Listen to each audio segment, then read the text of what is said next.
qatt ma kien hawn fl-iskambina teżisti Malta. Bini daqs kemm hawn illum. F'Malta qatt ma kien hawn nies homeless daqs kemm hawn illum. Ġieli kommettejt affarijiet li huma mhux skont il-liġi. Kont immur kull lejla li kolli nilagħba. Bintof tilef il-kontroll tagħkom. Nemmen illi il-Partit Laburista għandu bżonn upheaval minn isfel għal fuq. Il-lingwa tal-vjolenza minn kien jitkellem għal aħjar, il-Laburisti u l-Nazzjonalisti. Meta għamel meeting għawdex Mintoff, aqas ħalluh kelma waħda bil-protesti li kien hemm. Kemm kont diżappuntat meta l-partit tiegħek vvota biex ma jagħtix inkjesta pubblika lil-lom Jean Paul Sofija.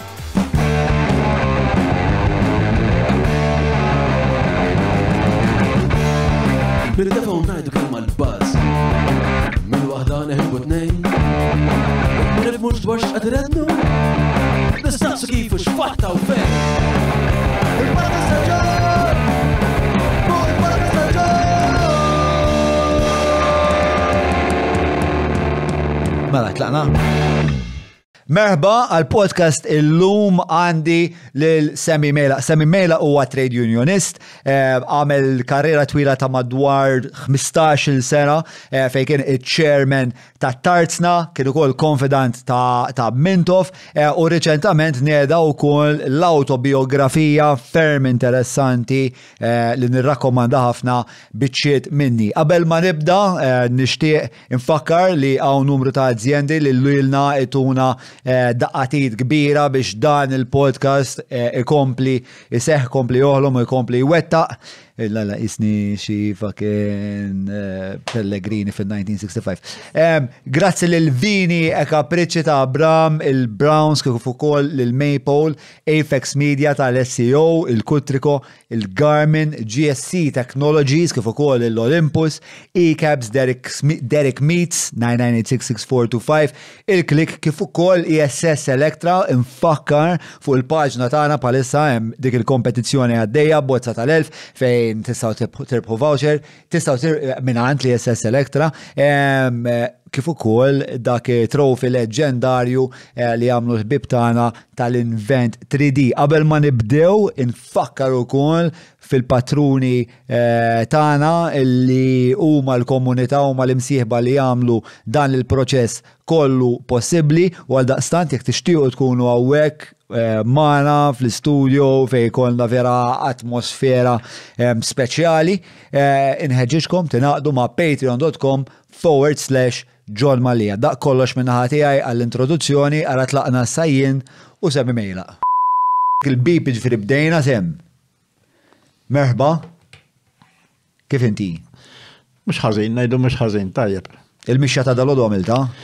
Dal-għodu ħatta off najdlek il-bel. Mux ma milċej miexi, għax timmur nishtri xie għaddit oħrajn, imma l-lum ħatta off najdlek il-bel. Nħoss li kultant darba kull fil-ġimma nħu ħadoff mill-mixja. Sewa. U dak training li tagħmel issa? Nseħlu training, namel sija miexijux kull fil-ħodu. Biex zom naqra. ċirkolazzjoni taddem, tifem, tħaddem l-iskaletru, mux toqob bil-qeda, ġiri, l-mixi naturali, ux. U xin tibda l-ġurnata tijak? Jien nħobb nqum kmieni, ma s-sitta nqum normalment. U nħobb nħroċ nimxi kmieni, bat ma s-seba ta' fil-ħodu, per eżempju. U minn dejjem kont, ġviri kont, id-dejjem kont għattim fizikament, kont nitkellem fuq il-boxing, per eżempju. Sawa. Minn dejjem kont li tistembaħ kmieni u tagħmel l-sport. Minuta. Minn dejjem kont nistembaħ kmieni ħabba xogħol. Ġifieri issa li impensjonant nista' mmur nagħmel mixja fil-ħodu, ovvjament, qabel ma stajtx. Imma minn dejjem kont inħobb nipparteċipa fl-isport. Mhux sport kompetittiv. Sport waħda ngħidlu jiena għalija għall-benefiċċju tiegħi, tifhem, ġifieri kont inħobb nom, pereżempju, l-għam kont inħobbu ħafna. Kont immur niġri, nġogja, kont nitrenja l-boxing, u ġiri għammi xie ġilidiet. Ġveri, kont nitrenja bil-weights ħafna, ġveri minn dem kont nħobb. Fil-fat, mbagħad meta iż-żawix, peress li taf kif tiż-żawix jkollok it-tfal u hekk, kont anki xrajt set weights tfajtom fuq il-bejt, fil-kamra tal-bejt biex ma tanti kollok.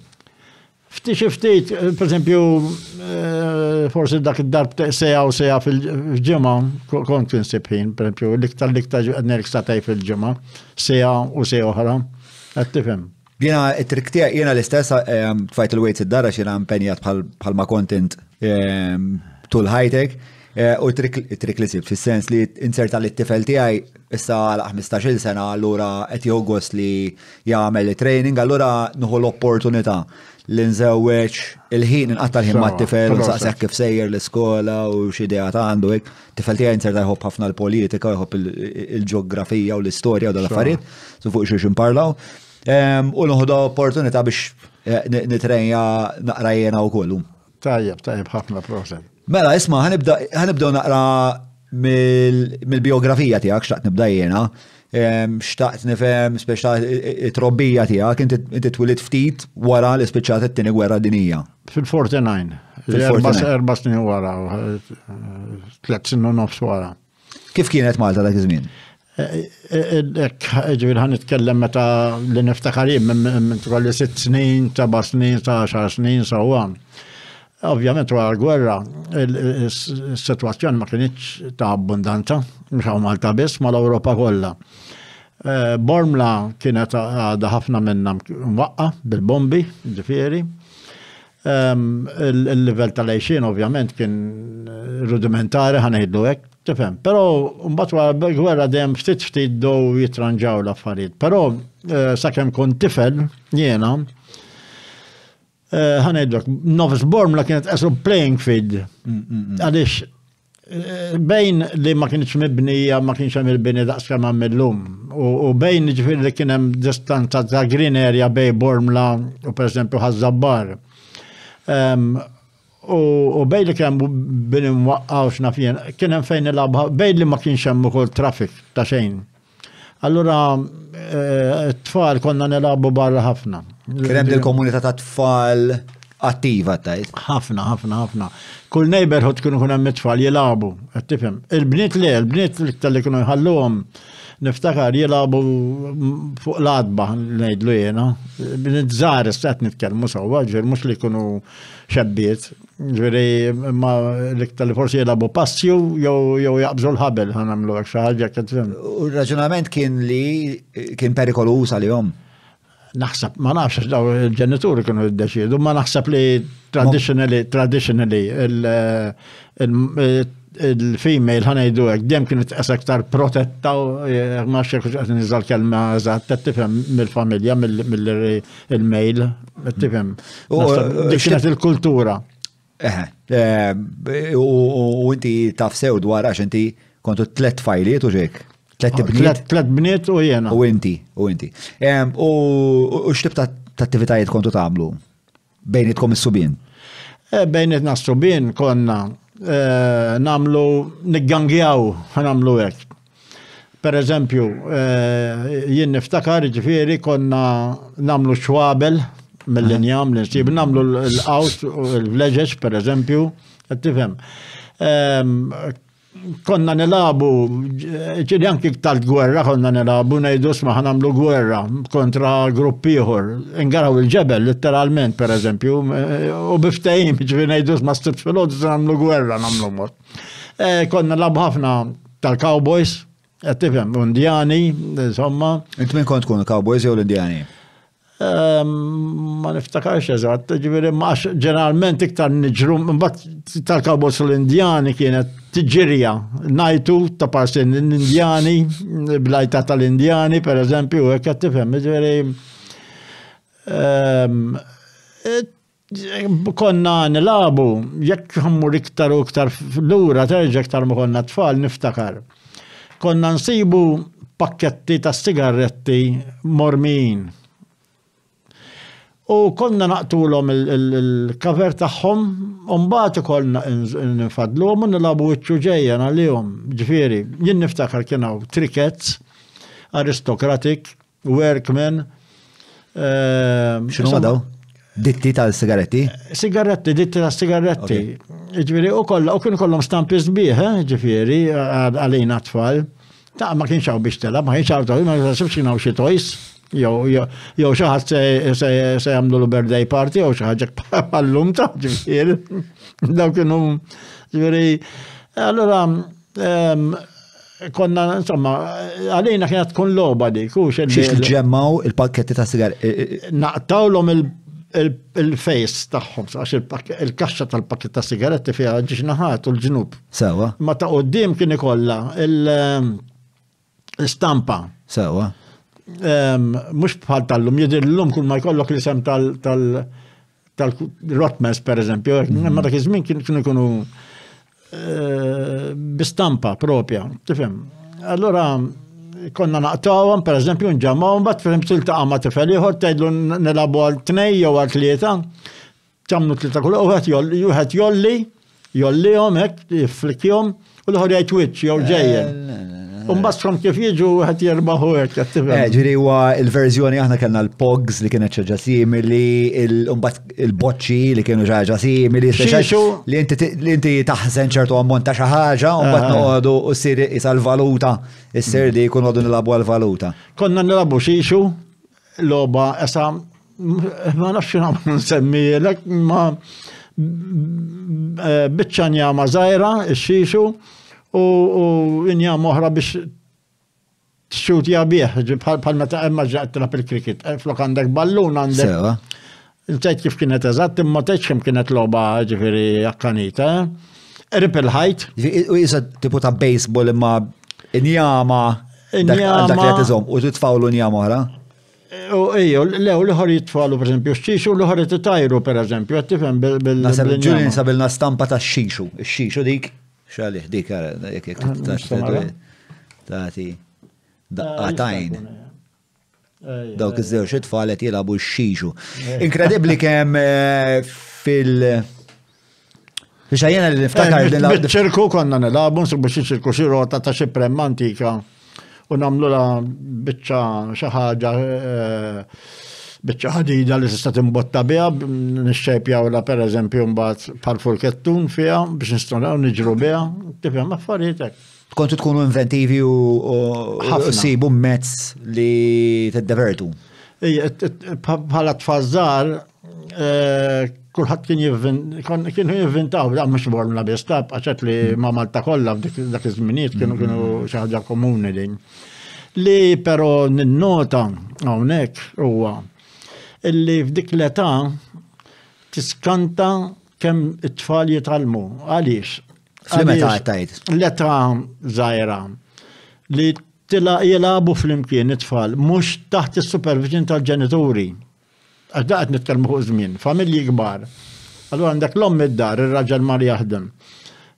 Familja hemm 6 tfal pereżempju, 8 ġieli, jekk mhux 10 ġieli ikunu insomma issa. Allora, s-subin speċenti ħorġu jelabu barra, u they venture out, ma jibqux fit-triq taħħom bes, tanki jmorru l-lin minnem. Mela, qed nilabu konna nkunu, mux taħt il-supervision tal-ġenituri u ta' xaħat kbir. Issa dik taddi mill-esperienza inti, fejn tibda titallem tiddeċidi għal rasek, tiddeċidi xinu riskjus ħafna, x'mhuwiex riskjus ħafna, kif taħsessja l-karattri ta' dak li jkun tgħidana tifel kattif, tgħidda tifel qalbu tajba.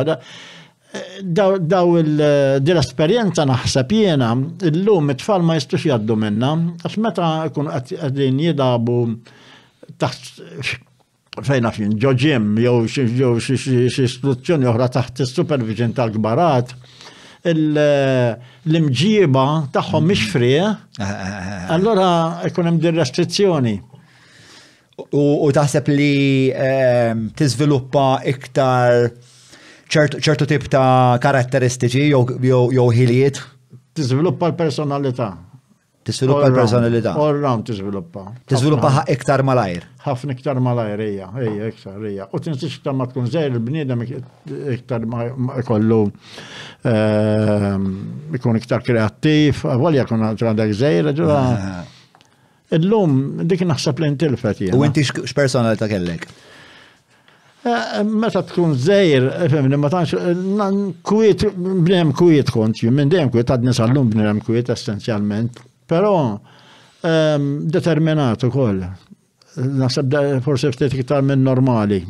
Forsi bej determinat u rasu jibsa ħanamlu hekk. Dik hija.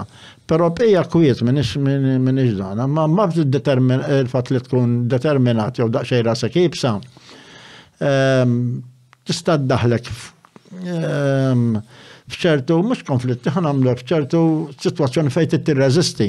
Qed tifhem, u ma kontx niddejqhom mbagħad ikun hemm bżonn nirreżisti, qed tifhem. Minn fejn ġejja dan il-kapaċità li tirreżisti? Ma nafx ngħidlek, u tista' tkun ġenetika, tista' tkun mill-ambjent li trabbi. X'taħseb inti? Qatt ma tajt każ ngħidlek il-verità. Kuntent bih. Ġod, kuntent ħafna biha. It-tnejn traits kuntent ħafna bihom. Però ħanamlu ara, missieri kien kwiet. Mhux ma kienx kwiet, imma ommi kienet tasal li tirrabja iktar, tifhem minn missieri. Allura jista' jkun li nkun ħadd it-trait ta' li jinbnem kwiet fundamentalment ma' missieri. U il-trejt li jindeterminat u daqxej rasib ta' jista' jkun ikun ħadd minn tommi, sambat jista' jkun ukoll li tiżvilupphom skont iċ-ċirkostanzi tal-ħajja u xekk ukoll. Imma naħseb li huma taħlita ta' tnejn u jinteressani ħafna u vera ħadgos li jiena parti mill-lan tiegħi daqat matta, ma parti mill-lan tiegħi meta nkun qed nagħmel dawn l-intervisti huwa li nsaqsi lil bniedem mistoqsijiet li qasu ma saqsa lilu nnifsu. U issa dak kif li mission accomplished nista' nieqaf nagħmlu dal-podcast. Interessanti ħafna, ġifieri. Ġifieri l-awtorità fid-dar min kien il-maj u l-pa? Dak iż-żmien il-missier kien l-awtorità. Imma żomm daqsxejn. Ħanajdu mela il-ġeneral manager Malta kollha l-missier kien. Ma kienx sitwazzjoni bħal tal-lum fejn il-mara kienet egwali għal-raġel sewwa. Però mbagħad kien ikun hemm ħafna affarijiet li huma purament tad-dar. Il-raġel laqas jgħaddilu moħħu li jidħol fihom. Per eżempju, ħanamlok, x'testa jar il-mara. Il-raġel ma kienx importaħ, l-importanti li jmuru jsib il-platt. Ma mhux sejdi l-isma, illu ma sajjar xek flokek.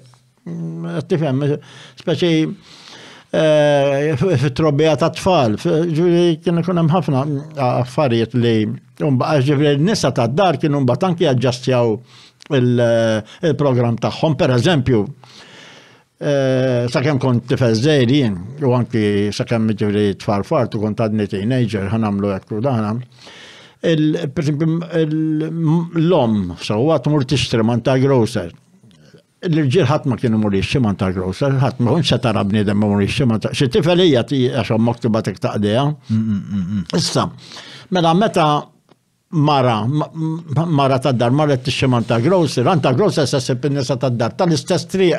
U kienu kun social club għalihom ukoll. Qed tifhem fl-istess ħin.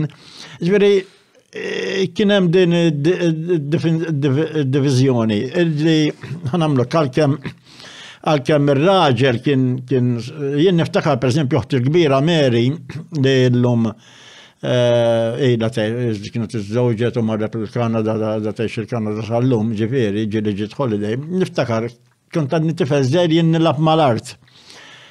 Hekk ġifieri. U niftakar kellha boyfriend John kien fin-Navy Ingliża. U ġifieri dan qed nitkellmu sewwa forsi kellha 16 sena dan ħanamlu hekk dak iż-żmien kienu jiżżewġu żgħar. U jiena kellha 16 sena u dan. U niftakar ġifieri missieri qed jitkellem ma' wieħed jiġi kuġin tiegħu Gianni, ġifieri fuq il-fatt li dan huwa protestant. U missieri inkwetat u ma ridix tieħdu għax dak iż-żmien kienet mhux se tkun kattolku da, imma mill-lider li jew rid jaqleb għall-kattolku ma nafx kif kien insomma naf li ma komplowx, imma di turik illi il-raġel kien il-final decision, qed tifhem. Per esempio, ommi f'da kollu kienet spectator. Ma kienx konsulta magħha? Naħseb li kienu mbagħad. Kif kienet ir-relazzjoni ta' bejniethom? All right, ġifieri.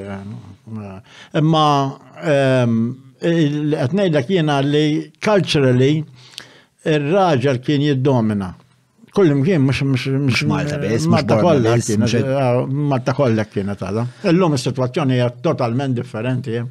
Ma kienx tajba ħaniftehmu illi il-mara ma kellix drittijiet ta' xejn, però kienu jaċċettawha għax kienu mrobbijin ta'. Ġifieri n-nisa ma kienux joħduha bi kbira l-affarijiet kienu hekk. Standard, ma taħseb li kellhom, minħabba li kellhom din id-dinamika, taħseb li n-nisa dak iż-żmien kellhom ħajja inferjuri minn nisa tal-lum? Inferjuri u superjuri. Inferjuri u superjuri, ok. Tnej, għaliex, għax l-lum rebħu għal-onnet l-mara tibqa essa second class, essa propieta privata tar-raġel u ħażin ovvjament, u l-lum għadiex. U rebħu ħafna drittijiet, kifuru tajjeb, ġifieri, inklusi dritt li jekk titmur taħdem u dan kollu. Naħseb tilfu daqsxejn, però ċertu vantaġġi ukoll. Pereżempju, il-mara fl-antik kella saħħa kbira fuq ir-raġel bil-fatt li kienet trabbi tfal. Ġifieri, il-fatt li għar-raġel il-mara hija assolutament neċessarja, hija ma jitrabbux it-tfal, tifhem, għax imur jaħdem. Dikka kienet illum meta ngħidulhom it-tfal batuhom iċ-child care u l-mara marret taħdem. Dik il-valur tal-mara naqas narah jiena mill-familja. Għax fil-familja ma ċanda speċa dak l-status ta' il-persuna li qed tieħu ħsieb il-parti tal- hija diskussjoni li fiha ħafna sfumaturi differenti u komplessa. Ma naħseb jiena fir-relazzjoni tal-om ma' tfal, naħseb li nisa tilfu xi ħaġa, mhux rebħu biha.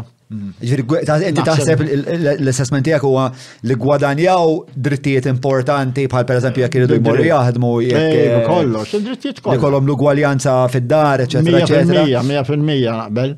Hekk għandu jkun. Imma taħseb li u tajba anke għar-raġel dik, għax inti billi qed tiżdomm il-mara miegħek għax għandek is-saħħa, x'tambi, staffejn inti vera mal-mara, inti l-mara trida miegħek għax jittid toqgħod miegħek, mhux hekk. Volontarjament, mhux hekk. Ġifieri u jekk ikollha drittijiet, tagħha inti trafeqiet fir-realtà mal-mara.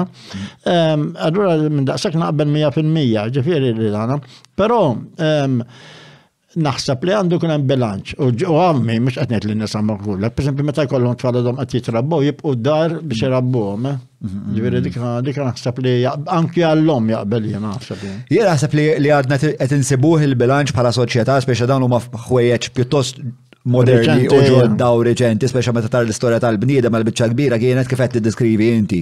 U issa saret il-korrezzjoni lejn direzzjoni tajba, però naħseb ħadna tinsibu naqra l-ekwilibrium ta' isma' kif l-aħjar issa nġestixxu din ir-relazzjoni għax fil-verità r-relazzjoni bej raġel u mara u tfal u l-household hija waħda li hija komplessa ħafna fiha nfisha. Allura meta iżid dinamiċi oħrajn ħad tiġi iktar komplessa rridu nerġgħu norganizzaw ftit ruħna. Rrid insaqsik naqra fuq il-faqar ta' dak iż-żmien, speċa spjegajt li kontu tgħixu ħajja sempliċi, però kontu konxi tal-fatt li kontu fqar. Ħanamlu hekk. Biex tifhem il-livell tal-għejxin kif kien, pereżempju, ħanieħdu fit-triq tagħna sewwa. Malta kollha kienet fqira, mhux jiġifieri dak jew ieħor sewwa. Issa interessanti. Pereżempju, ara ħdejna kien joqgħod wieħed spiżjar bl-ispiżerija. Sewwa. Il-fatt li da kien spiżjar u kellu tfal tiegħu ġifieri marru l-università li kienet xi ħaġa rarissima, qed tifhem. Dak kien ikun exception totalment, da spiżjar qed nitkellmu ta' mhux ġifieri qed nitkellmu kif naqbad ngħidlek jiena xi ħaġa ta' barra minn hawn. Ġifieri biex tifhem x'gab kien hawn bej il-bqija n-nies kienu. Qed nitkellmu fuq żmien fejn ħafna eluf fadhom qed jemigraw lejn Awstralja għax-xogħol. Dik titqisha wkoll qed tifhem kemm kien hawn kemm kien nagħtaw nuqqasijiet, kemm il-livell tal-għejxin kien għadu baxx. U mhux stramba għaliex.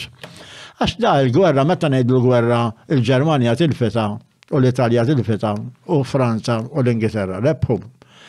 Etnejt kisru bil-gwerra.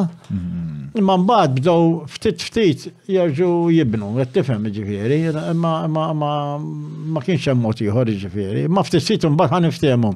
Minn 10 snin għal 10 snin jekk tuħu 60s, 70s u lejla. Imbagħad kien hemm storja differenti, imbagħad il-livell tal-għexin dejjem beda jola. Wara l-indipendenza Malta bdiet tiżviluppa bit-turizmu, kien hawn iktar income, kien hawn iktar industri, ħaġa weġġ, imbagħad il-livell tal-għejxin minn sena l-oħra mek tieħu perjodi minn 10 snin kien ikun a very marked difference fil-livell tal-għejxin. Kien hemm da tkabbir esponenzjali kważi iktar linjari u għat li Malta kollha kienet għaddejja minn dan aħna pajjiż żgħir ma jistax kollok reġjun mod u reġjun mod. Daqsxejn differenzi kienu kun hemm jkun hemm ftit nies li jkunu senjuri. Qed tifhem, ma mhux ħafna. Ikollok mhux oligarkija ma kif tajt. Issa ikollok farx żgħir ħafna ta' soċjetà li jkollhom ħafna iktar flus minn oħrajn. B'mod relattiv qed ngħidu. B'mod relattiv qed tifhem. Ġri għandek isu fax ta' elit qed ngħidu. Ikun hemm dejjem ħajkun hemm qed tifhem ġifieri beda. Imma il-biċċa kbira għax inti jekk ħatgħid l-isma' il-poplu Malti fiex kien wara l-gwerra.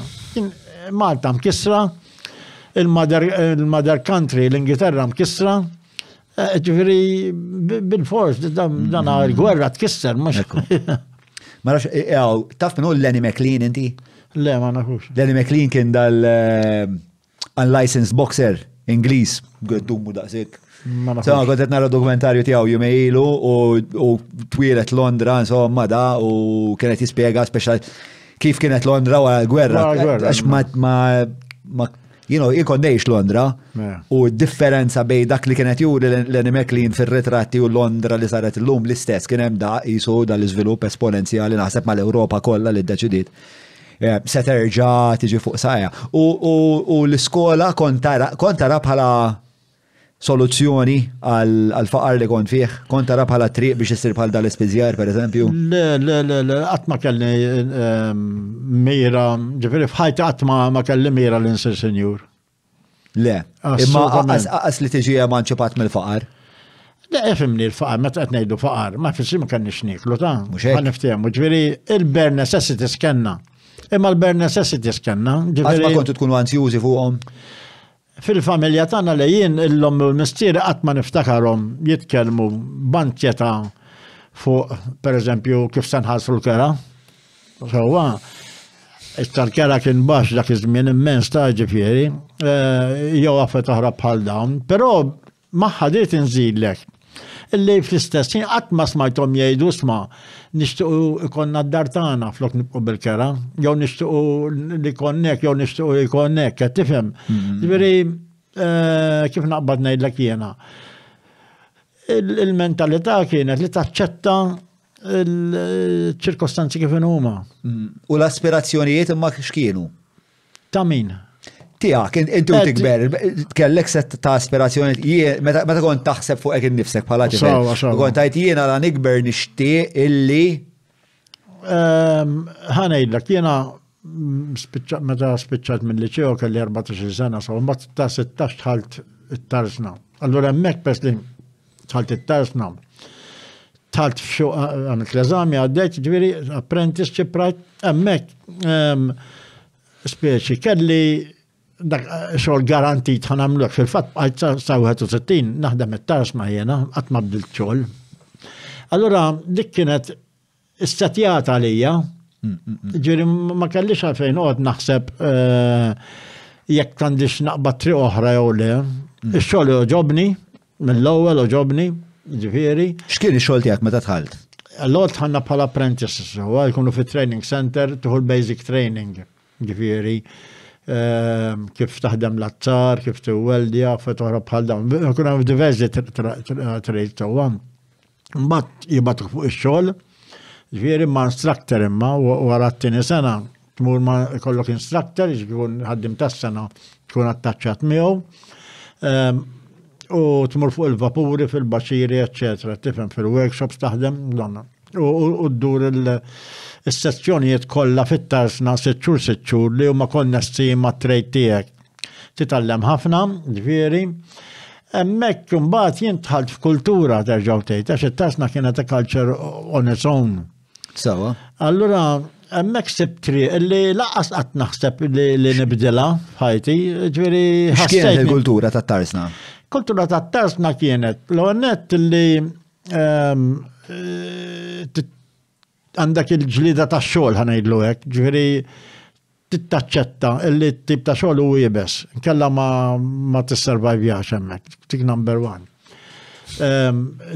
Kien hemm kultura ta' trade unionizmu militanti ħafna minn dejjem, ġifieri, u dik tidħol fiha u hija tinduna wkoll li kienet xi ħaġa mhux kultura kontinwa, għax meta tidħol hemmhekk tkun dak tifel żagħżugħ, tibda tisma' l-anzjani jirrakkontaw il-militanza tal-antik milli għaddew minna, pereżempju, qed tifhem.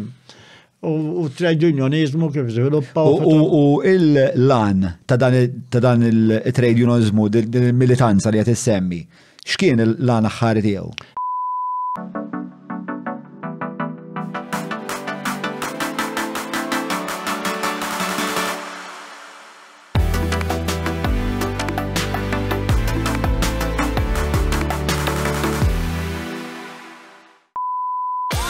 Żur Vini e Capricci by Abram ġewwa Għawdex għall-lifjen ġobnijiet laħmijiet imbejjed kif ukoll wieħed mill-whiskies favoriti tiegħi il-Jericho tal-Lost Distillery.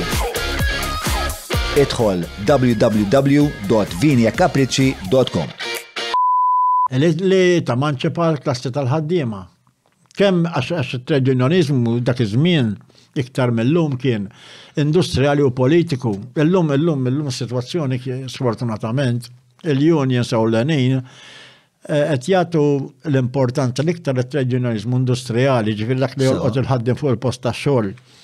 Il-trade unionizmu politiku mhux ma jagħtux kasu, però mhux qed jagħtu kasu daqs kif kienu jagħtu kasu qabel il-unions, speċjalment il-General Workers Union, tifhem. Tista' tispjega li iktar mill-distinzjoni għajli speċa il-trade unionizmu politiku xi jfisser? Il-trade unionizmu politiku jfisser ġifieri illi l-issues politiċi u soċjali tal-pajjiż, għax inti għandek trade unionizmu industrijali tfisser illi għandek il-unions qegħdin jittakru jew kwistjoni fuq il-post tax-xogħol, jew fuq postijiet tax-xogħol kollettivi, semmek. Issa, il-politika parlamentari sewwa Malta, il-unions sa' Malta għandek il-Kunsill tal-Iżvilupp Ekonomiku, hemmhekk allura dak huwa trade unionizmu politiku, hemmhekk ma jmorrux biex jiddiljaw mat-tali employer biex jagħti żieda lit-tali. Pereżempju, meta l-gvern jitkellem mal-unions fuq il-budget, dak huwa trade unionizmu politiku. Sewwa.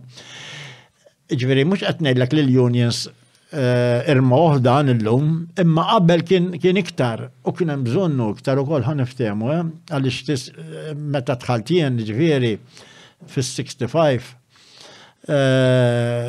Malta ma kienx għal kollox ħilsa terġgħu tgħid mid-dominanza Ingliża. Allura kien hemm kwistjonijiet iktar ħanajdlhom li kienu jolqtu lill-klassi tal-ħaddiema huma kwistjonijiet politiċi qed tifhem. Iżgur fis-65 konna għadna essenzjalment bażi navali, l-ekonomija tagħna tiddependi kważi għal kollox mill-Ingliżi. Kien hemm l-aspett ieħor pereżempju tad-dominanza reliġjuża tal-Knisja ħnejdlek jekk il-kelma reliġjuża eżatt hawnhekk, pereżempju fuq is-soċjetà Maltija. U kellek inti elementi progressivi li rridu jdaħlu żviġ ċivili u oħra bħal dawn.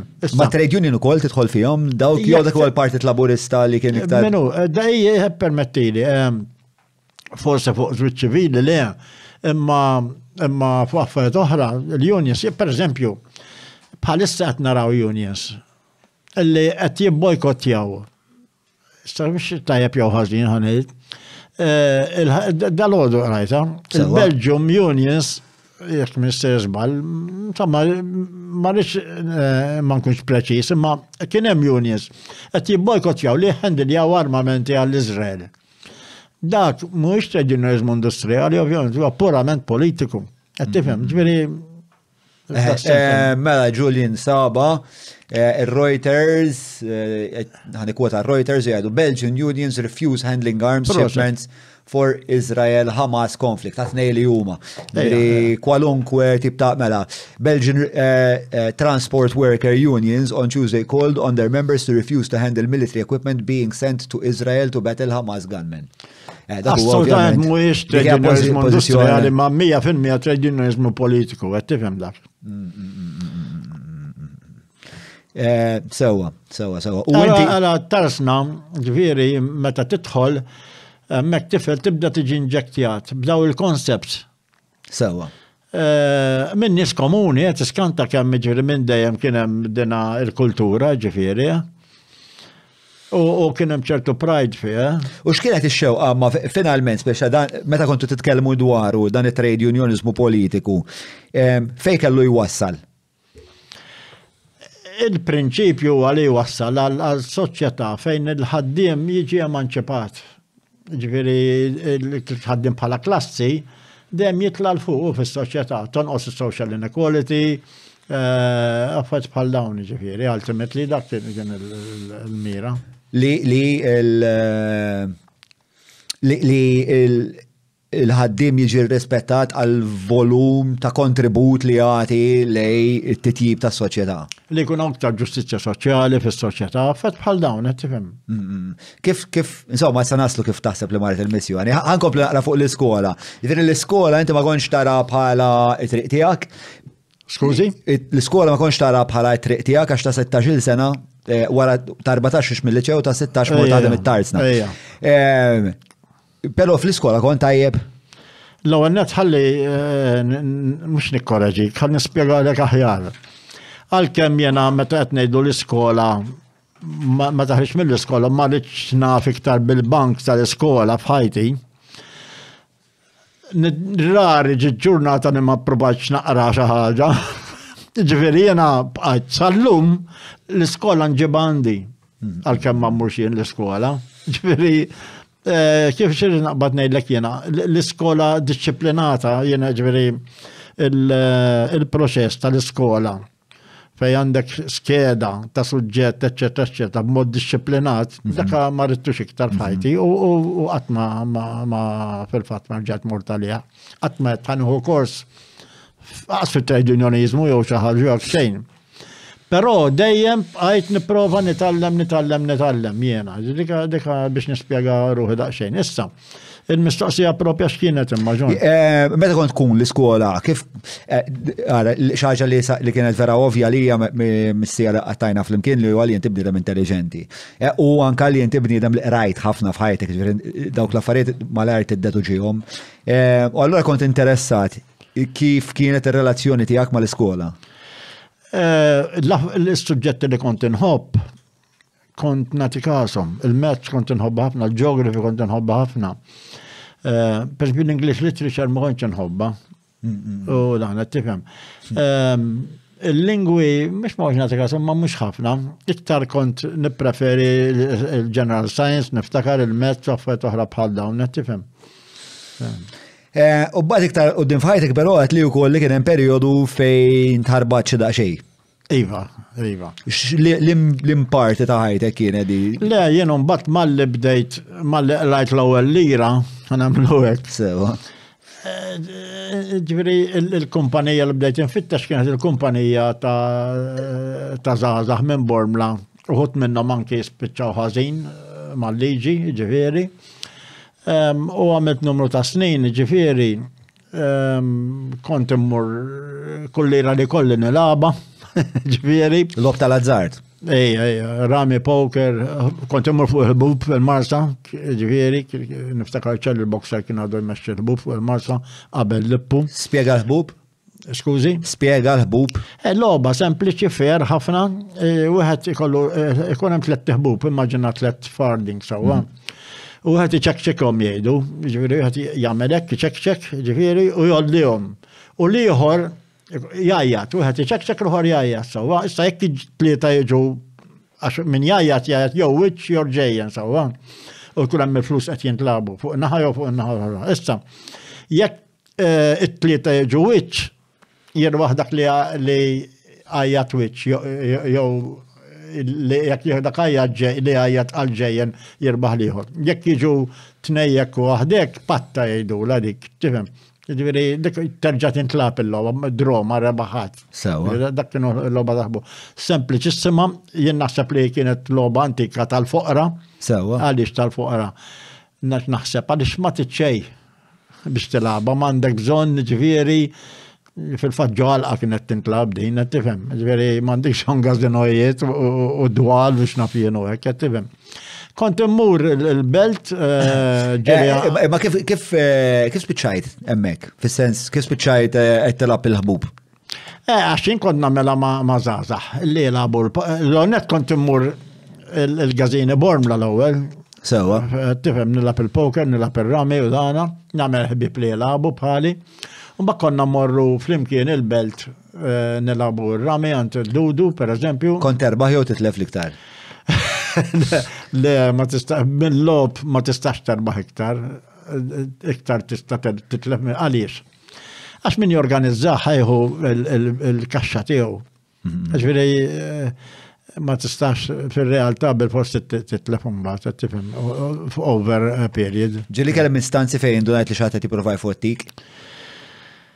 Darba ħadd lezzjoni immens, darba qed nilab ir-rami.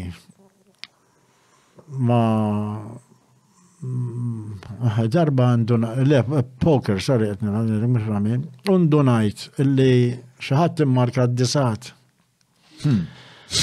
Issa, inti meta timmarka d-disat, għal-kem ma timmarkax, b'tawiġa zejra, illi tider biss mill-islant tad-dawl, ġifiri, immaġina di, kollok di, jekk rrit nimmaġina di straight surface għandek, u rrit nimmarka jen billi nallila tikka kem li bil-kem tider, imma jekk nara mad-dawl tider ħafna. Undunajt illi immarka d-disat, ruħet fartaskin. U l-instantanjament kelli nirrabja, u wara sekonda ndunajt li ma jaqbillix. Qed jien istaġġejt fil-vantaġġ. X'taf inti? Għax qed jien naf li dak immarkat. U jaf li markat, imma ma jafx li jennaf. Titallem minn kollox fil-ħajja. Qed tifhem. Stratega, dejjem kellek hekk dil-kapaċità li ma tirreaġix mal-ewwel? Le, ma tantx, le anzi l-kontra, għandi ħafna fejn kien hemm ħafna każijiet fejn reġgħet mill-ewwel. Dejdina dal-kas partikolari ġifir split second dak l-ewwel reaction u t-tieni reaction it-tnejn immedjati.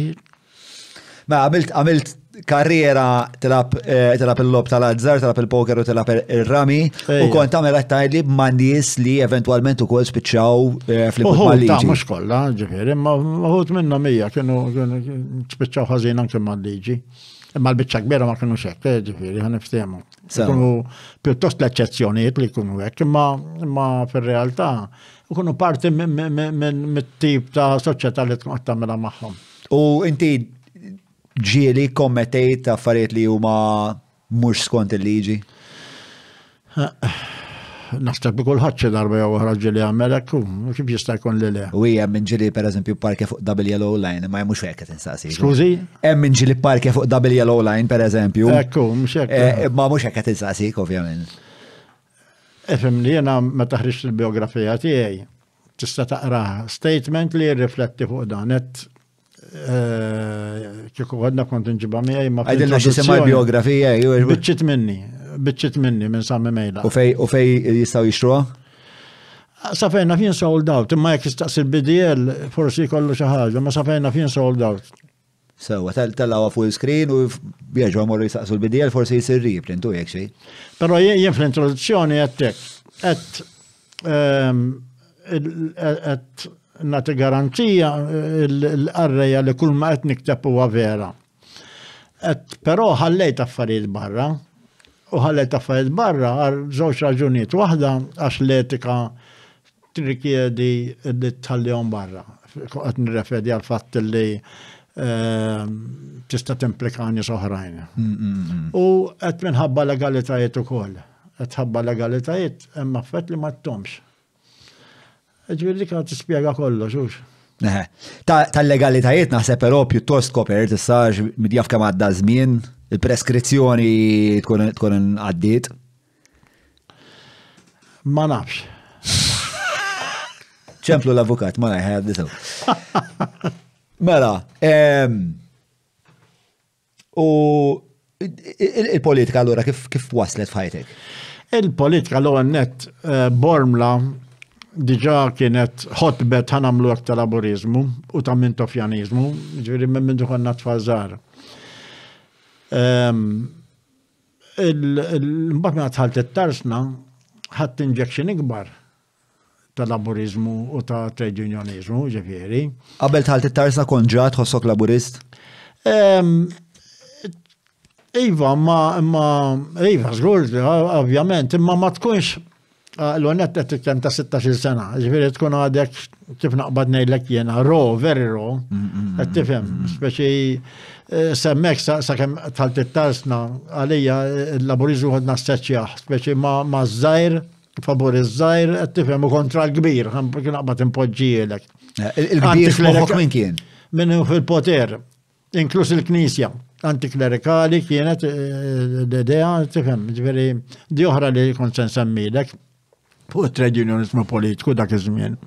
Il-trade unionizmu politiku kien antiklerikali wkoll minnaħa tal-General Workers Union, għax kien hemm il-Knisja kienet għadha għaw Malta, esu laqqas rerum novarum kienu esu għal-Knisja għaw Malta sa dak iż-żmien ta' kemm ġifieri qed nitkellmu fis-60s, qisu rerum novarum ma daqqas inkitbet għal-Knisja għaw Malta. Rerum novarum x'inhi? Rerum novarum hija enċiklika illi għall-ewwel darba il-Vatikan ħareġ favur il-ħaddiem industrijali, ġifieri mill-Industrial Revolution law minn 300 sena law. Il-ħaddiem kien bata ħafna minħabba il-kondizzjoni ta' xoħżiena fil-kamp industrijali u parallel ma' dan iktar l-istorja ħassib ħafna strikes, irvellijiet minnaħa tal-ħaddiem industrijali biex jtejbu l-kondizzjonijiet tagħhom. Għall-ewwel darba il-Vatikan ħareġ jiddomanda bidritt ċertu drittijiet tal-ħaddiema ġifieri, kienet milestone importanti għal-klassi. Però xiex, il-Kurja ta' Malta ma kienx taċċettaħ dan id-dokument? Le, mhux ma taċċettaħx uffiċjalment, kif jista' jkun mela l-Vatikan. Ma kienx timplementaħ b'mod effettiv.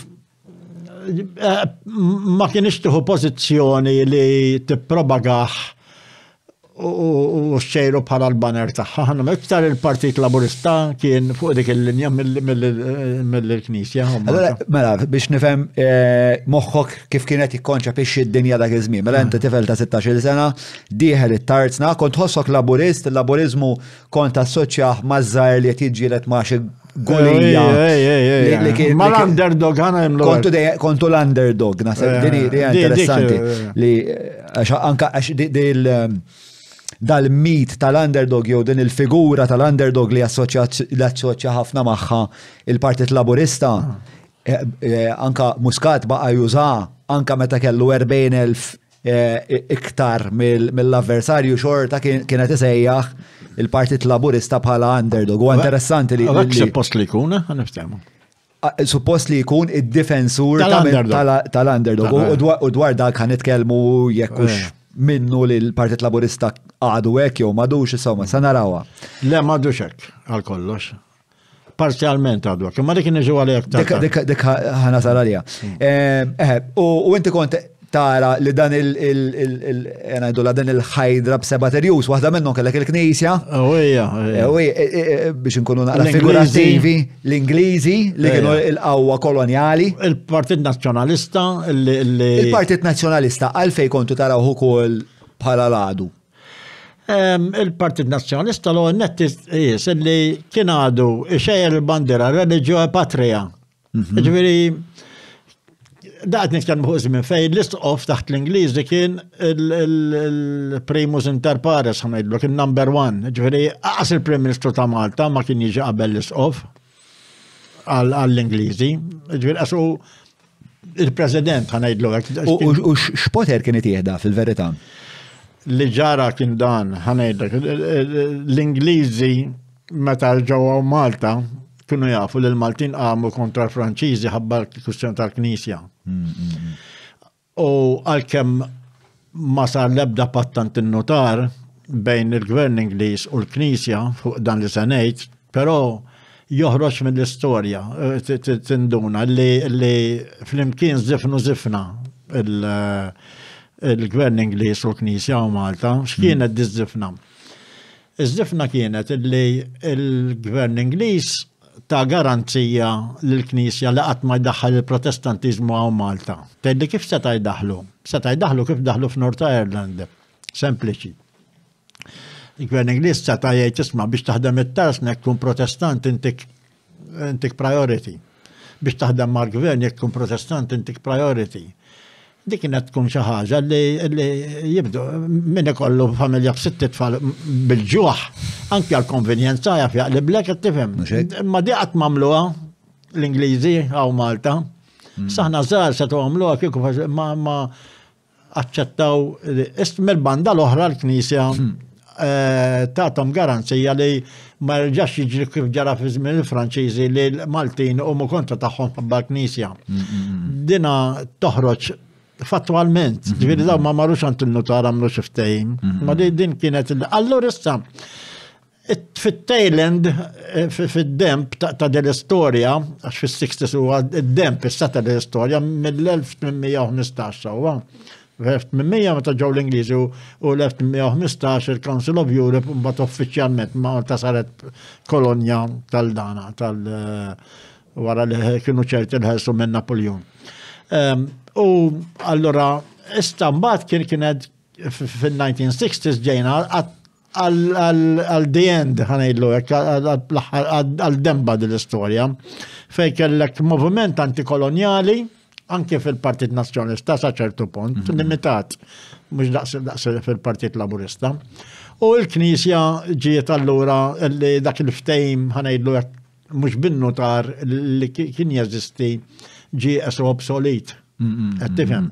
Imma mhux xi ħaġa li ġrat overnight minn ġurnata l-oħra, fil-fatt il-Partit Nazzjonista kien għadu xejjer l-arma il-maduma konna ngħidulhom aħna l-Laburisti konna ngħidulhom tal-maduma għax kienet kwadra u reliġjo patria il-motto tagħhom kien. Ġifieri kienu ħaġa l-Knisja kienet ħaġa waħda. Ġifieri inti kont tara isu dal-kristallizzazzjoni ta' establishment power. Kienet li kienu jaħdmu jitfit għad-detriment tal-ħaddiem. Għanedlek eżatt, għax ma nkunx fair jekk ngħid li ħadmek għad-detriment tal-ħaddiem. Kienu qed jaħdmu għal dak li jemmnu li hu hekk. Huma, però kien għad-detriment tal-ħaddiem. Ma x'kienu jagħmlu allura? Kwistjoni ta' għax inti titqis, ġen anke jekk tieħu l-Gondi, l-Isqof Gondi li kien wieħed mill-perċimes ta' dak kollha. Dak kien prodott tal-19th century. Ġifieri titqis li daw kienu l-mexxejja tal-Knisja dak iż-żmien u anke tal-Partit Nazzjonista, prodott ta' soċjetà iktar konservattiva dan nkunu ċari. Siġra tal-ħarrub ma tinbidilx meta tkun xieħed. Ġifieri mbagħad biż-żmien jinbidlu n-nies iridu flok siġra tal-ħarrub ikun hemm siġra ta' xi ħaġa oħra, tifhem. Imma it-twemmin tagħhom kollok kellek tiddiskrivjuli. X'kienet il-viżjoni tagħhom għall-ġejjieni tal-pajjiż?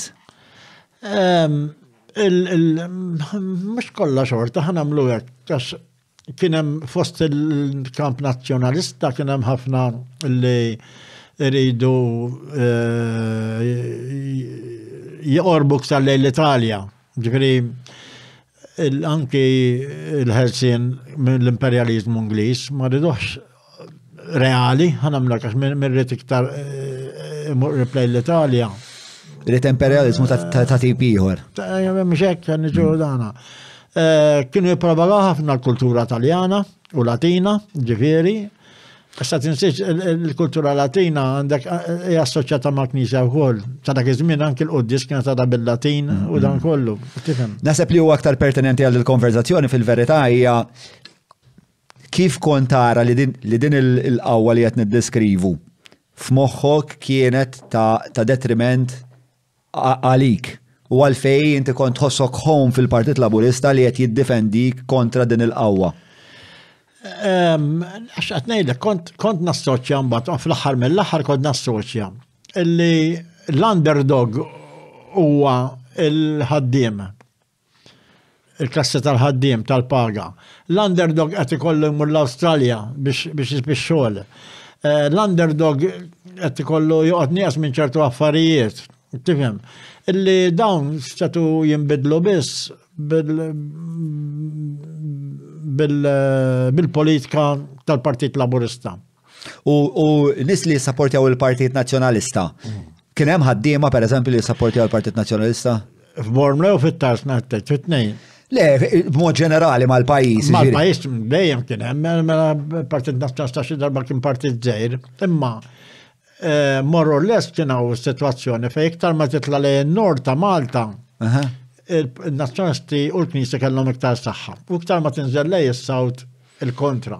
Meta għamel meeting Gawdex Mintoff, tok, ħalluh jgħid kelma waħda bil-protesti li kien hemm, bidoq nipelu ħaġa oħra. Tifhem, ġifieri dik viċi versa, meta jinżel Bormla Mintoff, esu ma nafx. Ħareġ ir-Redentur. Tifhem. Tiskanta kemm kienet kbir, di interessanti li wieħed, di m'għandix ma xi darba tajjeb li studju dwarha din, għaliex għax da ma jfissirx li l-awċin kienu kollha nisżjena u kollha nies tajbin, jew in-nies tal-Kottonera kienu kollha nisżjena u kollha tajbin. Imma il-fatt li kien hemm din il-qasma kbirissima, mhux ċajta, inti, ġifieri meta Gawdex kien daqshekk kontra l-Partit Laburista u l-Kottonera kienet daqshekk favur, tant kien hemm polarization kbira ġifieri, li interessanti l waqt jistudja l-għala. Interessanti immens. Jidher li darba kien hemm video ta' spunt.mt li għamlu naqra ta' riċerka dwarha. Però naħseb timmerta studju pjuttost approfonditu għax huwa evidenza ta' żewġ kulturi differenti li kienet jokkupaw prattikament l-istess territorju, sempliċement ishom qasmuh minn nofs tramuntana u nofsinhar. U hija interessanti ħafna ta' kif l-affarijiet żviluppaw hemmhekk. Semmejna l-Mintoff. Mintoff inti semmejt li hu kellu trobbija wkoll ġewwa Bormla, anzi ġo parti pjuttost goffa ta' Bormla.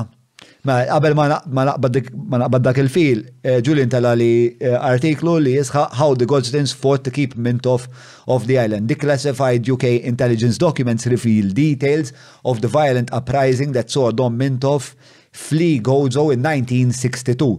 Elviri kien immervell. So, documents published in a new book detail how Goldsteins took up positions at 7 a.m. while women armed with broomsticks.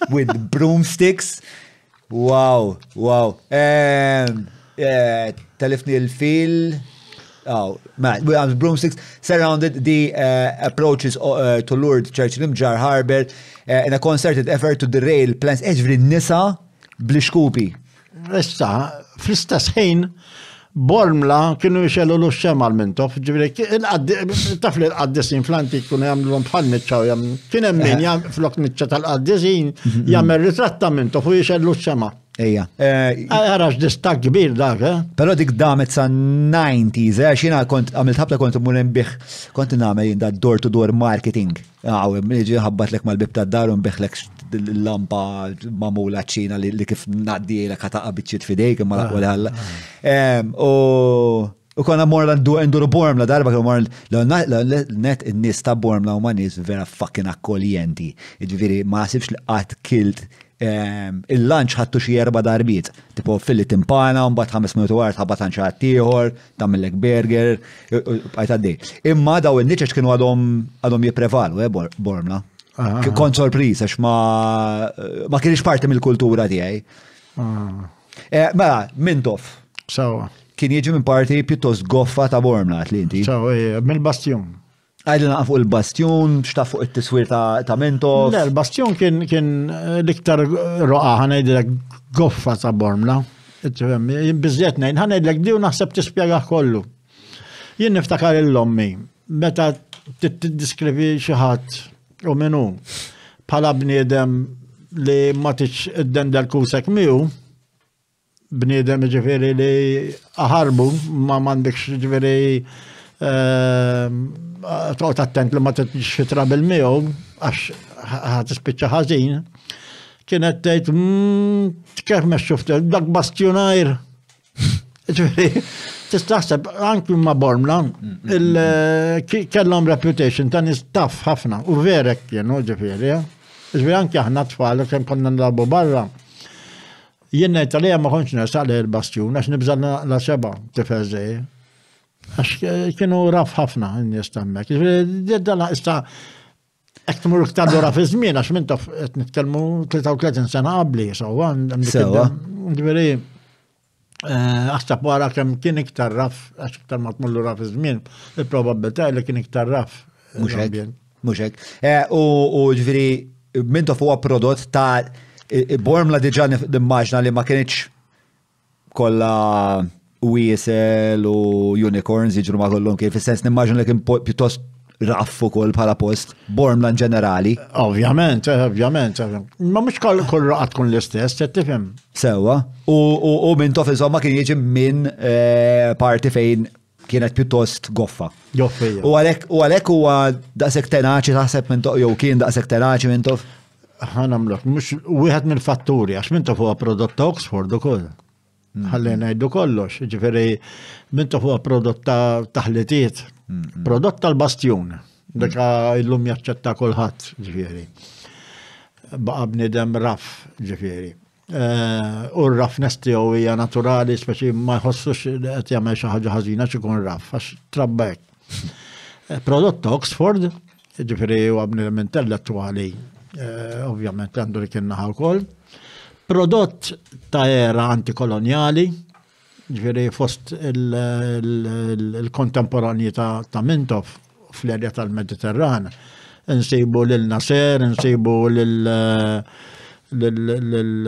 Bembella, nsibu lil Nyerere tat-Tanganija, eċetera, eċetera, tifhem ġifieri kif naqbad ngħidlek hemm diversi fatturi li determinaw il-karatteristiċi ta' Mintoff. Mbagħad naħseb jien ġenetikament ikun hemm ukoll fatturi għax ġifieri ma jfissirx li kull min ħareġ mill-Bastjon ħareġ jista' jkun Mintoff. Daqs Mintoff, qed tifhem. U speċjalment qed tgħid li kien hemm din ir-riċetta perfetta biex inti kollok ir-riżultat ikun Mintoff. Li huwa taħlita interessanti ħafna għax inti għandek l-element ta' primal human toughness. Imħallat ma' Oxford li probabbli ma' dawk iż-żmien jekk kien hemm l-aqwa 5 universitajiet tad-dinja waħda minnhom kienet Oxford. Allura int għandek isek dil-apiċi tal-istudju, tal-akkademja u tal-ċiviltà u meta jiltaqgħu dawk iż-żewġ affarijiet għandek proċess ta' individwazzjoni li jsawru xi ħaġa li hija sħiħa minn żewġ naħat biex huwa proċess li għamlek b'saħħtek ħafna. Naħseb naħseb għax għandek kif naqbad ngħid għandek multiplikant, jimmultiplikaw xulxin mbagħad. Naħseb jiena dawn elementi.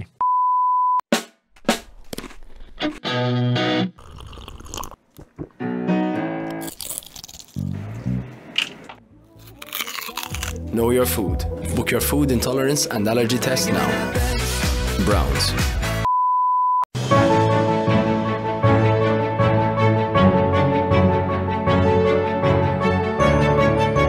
Il-ħobża tal-Malti, il-ħobża tal-Maltin, minant il-Maypole. Dik kienet l-aspirazzjoni tiegħek ukoll li kien mudell li segwi Mintoff? Segwejtu ħafna. Fis-sens li tiżviluppa intellettwalment u fiżikament? Le. Mintoff follow-jajtu ħana nisseparawhom. L-injection li ħadd mill-akkademja ġrat mod ieħor, mhux mingħand Mintoff. Għax Mintoff fil-fatt meta jitkellem ma jitkellimx associate tutor tal-università, anzi il-kontra għandu l-abbiltà minn dejjem kien li dak li hu komplikat kapaċi jispjegah f'termini sempliċi ħafna biex jifhmu kulħadd.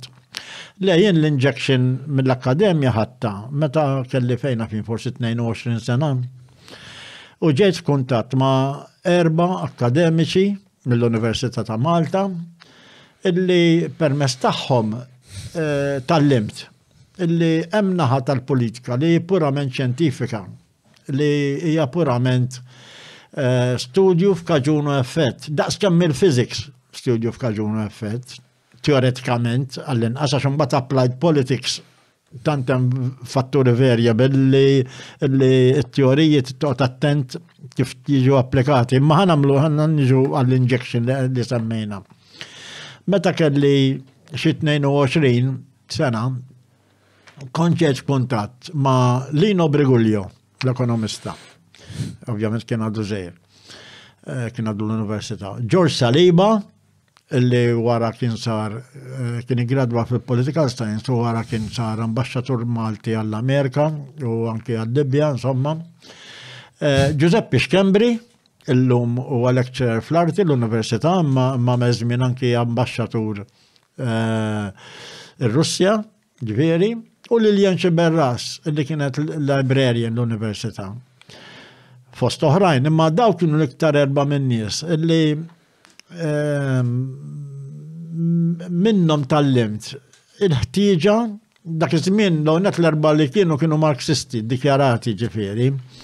Ma l-importanti mhux għax kienu marxisti jew ma kinux, l-importanti li l-4 li huma urowni li hemm naħa tal-politika li hija teoretika, hija studju f'kaġunu effett daqs kull qasam ieħor tax-xjenza u li jekk inti il-politika vera tifhimha tindaga fiha u complete ġifieri mbagħad minn hemmhekk rajt. Ma nafx mistennek il-meqrajt, il-maqrajt politikament. Kurjuż ta' fl-imkuntest il-tqajt magħhom dawn in-nies inti? Ija, il-kuntest huwa fil-attivitajiet laburisti, għax daw kienu left-wingers u kienu fil-fatt jiena Lino Briguglio jiena konvinċejtu li jidħol fil-Partit Laburista u kien tella fl-eżekuttiv. Għax waħda mill-argumenti li kellna grupp bejnietna konna xi tużdana nies, inkluż daw li semmejt, konna semmenni Front Soċjalista. U per eżempju, allura f'attivitajiet tal-partit ukoll konna nħdu parti on our own, ma konna morru bil-Bnadar Homor, per eżempju li il-partit kien dak iż-żmien ma kienux uffiċjalment parti mill-setup tal-Partit Laburista, il-Bnadar Homor, imma konna morru bħala grupp bil-bandira ħamra, niftakar. Kontu tħossu komparti minn kulleġġ internazzjonali ta' soċjalisti, spiex ta' parti minn dak il-framework? Ideologikament iva, imma fil-level tagħna u Malta konna nħossuna li jasna fringe mal-Partit Laburista biex nsemmi xi ħaġa ħafna iktar kbira. L-iktar li nista' nsemmi qrib biex wieħed jifhem il-Movement Momentum taħt Corbyn fl-Ingilterra. So għalli kienu żgħażagħ iktar xellu kien minn mainstream tal-Partit Laburista. Eslu, ma ovvjament l-Ingilterra pajjiż kbir, so maħna lejna konna ma fuq skala eżgħar, so Malta. Sewa, l-Amerika kellek il-Bernie Bros, tiftakar Bernie Bros ta' Bernie Sanders. Sanders għadu għaddej tajjeb ħafna. Għadu għaddej ma biex naħseb li jirnexxielu xaqleb il-Partit Demokratiku iktar li xelluk, pero ovvjament Sanders għalija l-iktar politician fil-level federali li huwa onest u li huwa jgħid il-verità minn kulħadd. U għalhekk joġobni. Il-politika tiegħu mhux li toġobni ħafna, joġobni kemm hu onest u trasparenti u li għall-inqas huwa kapaċi li ġal ħadd ieħor jimmaġina eżistenza fejn il-flus ma jiddominawx interament il-politika. Fil-fatt jiena użajtu. Jena ftitilu il-graffiti għamlu demonstrazzjoni fil-monument ta' Dimek u talbu li nitkellem ma' oħrajn fuq il-kwistjoni tal-governanza u tal-korruzzjoni. U wieħed mis-suġġetti li tkellimt kien li jenet li għandha il-donations tal-corporate lobby lill-parlament u lill-partiti għandhom jiġu kriminalizzati. Jisiru atti kriminali, kemm jekk jingħataw u kemm jekk min jirċevihom. U biex nġib l-ikbar argument semmejt il-Bernie Sanders. Għandna l-ikbar prova illi dawn m'hemm bżonnhom. Għattax Bernie Sanders u kwotajt bi-statistika, ma niftakarix bħalissa. Tella. How much did Bernie Sanders raise minn għalija l-iktar li telef meta kien kontra Clinton? Proċa kontra Clinton, niftakar. Illi da ġabar, da għamel kondizjoni li ma jriċ $1 waħda minn corporate lobby. Ġabar bis mantil-nis komuni, illi anki l-unions għallom li truttuni mux bħala union, il-membri isem kem taw u donations l-average kienet ta' xi $20 ġifieri l-average. U ġabar flus iktar minn Clinton. Mela. Allora din għandek l-ikbar prova. Ekku. Appart il-fatt liħor. Meta tkellimt, jekk irridu naraw minnu l-iktar għandu nifs u ħajtelqu tnej. Flok itelqu għan-nizla, itelqu għat-tela. Iktar ħan nkunu, għanċi aħjar itelqu għat-tela, flok għan-nizla, għax iktar ħan nkunu nafu minn għandu nifs, muxek? Teddiċ ġivjeri, għax inti jekk mandom xafna fondi. Iktar ħajkollhom jirsistu biex jagħmlu l-electioneering, ġivjeri, u totta l-partiti kollha. Ġifieri Sanders jiena nifollowja ħafna għalija huwa fil-fatt naqsam qalbi meta nisma' bleta li għandu għax u ftita minn jirreplace jaħ. Ma nasibx li jem. Umbat fuq il-naħa, jena kienu zbuni Sanders u kienem wieħed Ron Paul. Tiftakru Ron Paul? Ma Ron Paul differenti ħafna. Il-politika hija differenti, però kellhom ġili l-lapjaw. Kellhom overlap, ġifieri kienu tnej anti-interventionist per eżempju, kienu tnej anti-corporate spending, però Ron Paul kien iktar fuq in-naħa ta' kien libertarian, iktar speċa issu, imma mandux jiġi mejjun jiena il-problema tiegħi hija mhux li jeżisti suq ħieles, li il-gvern jinterferixxi fis-suq ħieles b'mod li jipperverti s-suq u jagħti vantaġġ il ħaddieħor u daw f'daqqa waħda saru iktar b'saħħithom il-gvern. Emmek li nsib diffikulta. Insomma, kienu jogħġbuni t-nej u hemm dokumentarju vera tajjeb ukoll ta' Ron Paul. Insomma, huwa sabiħ meta tara nies li. U Sanders dem konsistenti, jekk tara ħajtu għadditri u qatt ma ċċaqlaq minn, ġifieri vera remarkabbli. U titqis li qed kien fuq l-Amerika. Tinsiex li l-Amerika kibret bil-industrija tal-armamenti, bil-gwerra, eccetera, eccetera. U bil-kompetizzjoni u dan kollu. Ġifieri vera għandu l-gatt Sanders, Taħseb li huwa fattibbli Bernie Sanders f'Malta? Il-policisti Le, tip ta' figura li tista' tipperswadi lin-nies li jisma' nixbin. Il-żewġ partiti l-kbar, jew il-partiti maġġuri u ma' it-tnejn fil-but ta' lobby groups vera kbar, ejja ninsew dak il-modell politiku, ejja nfittxu triq ġdida, ejja nissieħbu b'donazzjonijiet żgħar bħalma kien jagħmel Sanders biex David jiġġielet il-gulija. Ma naħsebx li din hija l-aħjar tattika, jien naħseb li tisir upheaval minn isfel għal fuq fil-ġiex partiti. Ovvjament jien interessan il-Partit Laburista, l-iktar ħanamlu hekk, jinta jalla ikun hemm oppożizzjoni serja, ma jinteressan ħafna l-Partit Laburista. Jien fuq dal-rigward ta' governanza nemmen li l-Partit Laburista għandu bżonn upheaval minn isfel għal fuq. Ġifieri il-grassroots għandhom bżonn jixxejkjaw waħda it-tmexxija. Mux għax jenna anki personalment naf li hemm min jixtieq tmexxija aħjar fil-Partit Laburista. Imma ma jidirx li il-kalkoli tiegħi għax jiena qegħdlhom qiegħed il-bot mitmexxija, ovvjament qed tifhem. Il-kalkoli tiegħi huma li fit-tug of war ħansejħilek bejn dawk li jridu improvement u dak li ma jridux.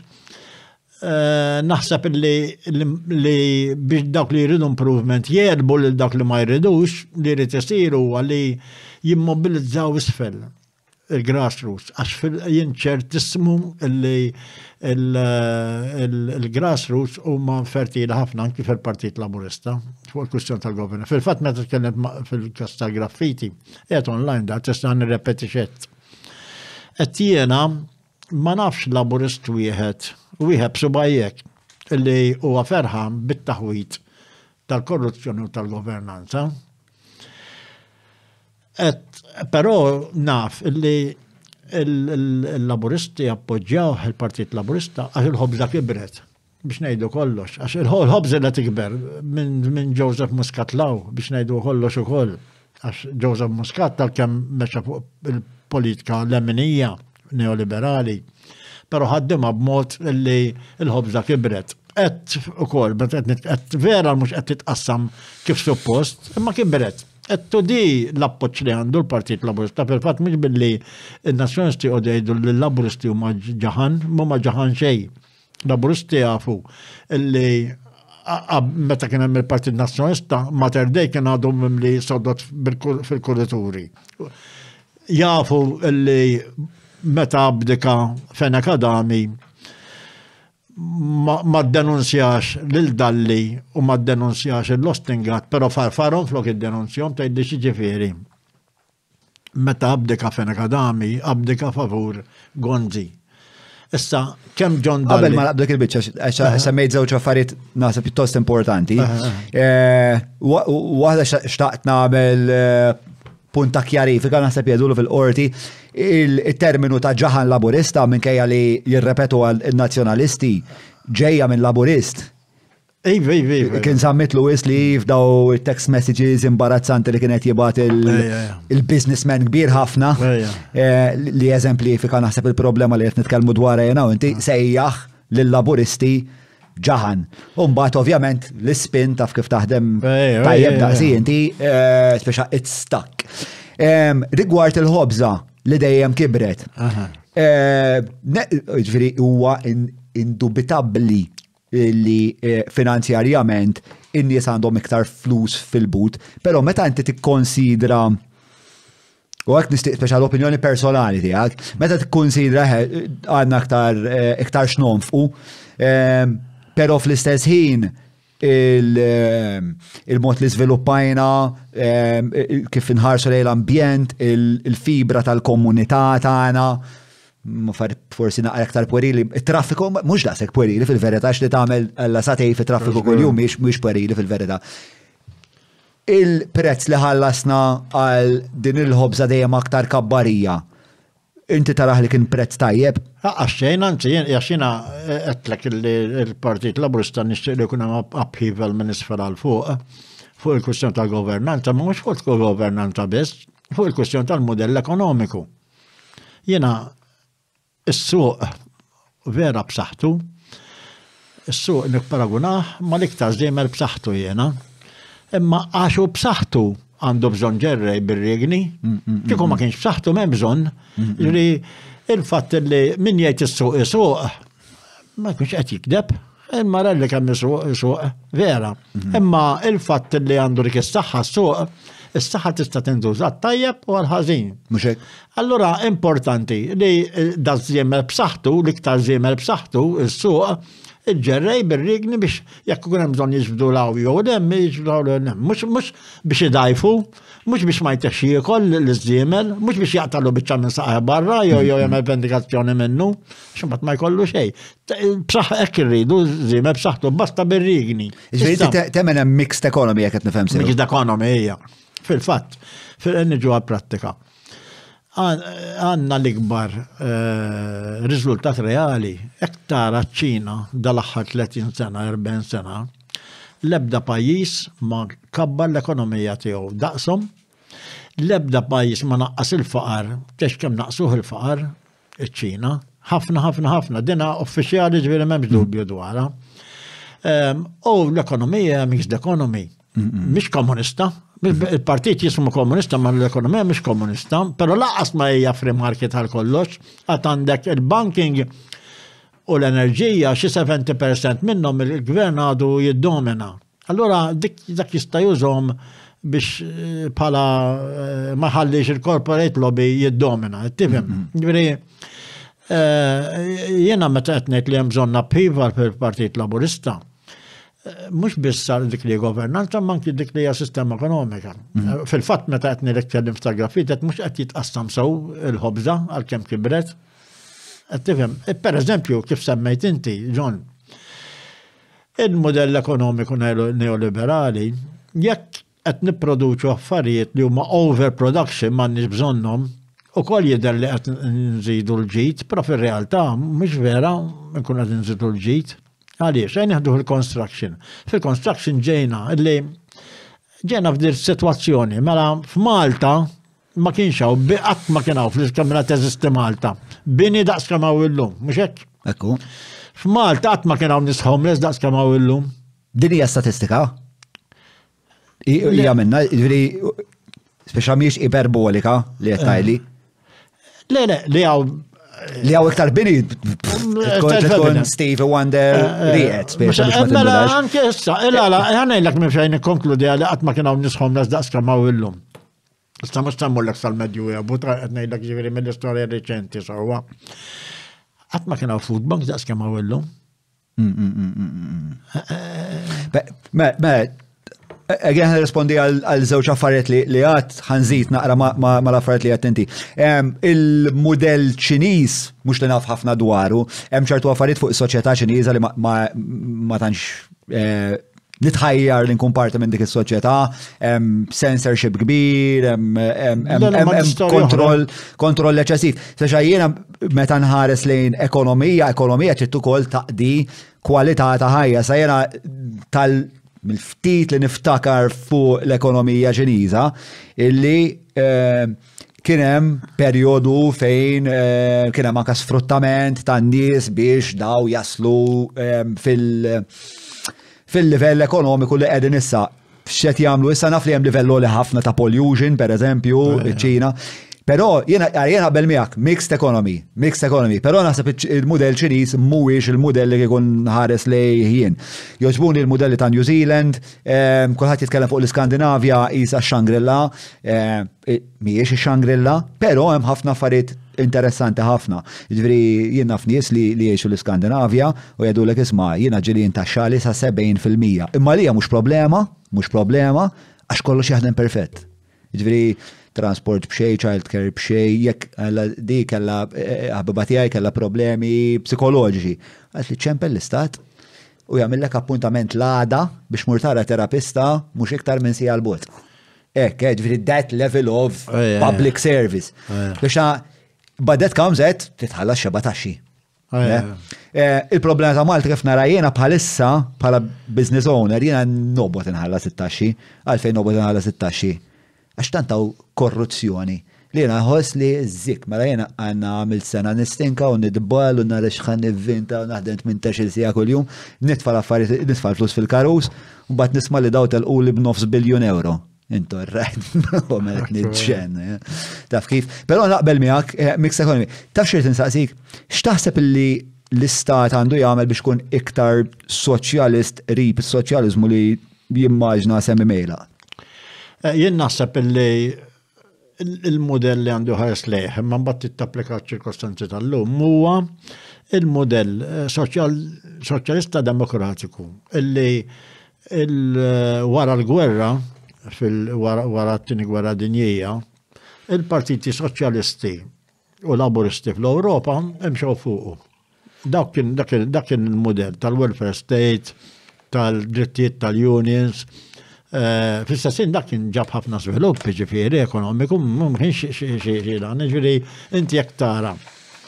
Western Europe, jien kieku hemmhekk nieħu bħala modell Western Europe, inkluż il-Ġermanja, l-Ingilterra, Franza, Spanja, pajjiżi Skandinavi, wara t-tieni gwerra dinjija, Dak kien il-modell, kollha fuq il-mixed economy kien.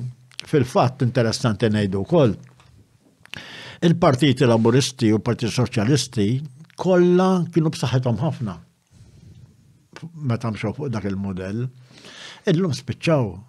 Illum ħallef l-uniku partit laburista fl-Ewropa illi għandu maġġoranza parlamentari huwa l-Malta Labour Party. Mawx partit laburista ieħor. Franza spiċċa b'xi 6% il-Partit Soċjalista l-aħħar elezzjoni. Spanja li qiegħed fil-gvern imma coalition. Portugal coalition, ġieli jasal coalition, tifhem. Il-bqija ma' imkien, ġifieri Ġermanja l-istess coalition, ġifieri u l-partit maqsum f'xi tliet biċċiet fir-realtà, tifhem, apparti li qiegħed coalition. Ġifieri daw meta abbandunaw il-modell tal-mixed economy u tal-welfare state, eccetera, li bnow huma stess daw huma bnow wara t-tieni gwerra dinjija. Tilfu l-appoġġ tal-ħaddiema tal-popli. U fl-Iskandinavja kif sejrin il-socialist parties? Ġiljan, ċekjalna waħda. Il-pożizzjoni tagħhom iddeterjorat ukoll. Id-deteriorat ukoll hija kulturalment baqgħu però b'ċertu servizzi soċjali eċċetera. Tifhem da anke hawn Malta bqajna wkoll jiġifieri ma il-partiti bħala partiti m'hemmx partit laburista wieħed jew soċjalista wieħed li għandu over 50% fil-Parlament waħdu. Apex Media huma esperti fil-kamp tal-SEO għal snin sħaħ huma għenu l-klijenti tagħhom sabiex jitilgħu fil-quċċata ta' tfittxija tal-Google jekk inti qed tfittex outreach links, PBN builds, konsulenzi u kwalunkwe xorta ta' servizzi relatati ma' SEO mela kellem il-Apex Media. We are GSE Technologies, organizer of the Green Vision Summit and Expo, and creator of the Eco Community. We've set out to educate, advocate and foster shared values for the sustenance of all. GSE Technologies is your partner in creating a sustainable and thriving world. Kurjuż kif forsi tara jiena nara neċessità kbira l-laburizmu fil-bidu ta' stat. Jiena kif narajek, mara inti għandek bżonn fil-bidu għandek bżonn ħafna laburizmu u ħafna intenzjoni biex l-istat jiżviluppa min-naħa ta' welfare biex tagħmel education, saħħa, sigurtà soċjali u dawn l-affarijiet make sure kemm jista' jkun ma jkunx hemm ħafna nies li jaqgħu mill-arbil soċjali sewwa. U mbagħad isu irid jibda jikkompeti u naħseb irid jibda jiftaħ naqra s-suq biex ikun hemm il-kompetizzjoni li ġib l-innovazzjoni u dik l-innovazzjoni ittejjeb il-kwalità tal-ħajja għax il-kumpaniji jibdew jikkompetu, li toqgħod attent ħafna biex ma jkunx hemm korruzzjoni ħalli inti ma jkollokx kartels, ma jkollokx monopoli u dawn l-affarijiet. Mbagħad la darba isek żviluppajt jerġa' jidħol iktar ix-xelluk. Jiġifieri jien nara isupendu għax mbagħad once li isek għandek soċjetà li l-ferrovija għaddejja, mbagħad isek trid tikkonsolida dak il-kuntratt soċjali. Bħalma għamlu l-Iskandinavja li issa isma' għamilna dawn il-passi kollha, evolvejna l-businesses tagħna, għaw il-flus, għaw is-saħħa, issa naqbdu dak il-flus u dak is-saħħa u naraw kif ħanoħolqu kuntratt soċjali fejn nistgħu nieħdu ħsieb lil kulħadd spiex. Iva, ma ġifier dan imbagħad għandu jibqa' mhux jieqaf. Mhux hekk? Naqbel miegħek, da li għamlu l-partiti laburisti wara t-tieni gwerra dinjija li imxew fuq mixed economy għal-bidu fil-fatt kienet anke mixed economy iktar mixħuta fuq l-istat, eventualment ma baqgħux daqshekk mixħuta fuq l-istat l-ekonomija, tifhem, ma kienx hemm bżonn li tibqa' daqshekk, imma l-aspett mbagħad ta' welfare baqa'. Issa mbagħad wara n-1980s ħanamlu hekk. Daħlet l-idea illi daħlu l-idea, x'da mhux il-poplu daħħala, l-iktar Thatcher u Reagan. U dik li tisseħ Chicago School, dan l-ekonomisti jaqgħu f'ġiex kategoriji, ġifieri dak li huma tax-xelluk u dak li huma tal-lemin, u tnejn li huma joħorġu argumenti u formuli u grafs li jikkonvinċuk matematikalment, ġifieri, però mbagħad fl-aħħar mill-aħħar ir-realtà li tot sewwa. Il-Chicago School kienet l-ideologa ħanejtek tal-polisista ta' ċeru ta' Reagan illi poġġew is-suq ħieles bħala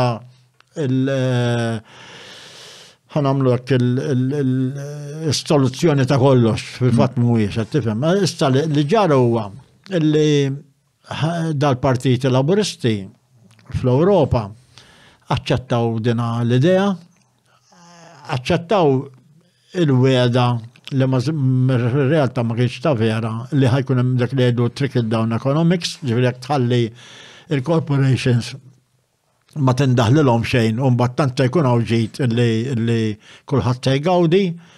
Imma sara naraw x'inhu jiġri u s-social inequality kibret ħafna anke fl-Ewropa, problema kbira fl-Ewropa din. Illum fil-fatt jiena l-European Union mhux insejħilha għaqda bejn 29 pajjiż, bejn 29 nazzjon, bejn ġiex nazzjonijiet. Illum il-ġiex nazzjonijiet li ddeskrivu Iżraeli qegħdin tista' tarhom bajnejk fl-Unjoni Ewropea. Għandek dawk li huma l-ftit li għandhom ħafna u l-ħafna li għandhom ftit. Li mhux tajjeb. Jivriti tara, rrid insaqsik mara, ħassaqsik l fuq trickle down economics.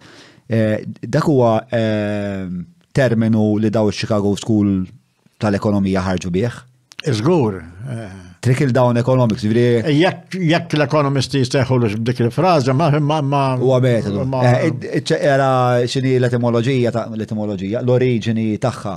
Ma tintuża minn ekonomisti u minn kulħadd. Ma minn fejn ħarġet għax tant hija insiba vera kondiscendenti spiex ta' tipo isma' aħna ħanibilgħu l-Alla. Issa mbagħad li fil-kastiklu naqra intom tajjeb. U jekk dik kienet kif qed jippiċċjaw tipo daw vera nies arroganti. Ma 1982 Kenneth Galbraith wrote that trickle down economics was known in the 1980s under the name horse and sparrow theory. In 1890s, sorry. So, in 1982, John Kenneth Galbraith wrote that trickle-down economics was known in 1890s under the name horse and sparrow theory. William J. Bennett credits humorist and social commentator William Rogers for coining the term. Alright, le, kien xaħat ġviri li għal dan l-ekonomija li għatamlu intom hija trickle-down economics, xaħat jitnejjek bijom bażikament. Dik hija ma kienx il-terminu uffiċjali li jużaw. L-iktar eżempju ċar u li ħalla reperkussjoni kif l-Ingilterra. L-Ingilterra matul dal-aħħar perjodu ħanejdlek ta' snin ta' l-aħħar 20 sena jew hekk intefet ħafna kien hemm proċess ta' deindustrialization li laqat ħafna lin-nord ħażin. Għax ħafna industri żarmaw fl-Ingilterra. Però il-financial services fis-South għaddew minn boom u għadhom għaddejjin. U l-politicians l-nies tan-Nord kienu jgħidulhom tinkwetaw x'ax din temporanja, għax issa jkun hemm trickle down, għax issa mill-boom tal-financial services mhux se jibqgħu jieklu n-nies ta' Londra biss, imma daw ħajjonfqu iktar ħajjonfqu iktar domanda, bla bla bla, u dejjem jistennew tan-Nord u qatt ma ġie xejn, mhux vera kien hemm. U fl-aħħar x'kien ir-riżultat li n-Nord iddetermina r-riżultat ta' Brexit mbagħad. Nies tan-Nord tal-Ingilterra fir-realtà. Li ma kinux kuntenti bil li raw li di ta' trickle down economics hija gidba għalihom għax baqgħu desolate kollha. Għandi dan l-aptit li naqbad il-Brexit miegħek, però ħanifoka naqra l-konverzazzjoni għax l-lum fuq qed nitkellmu mhux fuq Brexit sewwa. L-istorja tiegħek kif wasalt biex tħalt fil-Partit Laburista, kif ġrat? Fil-Partit Laburista jien qatt apparti bħala membru ġifieri dak li ġifieri minn dejjem, però jien l-attività tiegħi fil-Partit Laburista qatt ma xtaqt illi tkun xi ħaġa f'officialdom qatt. Sallum għadni komdu li ma nkun xejn. Però fir-realtà għamilt 12 sena membru fl-eżekuttiv tal-partit u għamilt xi 6 snin jew kemm membru tal-Bord tal-Viġilanza tal-partit. Però l-attività tiegħi fil-Partit Laburista iktar kienet attività kotrana fit-triq organizzazzjoni ta' demonstrazzjoni u għaffot oħra bħal dawn, tifhem. Ġifieri, u hemmhekk dejjem ħassejtni komdu, ġifieri.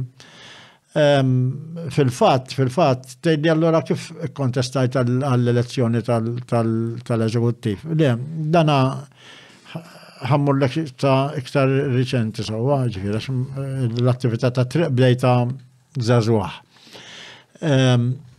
Fil-19 jidirli li 84 jew 83, issa nsejt eżatt. Mintof kien għamel fil-departimenti fil-partit, kien ħoloq ċertu departimenti, nsejt id-data eżatt, għamel departiment tal-premises, għamel departiment tal-kultura, li minnu kienu tħarġet il-famuża ġensna, per eżempju, għamel ċertu departimenti biex il-partit jikun iktar intaċ mal-grassroots. U fost kollox għamel departiment tal-sports, kien batalija għalli ħudu fidek da il-departiment tal-sports, ma kellix bżonnu ma mistanejdlu li, tifhem. Fil-fatt konna norganizzaw keep fit classes, dik tal-futbol, għaffet ħara bħal daw, insomma, valja ġifiri ma konċi espert fihom, jenda ma da bħala partit, mux biex għall-Olympic Games ħaniftehom, ġifiri konna nagħmilhom. Wara xi sentejn ħadu deċiżjoni li min ikun chairman ta' xi departiment jiġi co-opted fil-eżekuttiv tal-partit without voting rights. Ġifieri, mela, ġifieri id-departimenti minn għalija bdejnihom fl-81. So, meta kien hemm it-telf elettorali. Mbagħad fl-83 sentej wara daħluna fl-eżekuttiv minn ma tlabna aħna ġifieri. Mbagħad l-eżekuttiv x'kien jiddeċidi? Bħal kull eżekuttiv huwa ta' kull partit laburista u kull partit ieħor. X'inhi l-attività li jagħmel l-eżekuttiv? L-eżekuttiv hu jiddiskuti u jieħu deċiżjonijiet fuq il-policies nazzjonali tal-dana. Ħaniftehmu, meta sakemm kien mexxej Mintoff kien jiddomina. Mintoff kellu personalità dominanti ħafna. Mhux għax bnijaw b'xi mod artifiċjali, naċċertak ġifieri. Kienet hekk vera, reali ġifieri, kellu dominanza, ma jfissirx li dejjem kienet tgħaddi tiegħu lanqas ġifieri. Kien jisfidaħ, fis-sens mhux fi jisfidaħ b'mod. Jargumenta miegħu, jiddibattih, jgħidlu ma di mhux li tajba. Ejja, ma mhux kulħadd juża l-istess. Pereżempju, Lino Spiteri kien jasal li jopponih dirett. Imma Ġuża Kastar kellu t-tattika illi per eżempju jgħidlu sewwa qed tgħid, imma mbagħad jinterpreta s-sewwa tiegħu b'mod differenti. Għax kien jaf is-psychology ta' Mintoff qatt ma kien jaċċetta terfa, dik hija parti mis-psychology tiegħu tajba jew ħażin. U Malta gwadanjat ħafna bis-saħħa tagħha dik. Kien it-tip li kien kelb tal-ġlied imut qabel idur biex jitlaq, ma jitlaqx. Tifhem, kien dak it-tip ta' karattru. U kont tammira ħalek? Fijax tammira, ħafna fijax tammira, mela bniedem li ma jċedix la jkun konvint. Tifhem, kien ikun konvint ġifieri. Ma ġieli kien konvint mill-ħaġa żbaljata? U mhux darba. U baqa' jiġġieled u inti qed tgħid mhux aħjar. Ħaniġu oħra, minuta, x'imbagħad kellu tattika oħra pereżempju. Da ovvjament hu ma kienx jifhem kollox, ħadd ma jifhem kollox.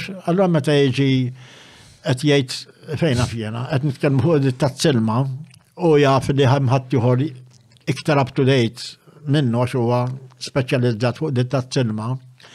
Però jidirlu mod u l-ieħor qed jgħidlu mod ieħor jibqa' jafsu ħafna u jattakka ħafna. Mhux għax ikoll biex jaċċerta ruħu. Għax jekk ieħor iċedi jgħid mela kien dajjef l-argument. Tifhem. Imma jibqa' jattakka ħafna jkissru. U jekk jara li ma ċedix, hemmhekk imbagħad titieħ il-validità tiegħu. Ma jistax ikun iċedi għax sempliċement huwa bniedem li forsi dakinhar għandu ġieħ ta' rasu m'għandux abtit paroli. Tista' tkun ukoll imma naħseb Mintoff kien qisha dik għax ikun jaf ma qed jitkellem. Tifhem. Kellu dil-kapaċità Mintoff jaqra nies. Imbagħad kellu oħra, Mintoff kellu deduttiv Pitagorjan, ħodha minn għandi. Deduttiv Pitagorian. Ġifieri mintof tinnutaħ kien bniedem illi minn dak li hu self-evident kapaċi jiddeduċi lightning ħafna. Kellu dat-don. Don matematiku ġifieri. Fil-fatt interessanti fil-biografija li kiteb Mark Montebello għamel riċerka anki mar Oxford, sirna nafu illi mintof l-iktar li jaċċella fil-mezz. Għamel sens, kontat meta ġifieri qed nitkellem ma' Mark, għetlu għaxem għat niskanta bija, għax il-deduttiv ti, għax il-mezz huwa deduttiv, anki induttiv, imma deduttiv huwa pedament tal-mezz. Għetlu xejn għat niskanta, bil-riċerka li għamiltu xsibt li Oxford kien jaċċella fil-mezz mintof, għetlu għalix tinnota fieħ dina, anki waqt konverzazzjoni u assessment ta' xaħġa. Ovvjament ma jfissirx li għal-kem kellu dak id-deduttiv kollu kien jifhem f'kollox, kif jista' jkun da. X'istudja? Oxford. Mbagħad għajdi x'istudju Oxford Bħala perit. Bħala perit, ġuru perizja beda Malta u kompla Oxford. Beda Oxford, gradwa minn Oxford Mela, fejkonna. Ma kont nitkellmu fuq il-karattru. Kellu oħra mintof. Ġifieri jekk imbagħad wara li attakkak b'dit tattika, mhux kull argument kien jagħmel hekk, ġifieri di waħda minnhom, wieħed one out of a number. U jara li bqajt sod u jkun konvint ġo qalbu, mbagħad mhux sejlek għandek raġun għax jiġi qed waqalu nnifsu, però mbagħad tinduna li wara adotta dak li jatlu inti u li kien qed jattakkak fuqu. Dika kienet tiġri, imma it got results for him, Kif kienu jinterpretaw għamman jisma, kienet id-dejjaqom li ma kienx. Ara ħanajdlek mintof kien. Bustina bela darba diskrivi ħeżat. Għal da bnidem bħax-xemx. Mil-bot sabiħ. Emmek taqrb ħafna leħ, jaħrek. Tostu jaħraq. U naħseb li deskrizzjoni eżatta. X'kien bniedem illi kif jidher minn poplu, sewwa kien bniedem li naħħal faqar li ġab vera ħelsien, u fotoħra bħal dawn. Ma ta' madwaru kien jippretendi l-impossibbli. L-impossibbli kien jippretendi. Ġifieri jekk tagħmel il-possibbli, il-maksimum ukoll ma taqlax proset minn għandu. Dejjem inti ma miġ biżdejjed qatt, l-impossibbli kien jippretendi. Però ma jfissirx li ma kienx japprezza, ġifieri. Għax pereżempju kellu l-wej tiegħu mbagħad kif japprezza. Pereżempju ngħidlek biċċa xogħol. U għamilt kemm flaħt u tak xeba argumenti li suppost għamilt iktar, ġifieri, qudiem meetings ħieħ. Però mbagħad u dak matul il-ġimma, mbagħad is-sibt iċempillek jgħidlek ejja ħaniklu għadha ta' jgħidlek aħna dejjem xogħol ejja dellemara ħaniklu flimkien. Għalhekk imbagħad kienet il-wej tiegħu kif jurik li m'hemm xejn personali, sempliċement hija tattika tiegħu li fix-xogħol qatt mu m'għamilt biżżejjed qed tifhem. M'hemmx kien jinteressaħ l-iktar minn tof? Excuse? X'kien l-iktar li jinteressaħ minnu minn tof? Flimma sens, imma fil-sens li fil-politika it-tiri tiegħu x'kienu? Jien ngħidlek it-tiri tiegħu kien il-ħelsin ta' Malta. Fil-fatt iktar għal-dak tiegħu jiena. Issa di tinkludi wkoll il-ħelsin finanzjarju. Poplu jista' jinħakem bix-xabla u bid-dejn, jew bix-xabla jew bid-dejn. Mhux hekk. U mintof it-tnej kien qieshom dawn biex ma nħakmux bix-xabla iġġielet u mexa biex ma bqajniex bażi militari. Maħkumin bix-xabla konna. Però kien fissat li d-dejn nazzjonali pereżempju irid-dejjem jonqos u qed inikost qed tifhem. Ġifieri kien jagħtik fil-fatt jekk tara il-rekord tiegħu. 13 sena li għamel fil-gvern, il-gvern dejjem spiċċa b'surplus. Qatt ma tilef. Hija rekord, hekk tara għalhekk tieħu mill-indipendenza lawn, minn 1964 lawn, għal-kem għadda żmien. L-uniku żmien fejn il-gvern għala fl-aħħar ma kellux deficit bħala current expenditure il-13 sena ta' Mintoff u xi sentej ta' Joseph Muscat. Il-pija dejjem kien hemm 100,000 minna u dejjem id-dejn nazzjonali jikber. Tifhem. Ġifieri dik kienet oħra u ma ntexxor ta' x'ħannejt dina wieħed irid jara wkoll ir-relation ma dak li ġara f'ċertu ex-kolonji. Ektuħu ex-kolonji, per eżempju, Ingliżi fl-Afrika. Neħdu per eżempju Zimbabwe, Rhodesia kienet qabel. Ħadu l-indipendenza. Imma mbagħad l-ekonomija marret lura. Spiċċaw għar kultant mill-li kienu taħt l-Ingliżi. Allora li kien jibża minna Mintoff ħafna. U f'dan il-kuntest, l-indipendenza, inti l-aħħar darbat li inti l-indipendenza ma taraħiex bħala nsejt x'kienet l-istqarrija eżatta li l-indipendenza kienet indipendenza falsa, naħseb għad l-kelma kienet. Iva, ara, il-linja tal-partit kienet fil-fatt ukoll u naqbel magħha. L-indipendenza ħnejdu li ġabbor Olivier kienet indipendenza b'kundizzjonijiet li dak li essenzjali baqa' kif kien. Ġifieri, bqajna bażi militari. Bqajna biex xandir rediffusion u fidej l-Ingliżi jew xkien broadcasting, insomma ħafna affarijiet baqgħu fidej l-Ingliżi, banking u affarijiet oħra bħal dawn, kollox fidej l-Ingliżi, kollox marbut anki trade mal-Ingilterra, ġifieri, u ħanejdu l-almiżata li kienu jħallsu kien tellaħħilhom minn xi miljun u nofs insejt kemm xi 3 miljuni vera Borċ Olivier fis-sena. Issa mbagħad meta tela Mintoff dawn l-affarijiet bidilhom kollha. Kollha bidilhom, inkluż il-bażi għax għamel ftehim li bdejna ndaħlu 20 miljun minn 3 miljuni. U bil-kundizzjoni li f'7 snin jitilqu. Ġifieri, issa min jargumenta li imma kieku ma kienx hemm l-ewwel ftehim ta' Borċ Olivier, Mintoff ma setax jagħmel hekk. Ma naħsibx, naħseb li fi żmien kieku Borċ Olivier floka għamel dak il-ftehim. Ftehim ma' Mintoff u ġildu fl-imkien u għamlu coalition fuq dil-biċċa ta' xogħol biss, żgur li kien nġibu ftehim miljun darba ħjar milli ġab Borċ Olivier. Immaġina dan. Tot eksperiment sempliċi, immaġina Borċ Olivier.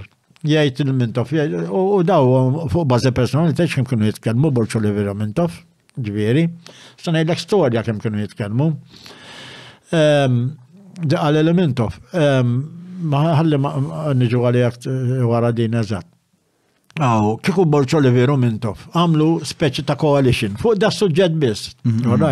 U Mintoff u Borċ Olivier daħħal il-Mintoff miegħu biex jinnegozja mal-Ingliżi, kieku żgur li konna nagħmlu mill-ewwel ftehim li għamel Mintoff fil-1972. Issa. Nistgħu wieġbek fuq di għax għamilt wara l-konverzazzjoni tagħna għamilt ħafna qari, speċi kelli l-opportunità, ħadd l-opportunità biex naqari. Grazzi tal-li qed issegwuna sawhekk nittama li qed tieħdu gost qed isibu divertenti u forsi informattiv dan dialogu li qed iseħħ bejni u Semi Mejla. Qabel ma nkompli nixtieq nirringrazzja lill-azzjendi li jagħmlu dan kollu possibbli u għal daqstant ir-rakkomandazzjoni tiegħi hija li tagħmlu użu mis-servizzi u mill-prodotti li ta' kumpaniji li jissapportjaw dan il-podcast. Dawn l-azzjendi huma Vinja Capricci tal-ħabib tagħna Abram, Browns, il-Maple tal-li jipprovdulna Sourdough, kif ukoll Apex Media tal-SEO, nirringrazzja ħbib tagħna tal-Kutriko, il-Garmin, il-GSC Technologies, ESS Electra, kif ukoll Olympus, eCabs, Derek Meets 9986-6425 u click.com.mt li għamruna dan siġġu li huwa part siġġu part tron għal warrani artab tiegħi. Infakkarkom li l-click fuq click.com.mt tistgħu jsibu ħafna regali tajbilamiet u apparti s-siġu wkoll tawna ħafna tamir teknoloġi, tawna upgrade. Bil-bidu sal-aħħar tawna upgrade. Grazzi click.com.mt. Grazzi ħarat laqna sa jien u Semi Mejla. U mela kien hemm moment fej kienu għamlu speċa din il-koalizjoni, għalija fil-57, għana ktibta ximkien, fej għamlu l-break with Britain Resolution. Iġviri kienu ġamlu jisu l-ewel pass li jisma, aħna miftemin. Ankax mill-li niftakar mbagħad fil-kuntest dinji jien għalija d-dinja wara 1947 once li l-Indja iddeċidiet li sassir indipendenti isu decolonization kulħadd isu beda jixteret isu. L-Indja ma kienx l-Indja British India kienet Afganistan, Pakistan, Ceylon, Thailand. British India kienet subcontinent, fil-fatt mhux gvernatur kellhom viceroy. Ekku. U la darba speċa infatmu l-Indja, mbagħad kulħadd beda jgħidu żomm sekonda mela jekk is-subkontinent tal-Indja jista' jinfatam, mela aħna ħajkollna nibdew nartikolaw aħna minn aħna bħala nazzjon stat, eċetera, eċetera. U fil-57 sar dal-break with Britain Resolution. Kien hemm konferenza wkoll, però ħarbit li minn moħħi u ma ħadx nota tagħha fejn marru l-Ingilterra biex jibdew jinnegozjaw kif ħassir dekolonizzazzjoni u kien hemm Borch Olivier, Mintoff, Pellegrini kien hemm għax dak iż-żmien Pellegrini kien imexxi partit ieħor li nsejt ismu. Christian Workers Party. Il-Christian Workers Party process u kien hemm ġaħat ieħor li kien qed imexxi l-partit. Kien hemm fuq il-fundamentali huma kienu qegħdin jaqblu. L-istajt insib li fis-64 li ma kienx qed jaqbel Mintoff primarjament kienu żewġ punt importanti. Tnejn minnhom naqbel tlieta, tnejn minnhom naqbel perfettament miegħu, naħseb l-oħra kienet speċa aktar logħba naqa' fit-tul. Mintoff ried li jitneħħew żewġ klawżoli mill-Kostituzzjoni fil-fema tiegħi oxxeni li jeżentaw il-Knisja mill-liġi bażikament li kienu jgħidu xi ħaġa tipo. Parti mill-ftehim blanu tal-li semmejt lek jiena. Eżatt. Waqt kont qed tgħidha fihom kont qed naħseb li da bażikament fil-Kostituzzjoni jridu jiktbu li kwalunkwe ħaġa li tagħmel il-Knisja li tmur kontra l-human rights il-gvern m'għandux jgħid fuqha. U dik kienet klawżola waħda.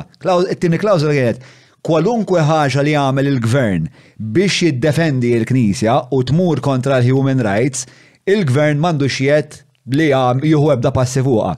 U dawk iż-żewġ klawżoli naqblu. It-tielet klawżola kienet li essenzjalment min toffrit Repubblika mal-ewwel. Borch Olivier ma redix. Issa jiena l-qari tiegħi huwa jista' jkun li Borch Olivier kienet jilab fil-negotiation dit-taktika jgħidu la pegging. Fejn jiena nwaslek sa norma ġdida. Li hija jiena stat indipendenti xbin, nista' ninnegozja li hija. Mbagħad jagħmilha wara. U mbagħad la darba drajni għad in-norma, orrejt mela issa ħanżidlek di. U dejjem isek tippeggja bil-mod. U qed ngħid hekk għalfejn għax kien hemm avveniment vera interessanti fis-62 fejn Malta marret tipprova tidħol mal-United Nations. U l-United Nations qalu l-għalelex min titkellem għalikom ir-reġina. Wara 64 dawk l-affarijiet inbidlu u fil-fatt fis-66 sibt memorandum vera interessanti ta' Borch Olivier fejn jgħid fis-66 jgħid ma nistgħux nibqgħu niddependu mal-punent. U ġifieri hawnhekk Borch Olivier kienet jgħid li jisma' aħna stat indipendenti u nistgħu nibdew morru nagħmlu dak li mbagħad Mintoff għamel b'mod ħafna iktar aggressiv li joħroġ fid-dinja u jara isma' ma minn ħanamel business jien biex inkabbar din l-ekonomija. Kif narhom jien nar isra mill-perspettiva tiegħi qishom jew dal-metodu Amerikan ta' polizijes tal-good cop, bad cop, taf kif ta' qishom night and day, għandek bżonn it-tnejn li huma. Malta kellha bżonn it-tnejn li huma. Kellek bżonn the kind of slower, more elegant, softer side, mbagħad Orajt ma wasalniex ma laħħana jidlek jien xbin. Le, zom. U speċa bejnietom kif narom il-figuri tagħhom istra kellhom bilanċ vera interessanti. Li fattu li b'din l-istampa però huwa u naħseb li jkun fl-opinjoni tiegħi jkun affettwa l-behavior ta' Mintoff huwa li fl-istess żminijiet fil-Labour Party Ingliż anke mill-oppożizzjoni kien hemm element antikoloniali kbir. Ġifieri fil-House of Commons minnaħa tal-Partit Laburista kien hemm membri prominenti li huma favur illi l-Imperu Ingliż litteralment jispiċċa. Allora, meta għandek dik is-sitwazzjoni, iktar kien moment fej wieħed ġifieri kien hemm ħafna li qed jaraw isma' issa matter of time la telqet l-Indja issa nut li noqogħdu nitkellmu fuq imperu. Qed tifhem. F'dik iċ-ċirkostanzi naħseb li Mintoff kien qed jara li iktar hemm ċans li nieħdu iktar minn bħala deal qed tifhem mill-lana. Issa ħaniġu għax semmejtlek Borg Olivier u Mintoff li kienu dan. Dal-aneddotu ħeżet ħadd nota. Mela, qabel l-elezzjoni tan-1971 dan skont Mintoff. Qabel l-elezzjoni, qed nitkellmu jienu inti qed nitkellmu jienu Mintoff għalli. Għalli qabel l-elezzjoni tan-1971 kienet wasal biex jala il-kontratt tal-British Airways. U Borg Olivier kien qed jinnegozja magħhom biex iżidilhom il-fi.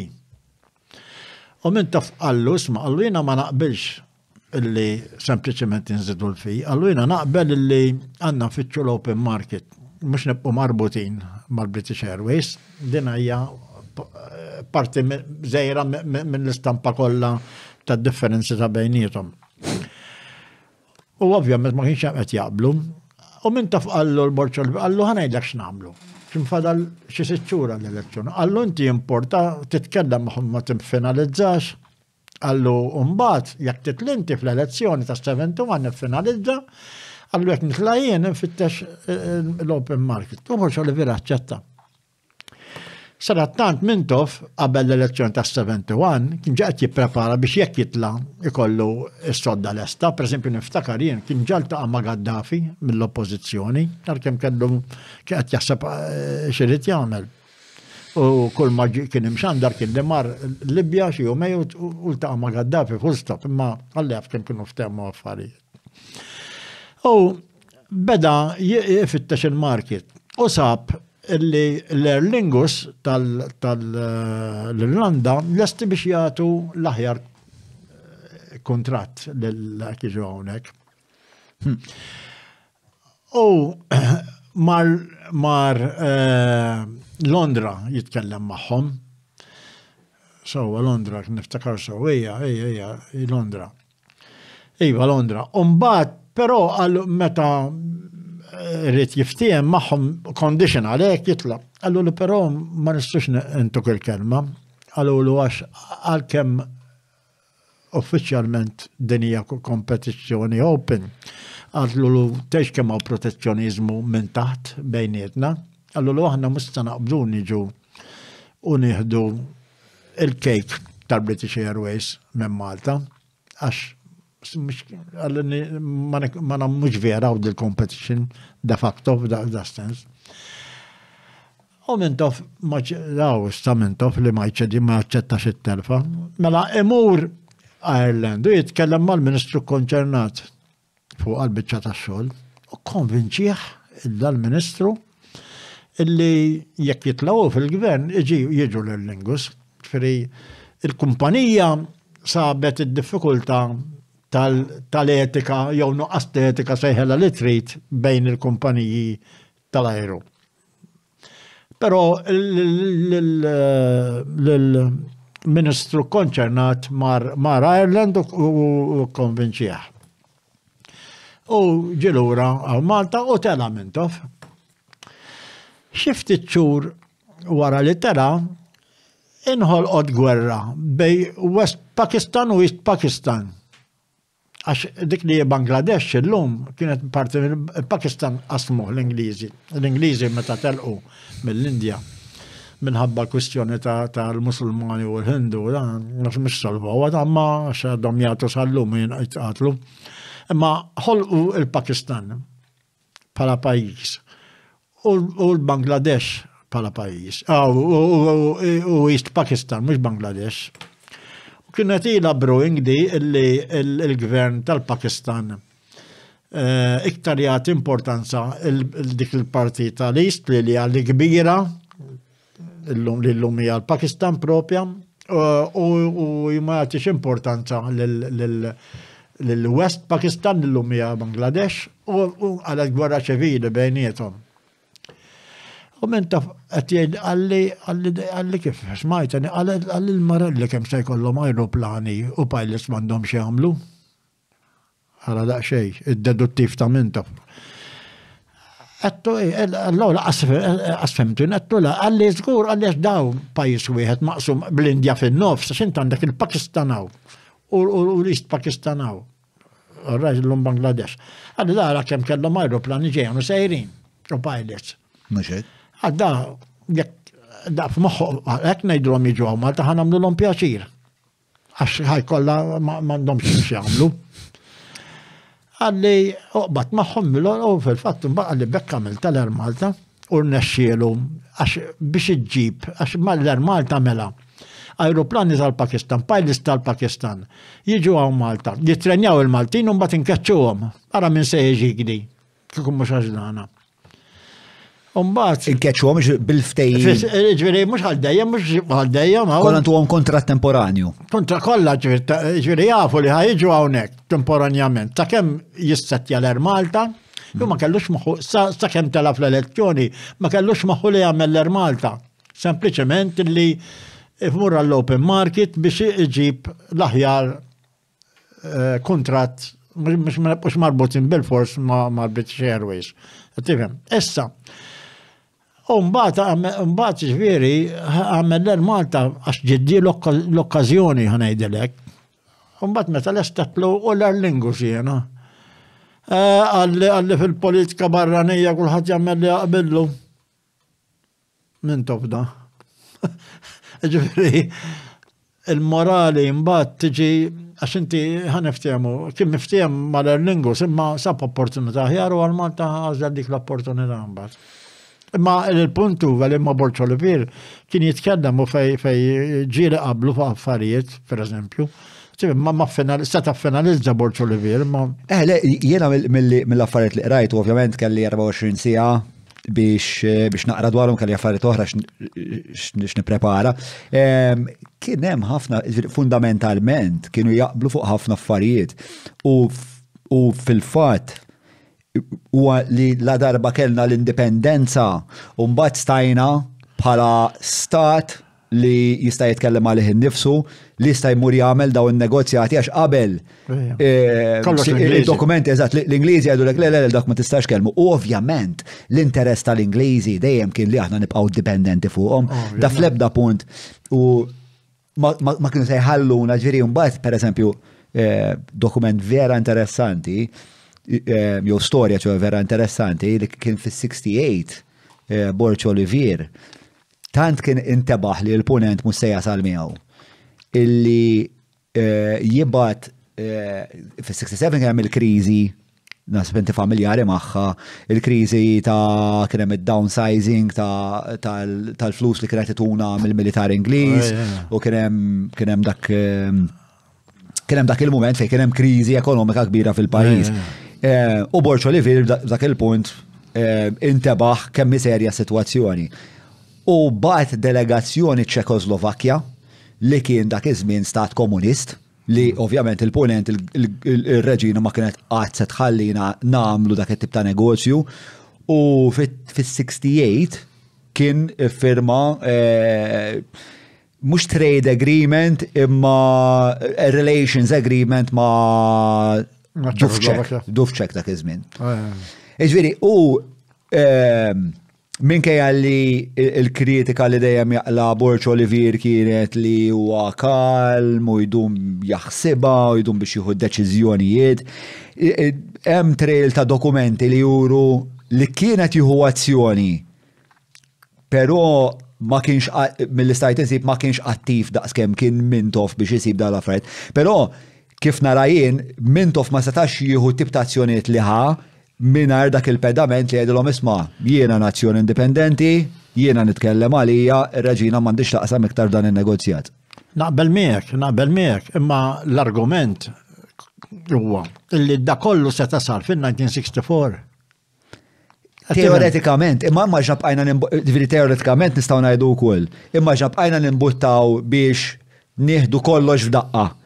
U jgħidulna mela għaliex min, Murlem.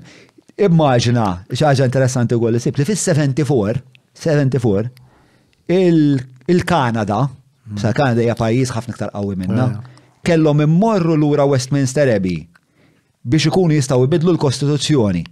Aħna dik il-parti konna ġamilnija fis-64, mis-74 biex jieħdu tibdila damu sal-82. Sal-82, sal-Kanada mhux qed tgħid għandna pesisa f'nofs il-Mediterran, qed ngħidu l-Kanada biex infatmu minn Westminster biex jieħu deċiżjonijiet leġislattivi, damu sal-82. Ġifieri għalija ġifieri jista' jkun li għandek raġun. Ma permettili, mhux il-Kanada vera, mhux ġifieri kif qed tgħid inti, kienu għadhom jiddependu sal-Privy Council jekk niftakar sewwa, sa dak il-ġirgħanet li qed tgħid inti. Kien jismu l-Kunsill. Għax riedu. Mela kieku rridu jaqtu mill-dana l-Ingilterra kellha xi saħħa fuqhom fir-realtà. Aħna iktar diffiċli għalina kien mhux għall-Kanada. Biex jieħdu t-tibdil fil-Kostituzzjoni li ħadu damu 6 snin. Mhux xajt. Ma naħseb jiena għax ma rridux jiġġieldu, ħanamlu hekk. Ma nafx għalfejn. Imma tantu kbira l-Kanada li għattellhom naħseb li hemm ġiex fatturi waħda d-daqs. U distanza ġeografika fiżikament m'għandha saħħa ta' xejn fuq l-Ingilterra. U l-oħra l-proximity mal-Amerika. L-Amerika vera alleata mal-Ingilterra, imma li l-Kanada tkun iktar qrib l-Amerika mill-Ingilterra kien fl-interess tagħha. Veri dejjem kien istaġġib l-appoġġ tal-Istati Uniti. Le, militarment u ekonomikament probabbli li t-tibdila li rridu jagħmlu hija 1982 Julian. Li tajt li bażikament li biex jibidlu l-liġijiet maċ irridu jgħaddu minn Westminster Abbey biex ta' sommarju kbir ta' għed nagħmel. Jismani, dawn huma kalkolazzjonijiet jistu jkunu hekk jistu ma jkunux, imma mbagħad ħaniftehmu fit-tmexxija ta' kollox, inkluż tal-politika. Kultant tkun hemm deċiżjoni li m'għandekx ċertezza fuqhom. Kemm se tissogra? Mistoqsija. Kemm se. Mela.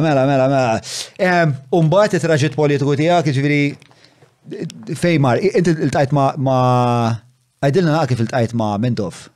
Ma' Mintoff jiena l-ewwel kuntatti uffiċjali li kelli meta ġejt elett fil-Kunsill tat-Tażna fit-1975.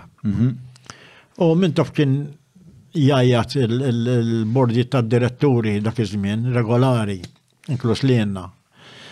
Fil-fatt aħna konna ngħidulu li hu l-General Manager ta' Malta, mhux il-Prim Ministru, għax kien jidħol f'ħafna dettalji per-eżempju fejn naf jien, ejja ngħidu irid jara kif mixja l-Air Malta, jew kif mixja s-Si Malta, jew l-Ena Malta, jew it-Tażna, jew whatever, qed tifhem. Kien jajjat il-bordijiet regolari u jkun irid hekk u ma jrid hekk u la ma sar ġdin u jekk tistax issir din, eċetera, eċetera. Hemmhekk l-ewwel darba li tqajt miegħu bdejt insir nafu.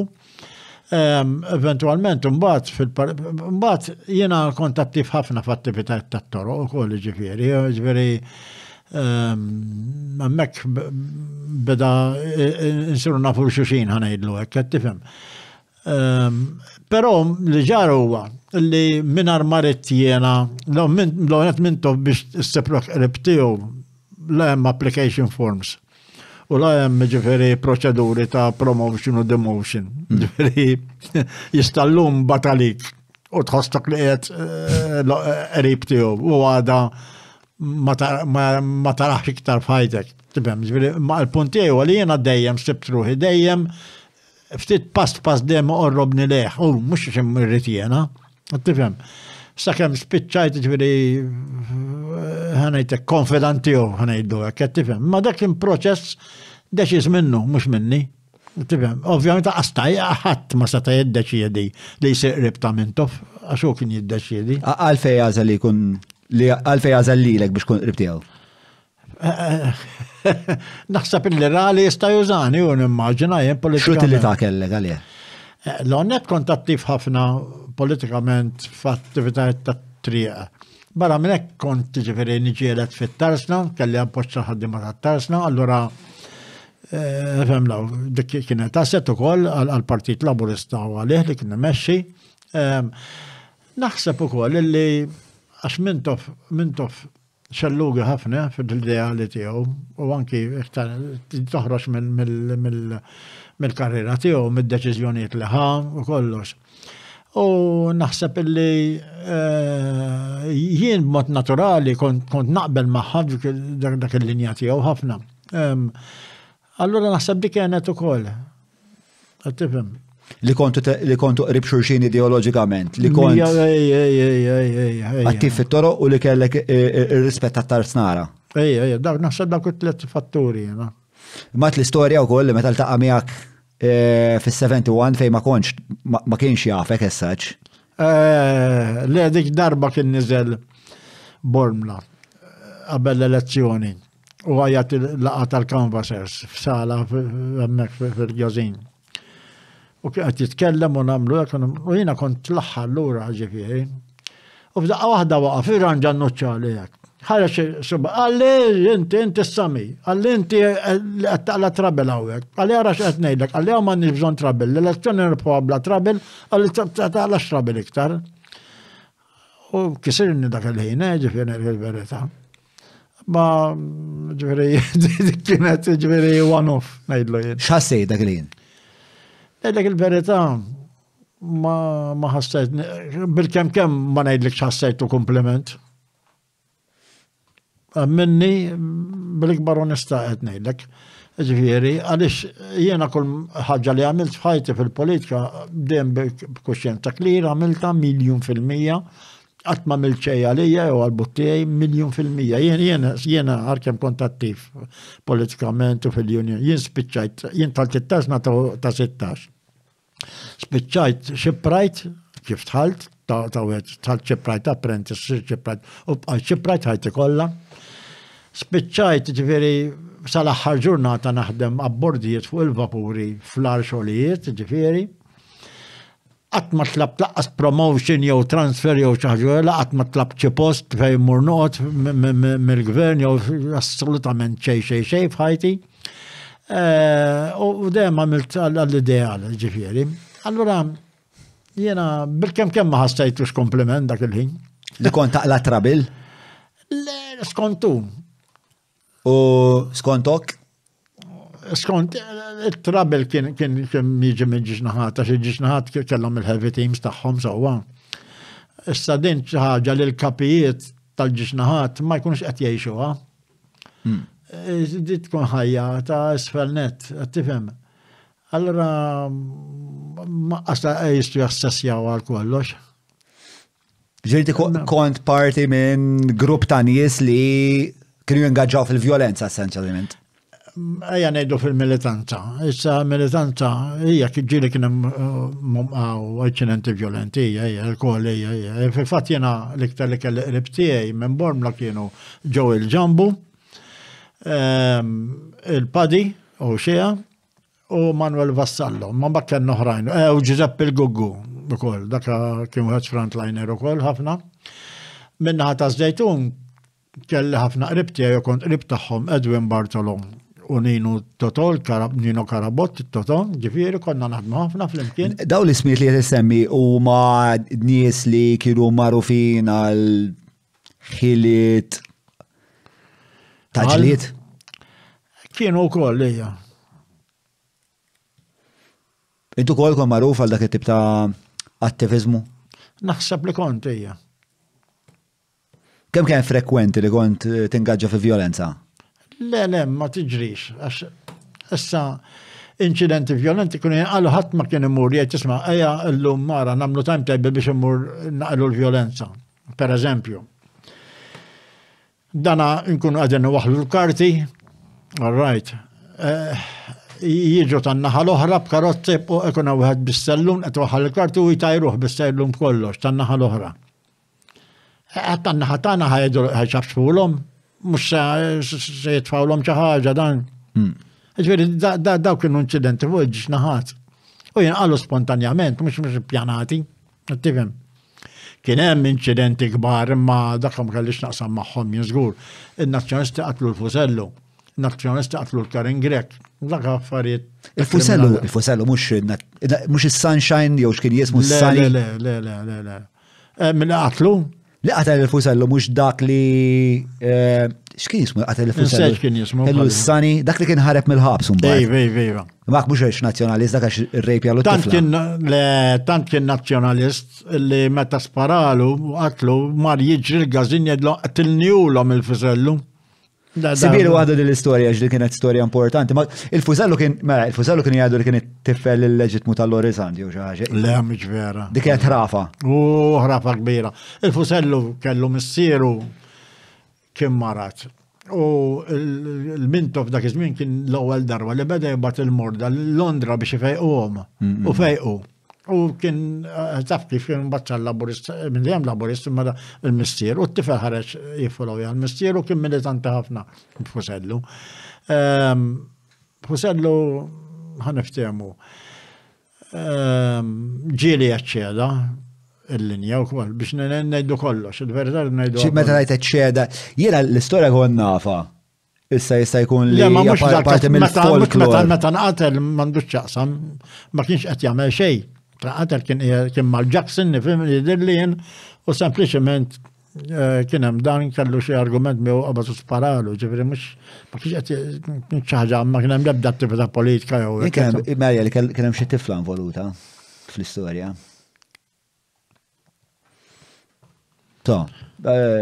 Fidejk ġu għara taqra l-artiklu, mbagħad tira summary għal-motivazzjoni għal-fejn Bartolo kien jismu li għatel. Bartolo. Jgħidu s-Sani jew s-Sunshine jew xi ħaġek, mbagħad kien ħarat mill-ħabs, l-istorja kompliet fil-verità. Insomma, mela konna ngħidu fuq il-vjolenza. Sewa. U inti qed tgħidli li l-vjolenza kienet xi ħaġa li kienet tiġi miż-żewġ naħat, ġifieri intom kontu tirrispondu għall-vjolenza. Tant kienet tiġi mill-ħadd. Imbagħad meta Fenek Adami ħawver il-partit, il-legalizza ħanamluk jew formalizza l-heavy team tagħhom ma x'għamel tal-ġaketta blu. Tal-ġaketta blu kienu ħanajdu hekk. Ma nafx naqbad ngħidlek jiena. L-armed wing, l-armed wing, għax forsi nkun qed nesaġera, imma il-wing militanti ħanajdlu hekk, tifhem, tal-Partit Nazzjonalista. Tifhem. Imma kien pass għaqli ta' Fenek Adami għax ġabhom taħt il-kontroll tal-partit. Fil-Kastan tal-Partit Laburista aħna ma konniex taħt il-kontroll tal-partit. U l-konsegwenza ta' dak x'kienet? Għalina ħjaru. Għax? Għax inti iktar ma tkun fri, iktar t-opera. Fenek Adami kien tactician tajb ħafna, ġveri, u t-studja l-dak tiegħu tinduna. Bidi waħda mit-tattiċi li irranġa fil-partit tiegħu li l-heavy team mbagħad irreplace jiġi qed tifhem. Billi għamel dina l-skwadra seħela ma nafx naqbad seħela tal-ġaketta blu illi kienu ktar disciplinati allura. Aħna ma konniex disciplinati. Ġifieri ma kenniex minn la min jorganizzana u xej, iktar konna spontani. Kif kontu tiddeċidu li ħat ingaġġaw fi violenza allura? Le, ma konniex tiddeċidu li ħat ingaġġaw fi violenza, jekk tiġi. Ma tarax, ma naħna, da minn Għat ma mortu per eżempju demonstrazzjoni tajdu sma l-lum ħajl ta' nazjonalisti tal-post. Zom. Ħammorru ħanamlu frattarija. Ejja, dik ħamlu, per eżempju, il-demonstrazzjoni tal-indipendenza ħna konna. Regolari mmorru fil-20 ta' Settembru l-belt biex nuru l-disapproval tagħna. Kien għalu ħafna inċidenti, imma għana kien hemm ir-raġuni wara, mhux il-mira ma kienx il-vjolenza, il-mira kienet il-falsifikazzjoni tal-istorja. Għaliex? Għax wara li tala Mintof fis-71, il-laburisti bdew jaraw bajnihom, bdew imessu bidejhom, illi kemm kellu raġun Mintof jgħid illi l-indipendenza kienet ta' parsi ħanajdulek, U setet kienet ħafna ħjar. Għax kienu ġa. Kienet ħafna ħjar, ma kienx ta' parsi. U rajt, mux ta' parsi, ħana jgħidu l-ek, imma aħna konna ngħidu l-ek, indipendenza ta' parsi, setet kienet ħafna ħjar. So, issa, within 3 years, per esempio, sa' 73, Mintof, tant kien għamed tibdil, illi seta sar qabel, illi konna ngħidu li tiċċelebra. Tiċċelebra xi ħaġa illi ħallejna kollox kif kien. Tifhem, kien qed naraw fil-prattika. Kien hemm political argument kbir u b'saħħtu il-għala nopponu, nipprotestaw. Ma meta kontu tipprotestaw, ġifieri ma kontux tmorru hemmhekk blan li ħataqilgħu il-ġlied. Le. Imma ħanajdlek hemmhekk il-nazzjonalisti kollhom il-heavy team tagħhom ta'. Ma probabbilment għax kienu jafu li ġej fis-sens. Ma nafx, chicken and egg, taf kif. Tipo jek jina ġejn xaba. Le, ma kien, mux ħanna konna l-Anġli u ma kienu xjaten. Ma laqas ma kienu l-Anġli u ma ħana konna xjaten. Sewa. U il-nazjonalisti ġieli kienu jorganizzaw ruħom bl-istess mod li kontu t-organizzaw ruħkom intom u jiġu dimostrazzjoni ta'kom u jisfrattaw ilkom? Ma naħsibx niftakar. Zoom. Ma jidirlix ta'. Mux għad niftakar li. Le, ma naħsibx li kienet it-tattika tagħhom le. Ma jidirlix. Ġifri kienu inqas confrontational minnkom? Jista' jkun hija. U l-għannet titqis li il-moral, aħna kellna moral iktar ma kellhom huma. X'ivvulieri moral? Il-moral, ġveri, dak xi ħaġa ġo fik li tibatek tipprotesta. F'dak każ, qed tifhem, jew tappoġġja, viċiversa. Meta aħna semmejtlek il-kwistjoni tal-indipendenza u jew affarijiet oħra bħal dawn, meta aħna konna naraw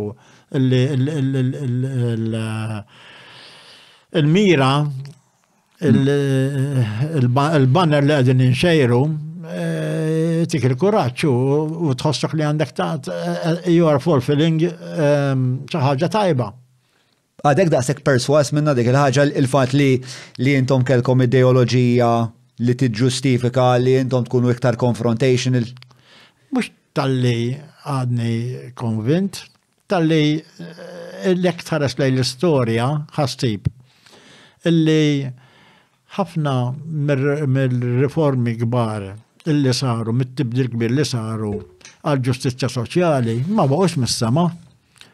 Ġew b'din it-tip ta' rezistenza u b'din it-tip ta' konfrontazzjoni. Kien semmu rivoluzzjonijiet, bħala istamorna fuq l-ikbar eżempji sewwa, rivoluzzjoni Franċiża, rivoluzzjoni Bolxevista, nistgħu nsemmu affarijiet oħra bħal dan. U il-lingwa tal-vjolenza, min kien jitkellem għal aħjar, il-laburisti u l-nazzjonalisti? Xi tfisser l-lingwa tal-vjolenza? Min kien l-iktar kapaċi bil-vjolenza? Ma fimx il-mistoqsija. Min kien l-iktar kapaċi meta kontu tiġu f'konfront fiżiku? Min kien l-iktar kapaċi fostkom? Mhux qed nifhem xi tfisser il-mistoqsija, il-voċiet. Le, il-lingwa tal-vjolenza, qed inkonfigurattiv hawnhekk sewwa. Le, deka jiddependi mill-instans ta' dak il-każ partikolari.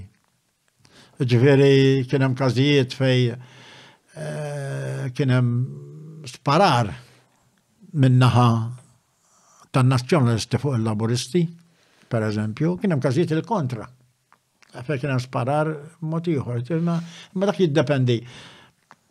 Għax ġieli anke kun hemm tpattija, illum ġarek u l-għada jew ftit wara saret tpattija.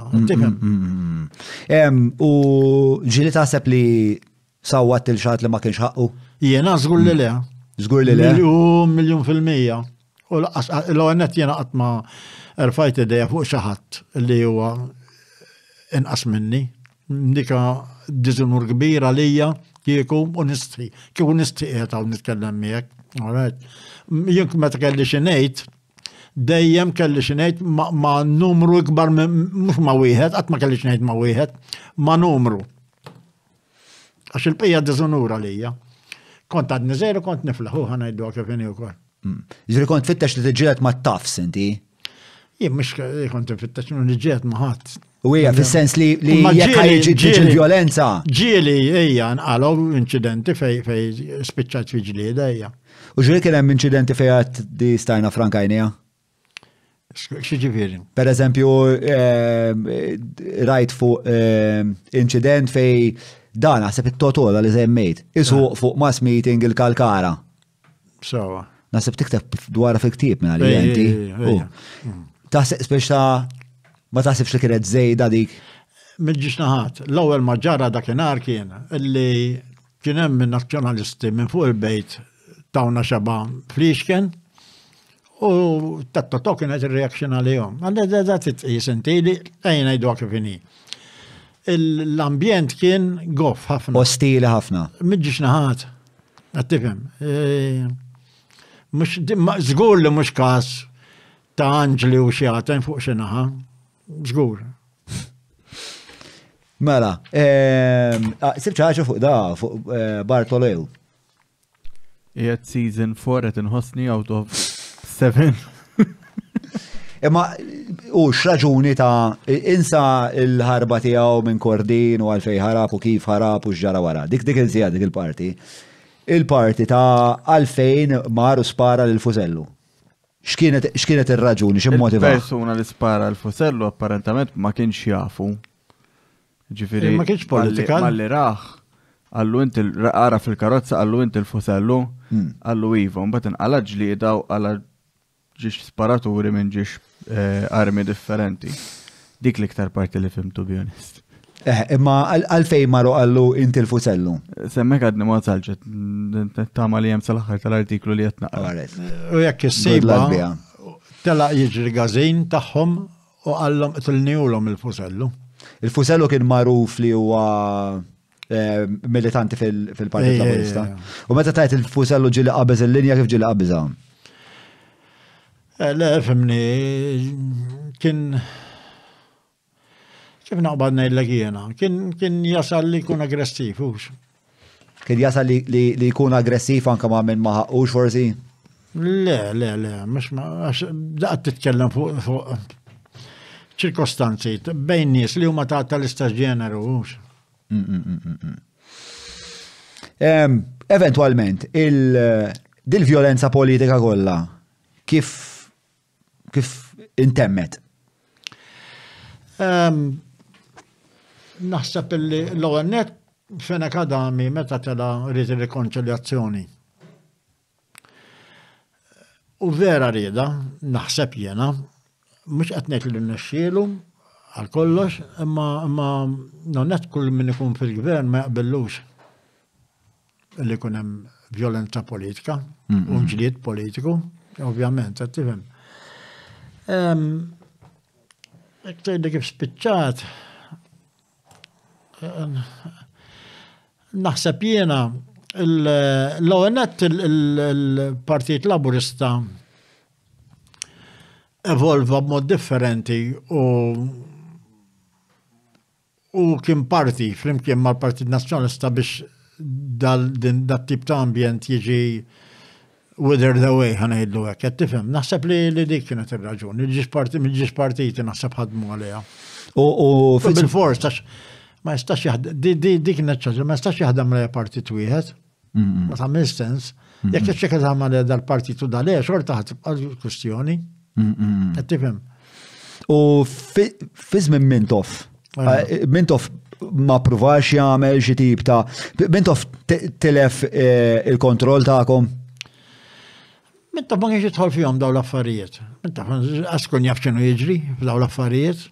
Imma meta jkun hemm qed ngħidu kien hemm il ta' Karen Grek, kien hemm Raymond Caruana. Le dawk każijiet kbar. Lino Kawki jew kien hemm ħafna affarijiet li kienu jiġru, għal ħares ma kienx jaf x'qed jiġri. Mhux fuq dak qed nitkellem.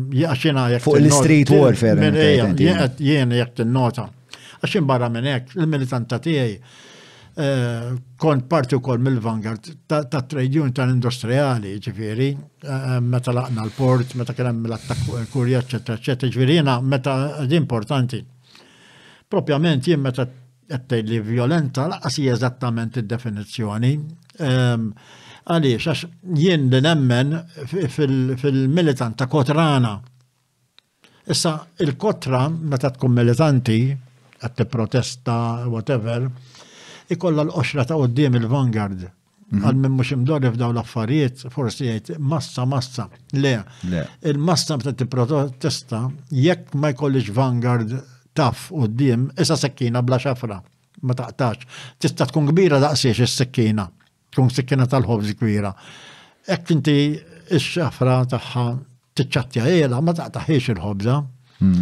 Il-Kotra l-istess, jekk ma jkollix il-Vanguard qudiem ma taqtax, ma tagħmel xejn. Sejna kont hija parti minn dal-Vanguard, però anki ideoloġikament jien ma naqbilx ġifieri mal-vjolenza. Minix xi psychopat li naqbel mal-vjolenza, imma naqbel li parti mill-class struggle tirrikjedi il-class action, mass action. Naqbel li il-mass action tikolla Vanguard qudiem f'ħajti der l-istat nagħti kontribut b'da sens għall-klassi tal-ħaddiema u ħajti kollha kull fejn kien hemm ċans dejjem kont fuq qudiemnet dawn l-affarijiet, ġifieri, qed tifhem. U jiena gmuri bihom 100%. Issa xi kollateral dan miġġieli jkun hemm ukoll bħal kull dak ieħor ġifieri jkun hemm imma overall din hija l-linja tiegħi, ġifieri qatt ma qbilt li xi ħadd imur isawwati xi ħadd hekk għax dan nazzjonalist jew laburist far from it, qatt ma għamilthom dawn l-affarijiet. U għettaj li fi żmien mintom, inti għettajt li meta Edi Fenek Adami ħadem biex ikun hemm rikonċiljazzjoni bejn anka fuq l-iskaluna l-aktar baxxa l-iktar baxxa, speċjal parti militanti tal-partiti. U kif sar da rikonċiljazzjoni fis-sens laqqakom kien hemm xi. Le, jien żgur jien oqgħod ma jien naħseb issa. Li ġara huwa li l-ġiex partiti ikunu ikkoperaw fl-imkien, kooperazzjoni tista' tkun tacit ukoll, tifhem, mhux bil-forsi ikunu formali, biex daw l-affarijiet jiġu withered away, tifhem. Ma semmejt l-Ark Royal tal-88. Li kien avveniment pjuttost drammatiku, avveniment li konna f'xej dwaru, spiega li dwaru Karmel Borġ kien, il-profs, tista' tina naqra spiega ta' x'ġara dakinhar, għalfejn għamiltu li għamiltu. Ara, l-għonnet jiena ktibt bid-dettalji kollha, ġifieri fil-biografija biċċiet minni, għandek sal-iċken dettal bl-ismijiet, bil-ritratti kif ġrat, ġviri minn kienu l-organizers u kollox, hemm dettalji eżatti, tifhem fiha l-biċċa. Da li ġara l-ONET il-gvern ta' Fenek Adami jistieden l-Ark Royal biex jidħolaw Malta. U l-oppożizzjoni laburista mmexxija minn Carmen Umsid Bonnici ma qablitx fil-Parlament, protestat għal raġuni illi waħda kienet kontra l-Kostituzzjoni u l-oħra għaliex tista' tkun tiġġor l-armamenti nukleari li huma ta' periklu. U l-Ingliżi ma rridux jagħtu garanzija li mhumiex bin-nukleari. Issa, li ġara kien illi iddeċidejna illi nagħmlu dal-pass. Kien hemm bastiment fit-tarsna lejdab, ġifieri x'ismu l-owner tiegħu ma kellux flus, kien maqbut ġifieri dana, bla cargo u xejn, bla crew u xejn. U fil-qosor ħanejdlek għax min rid jaqra d-dettalji kollha qegħdin f'dan fil-wieħed mill-kapitli tal-dan. Taf dbieħ b'mod sottili ħafna inti. Skużi? Taf dbieħ b'mod sottili ħafna. Ħanajdilkom l-istorja mhux kollha tistgħu taxxu ktieb. Le, nista' fejna fien sold out qiegħda l-ktieb. Għajdlu jistampa iktar ta' isma' minni. Le bis-serjetà ħanajdlek meta ġiew Charles Xwiereb fuq il-podcast u tkellem fuq il-ktieb tiegħu. xi ġimgħatej wara ġi sold out. Meta ġi Manuel Delija mar number 2, meta ġi Mark Camilleri, hello Mark Camilleri, ġi sold out ukoll. Ġifieri żgur li ħajkun hemm. Ma lejjen għatnejtek biex. Emmanuel Mifsud kellu jagħmel reprint. Xuxtajni lu ktib. Xuxtajni lu ktib li kien ilu pubblikat 10 snin, jiġifieri, isma' minni għadha ċempel il-bidija, għajdulhom isma' ħajġu għal-ktib tiegħi. Issa, xkont għadnejna, biex konna wasanna. Sawa. U id-deċidejna li noħorġu. Issa dana għamilna pjan, għax biex namlu għadin, ridna namlu kollox bil-moħbi, għax jekk il-gvern ħajnduna, ma musta jkun ħajwaqqafna bil-forzi armati. Allora pjan kien li għajatna meeting għal-ħaddiema Gavino Golija u kif spiċċajna l-meeting batt il-mikrofon u l-nies l-onet kena numru ta' nies l-esti dak ħajamelek, dak ħajamelek, dak ħajamelek u dak ħajamelek, sawa, maftit 20 ruħ kollox. Jiena batt il-mikrofon kif konna miftamin u informajt in-nies għedtilhom issa għax dak fil-break il-xismu għednilhom issa ejjew warajna mux tmorru l-ura fuq ix-xogħol, ejjew warajna aħna tal-union u mxu warajna.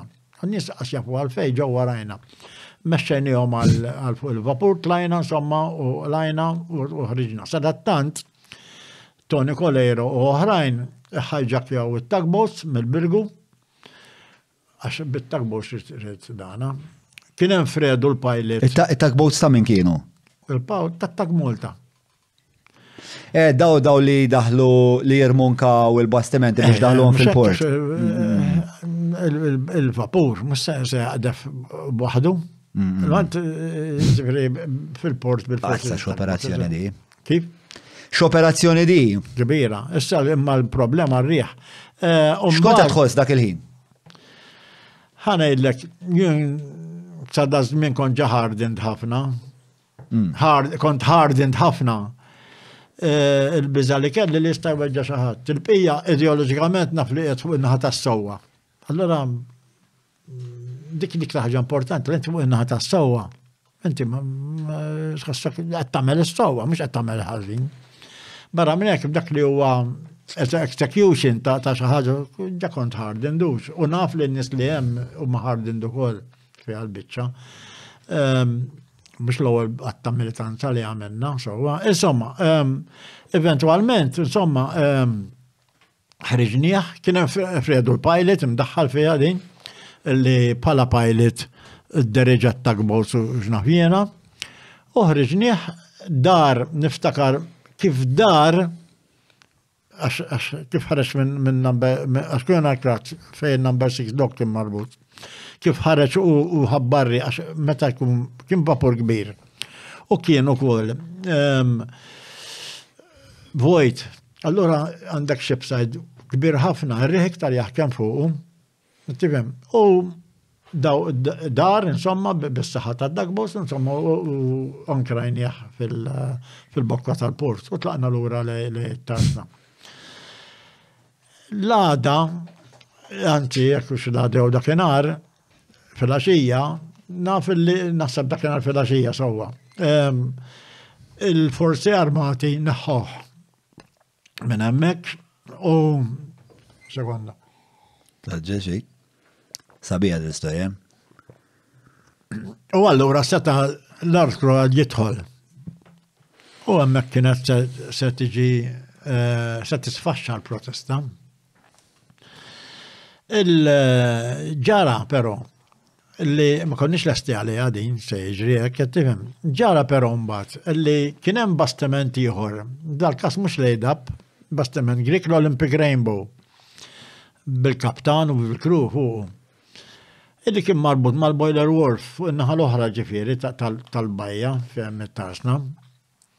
U xi ħaġa f'moħħu, mhux jiena, xi ħaġa f'moħħu illi kieku kellna dan kif kien ir-riħ naqeluh min-naħa tal-pruwa jew tal-poppa, ma nistaqgħux eżatt, naħseb tal-pruwa, kien pruwa ġewwa Ma mhux importanti, jekk hux prova jew poppa bħalissa. Dak naqlu minnaħa ta' ġewwa tal-krik tal-dana, bir-riħ se jdurek.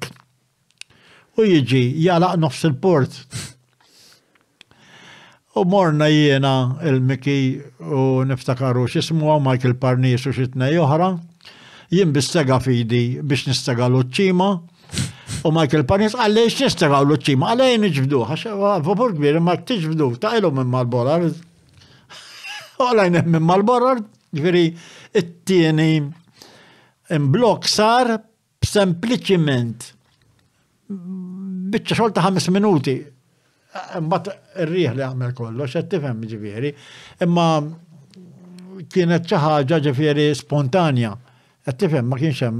U reazzjoni tal-AFM? L-AFM ma stramlu xejn. Ġifieri ġew bil-ċismu għaw, naf li kien hemm mill-Orisant ħajġak xi tugboats ukoll u naf li bdew jisparaw il-gas ta' dmuħ fuq it-tugboats l-AFM. U naf li il-tugboat li kien hemm mill-Orisant fuq beda jisparaw bil-water park ħanenaw ta' tugboat, ġifieri ma dik ma kellix naqsam magħha jiena xejn. Qed tifhem. Però il-protesta tant irnexxiet li ġiet fin-news tad-dinja. U mbagħad f'Ottubru, dak in Ġunju, f'Ottubru il-Unions fl-Awstralja għamlu l-istess, ma ħallux jidħol l-Ark Royal. L-istess vapur? Li, l-Ark Royal. X'għandna nieħdu minna din l-istorja? Ħafna. L-ewwel nett il-ħaddiem għandu jifhem kemm importanti trade unionizmu politiku. Għandna ħaġa politika issue, ma konx qed niġġieldu għal pagi iktar aħna. Għax kontu għed t-ġillu? Għan-neutralità ta' Malta u għal-paċi fil-Mediterran u kontra l-militarizmu faxxista. Mela, dik l-ewwel waħda. It-tieni il-ħaddim jitgħallem minna kemm b'saħħitha l-azzjoni diretta. Dan argument fundamentalistimu, meta l-ħaddim għamlu l-partiti laburista, il-partit laburista, il-ħaddim l-ewwel ma għamlu l-unions biex itejbu l-kondizzjoni tax-xogħol fuq il-post tax-xogħol. Meta mbagħad irnexxilhom idaħħlu l-universal suffrage l-Ingilterra u anke l-Ewropa, baqgħu issa nistgħu nagħmlu partiti politiċi biex nirbħu mill-Parlament ukoll. Mhux kollha qablu l-anarkisti u l-anarkosindikalisti qalu ma jaqblilniex nagħmlu partiti politiċi, qalu aħjar nibqgħu fuq bażi ta' trade unionizmu industrijali u niġġieldu by way of general strikes, għax il-general strikes b'saħħtu ħafna, sawa jġib ħafna tibdil politiċi. L-anarkisti u l-anarkosindikalisti qalu jekk ħanitlu fil-Parlament ħanibdew nagħmlu ħafna kompromessi. Issa da l-istorja ta' raġun il-ġiex naħat, għax bil-Parlament il-ħaddim rebaħ ħafna affarijiet. Però ħafna kompromessi għamel ukoll. Ġifieri the jury is still open. L-evoluzzjoni tas-soċjetà u li tagħmel il-kompromessi tibqa' tinnegozja. This jury I think will always be open. Ejja, fuq dejja, 100%. Però hemm argumenti mill-ġiex naħat. Ma jibqa' mela il-ħtiġa tal-trade unionizmu politiku toħroġ minna di tal-ima. Il-ħtiġa tal-azzjoni diretta, is-saħħa tal-azzjoni diretta tal-ħaddiema, ġifieri di tfisser li l-attività ekstraparlamentari hija komplementari għall-attività parlamentari. Ġifieri hawnhekk issa mortlok. Mhux biex nagħti raġun għal kollox il-partiti, l-element anarko-sindikalista, imma biex nibriġġja. Ġifieri, all right, jiena għat li naqbel li għandu kun hemm partiti laburisti parlamentari, imma m'għandhomx jingħalqu ma dik biss, u għandhom ukoll fejn ikun hemm bżonn jużaw ukoll l-attività ekstraparlamentari bħalma kien dal-każ. Fl-aħħar mill-aħħar il-partiti tal-lemin jagħmluha di, ma jagħmluhiex dejja, ġieli jagħmluha bl-attività kotrana wkoll. Hitler u Mussolini bnew l-ikbar mass movement seklu ilu, bizzazax, jiġru fit-toro u blazzjoni diretta, sewwa, ġifieri. Però barra minn hekk partiti tal-lemin jużawha ħafna drabi bis-saħħa tal-istat ukoll. bliġijiet, u xnaf jena. Ġveri, kif naqbad ngħidlek jena. Ġveri, memx xej morali li tuża attività ekstraparlamentari, so Jina nasib li l-protesta hija parti fundamentali mill-demokrazija l-kontra turi li mhijiex qed tieħu pjaċir b'ċertu deċiżjonijiet li qed jieħdu min qed jilleġisla, min qed jamministra. Il-linja tiegħi qiegħda fil-vjolenza. Jiena naħseb li inti tagħmel affarijiet ta' mass disobedience pereżempju, naqbel magħhom u naħseb li huma affarijiet tajbin. Il-linja tiegħi hija xorta rid tkun hemm speċa is-saltna ta' dritt trid tibqa' preservata at all costs. Ejja, ma fehmlaw titqis li kultant tant ikun hemm abbuż. Inti naħseb taf x'inhu jiġri minn Julian Assange. Yes. Mela. Mhix familjari ħafna ġifieri. Ejja, le, biex insemmilek eżempju. Ġifieri tant huwa abbuż totali l-kastiegħu li immaġina nagħmlu xejn tot esperiment sewwa. Mela immaġina ikollok ċans inti li tuża tattika violenti biex teħilsu mill-ħabs il-Julian Assange. Tiddeċiedi. Hija vera diffiċli għalija. Għalija jiena bajna jagħmalu għanu ta' violenza. Għax hija kontro-violenza fil-realtà. Nifhem ta' l-punt tiegħek. Ġifieri hija xi ħaġa li kieku jien indum naqra nikkontempla. Mela jien għandi reverenza, għandi stima kbira għall-istituzzjonijiet li għandna u kif żviluppaw. Li inti għandek partikolarment due process, partikolarment kif immexxu d-demokrazija, mhijiex perfetta, però jien li ġrali fl-20ijiet kont involut. Kont kafe? Għamil wieħed għalija u kull. Tnej kafe jogħġbok espresso. X'inhi? Ejja, mhux lungo. Espresso lungo, tnej espresso lungo. Kont involut f'dan il-proċess fej kont qed ngħin refuġġjati Somali biex minn Malta japplikaw u jmorru l-Amerika biex isibu ħajja ġdida. U da poġġejt kollha magħhom, kont naħdem in-night shift jien, kont care worker. U kont għamiltu l-proġett personali tiegħi insomma, da kont impoġġi magħhom u jgħidu l-istorja ta' ħajjithom. U l-anarkija hija xi ħaġa tal-biża' ferm. Sewwa tintebaħ li meta inti ma ikollok pajjiż li huwa mingħajr istituzzjonijiet hija vera tal-biża'. U f'dak il-mument bdejt napprezza il-fatt li jiena twilit f'soċjetà fej għandha l-istituzzjonijiet, fej minkejja li mhumiex perfetti, minkejja li jagħmlu żbalji, minkejja li jipproduċu inġustizzi bħal Julian Assange.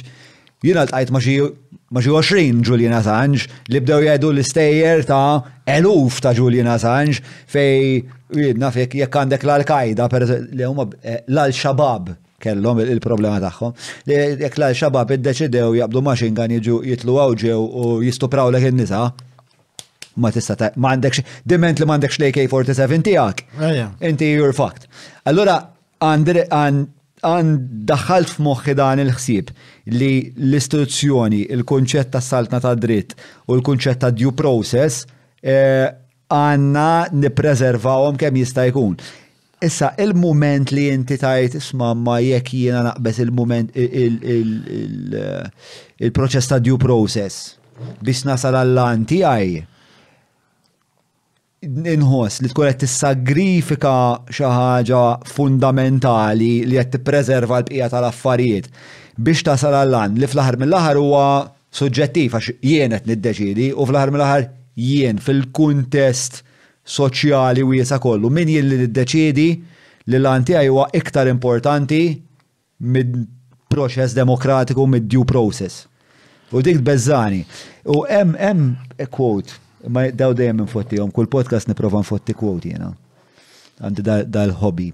Le, il-quote huwa jistaqsuh minn għalija il-Thomas More. Jistaqsuh if you had to break a law in order to get to the devil, would you do it? Jistaqsih il-prosekutur u da jgħidlu jgħidlu I would cut down every law. Mela, thank you for Thomas More. Thomas More għandi raġun. Mela, cut a great, would you cut a great road through the law to get after the devil? Jistaqsih William Roper li kun il-prosekutur. U Thomas More jgħidlu, yes, I'd cut down every law in England to do that. Oh, iwieġbu. And when the last law was down and the devil turned around on you, where would you hide? Roper, the laws all being flat. Once you cut down institution, I really fucked up that quote, but anyway. Sorry, Thomas More, sorry, Mr. Roper. But yeah, put a link and read it better than me. Pozizjoni tiegħi differenti minn tiegħek. Jiena fuq il-liġi nisrani. Nisrani mhux fuq bażi reliġjuża, nisrani fuq bażi li l-istorja ta' l-aħħar 2000 sena ta' raġun il-Ġesu ta' Nazaret. Ġesu ta' Nazaret fuq il-liġi ma jopponix li għandu kien hemm liġijiet. Però fej liġi hija inġusta fil-kontenut tagħha jew hija applikata b'mod inġust, allura il-poplu għandu mhux biss ma jaċċettajiex imma anke jasal li azzjoni diretta kontra tagħha. Għalhekk ma ħaġġarx l-adultera, ma għallix proset, ikkundanna l-adultera, għalla terġax, għadek kundanna għalla terġax, imma ma ħaġġarix. Għalix ma ħaġġarix. Għax meta qed tiġi applikata liġi b'mod li dejjem il-mara qed teħel, għax dan l-adulterju ma stax isir minn mara waħda. Qed tkun hemm ir-raġel bil-fors jew iktar jew ħafna rġiel. U Alla jbierek il-mara tiġi mħaġġra, allura issa x'għandek iktar? Ilha la ġabar żbula fis-seba' jum. L-istess. Żbula x'inhuma? Hija siril. All right, li skont il-liġi ta' Mosè fis-seba' jum m'hemm xogħol, ma jsir xogħol. U l-argument tiegħu kien li meta kritikawh għallhom lill-Fariżej, għallhom mel intom jekk jaqalkom il-ħmar fil-bir fis-seba' jum, x'tagħmlu? Issa hawnhekk ġifieri. Għaw daħħal Ġesu daħħal il-kunċett ta' relativizmu fil-liġi. Ġifieri hemm gab kbir bejn Ġesu u Mosè. Mosè assolut, imma Ġesu ma aċċettax l-assolutizmu ta' Mosè għax mhuwiex ġust. Għaliex? X'inti jekk ħatħalli l-ħmar imut, ħatam xaġa ħażina wkoll. Allura beġġ xaffa żina nażel inqas waħda ħażina li nsalvalu ħajtu l-ħmar. Tifhem. Mbagħad kellek il-każ klassiku meta xerret il-flus tas-sarrafa li kienu spekulaturi. Ora fit-tempju. Illi hemm kiser il-liġijiet kollha tad-dinja, liġijiet kollha tal-dana. Issa, imma jiena naqbel mal-pożizzjoni tan-Nażarenu. Mela l-onet il-pożizzjoni tan-Nażarenu mhix li m'għandux ikun hemm liġijiet, imma l-liġijiet jekk ikunu jew inġusti fil-kontenut, jew applikati b'mod inġust għandhom jiġu sfidati anke permezz tal-azzjoni diretta. Naqbel miegħu għax minn 2000 sena law l-ikbar atroċitajiet li wettaq il-bniedem fuq ħutu l-bnedmin għamilhom bis-saltna tal-liġi. L-ikbar crimes li għamel Hitler bis-saltna tal-liġi għamilhom. L-ikbar crimes li għamel Stalin bi klawżola waħda, bi Clause 58 tal-Kostituzzjoni Sovjetika, tagħtu s-saħħa kollha li jisteħles il-min rid minn d-dinja meta jrid prattikament fil-prattika. Franza għatlet 1 miljun ruħ fl-Alġerija, sakemm aċċettat li l-Alġerija tal-Alġerin mhux ta' Franza. U bil-liġi ma kisret l-ebda liġi, għax bil-liġi imma kienet il-liġi ġifieri dinha Franza demokratika. Jekk tara l-atroċitajiet li għamlu l-Ingliżi fl-Indja, il-kelma lut, L-O-T, mhix kelma Ingliża. Il-kelma lut hija kelma Hindi. U daħlet fil-lingwa Ingliża, għax bl-Ingliż plunder propja. Daħlet fil-lingwa Ingliża għaliex tant serqu mill-Indja l-Ingliżi, l-Indjani għallu daw lut, L-O-T. U bad aċċettawa daħluha fil-lingwa Ingliża wkoll daqskemm dana. So, ġifieri, issa da kollu legali li għamlu l-Ingliżi fl-Indja għax huma kienu l-liġi. U diġà kien hemm ġifieri anki meta kien hemm id-demokrazija, ġifieri vera li d-demokrazija tnaqqas ħafna mill-abbużi tal-liġijiet ħżiena u mill-applikazzjoni tagħhom, però mhix assoluta. U veru li allura l-ħtieġa li topponi r-rule of law tonqos ħafna, ma tonqos tal-kollox. Ġifieri. U naqbel miegħek, ġifieri, jimma biex li għandha tiġrob. Ma jien naqbel miegħek illi hemm liġijiet li mhumiex ġusti u li ma jwaslux għal konsegwenzi tajbin fis-soċjetà. Però naħseb bi prinċipju għal grazzja tagħla naħseb twilit f'epoka fejn il-imqar is-soċjetajiet li jiena ninteraġixxi magħhom tal-punent il-negative rights tiegħi ħarsuhom li. Sewa li xatt ma jisraqnix, li xatt ma jweġġanix, li xatt ma joqtolnix. Tajbin dak nżommhom. U dak huma il-fundamentali għalija dak li għandu jħares l-istat. Biżjed minn 20 sena esperjenza, ISS joffru għażla kbira ta' dwal, plakek, suċċijiet u aċċessorji elettriċi ta' kwalità. Żurhom ġewwa showroom tagħhom fl-Imrieħel jew nkella fuq iss.com.mt. Mawra sal-ħadnu ta' Derek mhux transazzjoni kif ġibu laħaq, fejn apparti tinqeda b'lifjen kwalità se tiġi mejjun sabiex issawwar l-arfin tiegħek dwar dak li qed tiekol u titma' lil familtek. Biss jekk m'għandekx il-ħin tad-disa fejnhom il-belt, ibad WhatsApp lil Derek fuq 9986-6425 biex waslulek ix-xirja fuq l-adba. Le, ara, naħseb li l-lum evolvejna b'tali mod illi qegħdin f'epoka fejn l-inqas sofferenza, naħseb l-inqas inġustizzja li qatt kellna fl-istorja tagħna meta tara pereżempju l-affarijiet li tissemmi intu ma atroċi tal-waħx għas temmen li l-bniedem jasal sa dak il-punt. Però naħseb minn hemmhekk tallimna ħafna, wasalna fi grad fejn aħna ħafna iktar struiti u again meta nara soċjetajiet fejn ir-rule of law naqret sakemm ma kien hemm xejn, dik il-konsegwenza tbeżżani ħafna spiex, dik il-konklużjoni tbeżżani ħafna.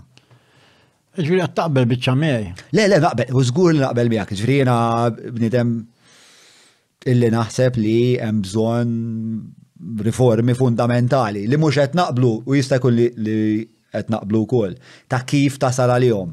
Biex jiena naħseb fil-fehma tiegħi kif strutturajna s-soċjetà llum l-iprem ħaġa li se twassalna biex nemanċipaw ruħna dejjem aktar huwa li nedukaw l-elettorat. L-elettorat jaf x'jiġifieri żomm il-min qed jamministralek accountable, jaf x'jiġifieri, jaf jiddifferenzja bejn ideoloġija u oħra, jaf meta għandek tapplika ideoloġija u meta għandek tapplika oħra u mhux japplika isa xi xorta ta' reliġjon, jaf illi huwa parti mill-proċess demokratiku mhux darba kull 5 snin da jmuru jivvota. One-sided. Naħa waħda qed tara. Naqbel miegħek li l-elettorat għandu jiġi edukat, imma daqstant ieħor importanti li l-mexxejja jiġu edukati mill-elettorat. U żgur, le, żgur li naqblu. Issa, immaġna sewwa. Ħalli ma nagħmlux eżempji speċa kristallizzati fir-realtà. Fizzjoni. Li kieku l-elettorat jifhem li jisma' inti meta tmur għax-xogħol u tagħmel l-40 siegħa tiegħek, fl-aħħar tal-ġimgħa taf li qed tagħmel 35% ta' dik il-ġimgħa biex taqbadhom li titfaħħom f'karus, fimta di hija. Issa taf li jittali daħħal idejh f'dak il-karus u dak il-flus ħadomlok, taf li dawk il-flus inti stajt tużhom biex tmur btala muliedek.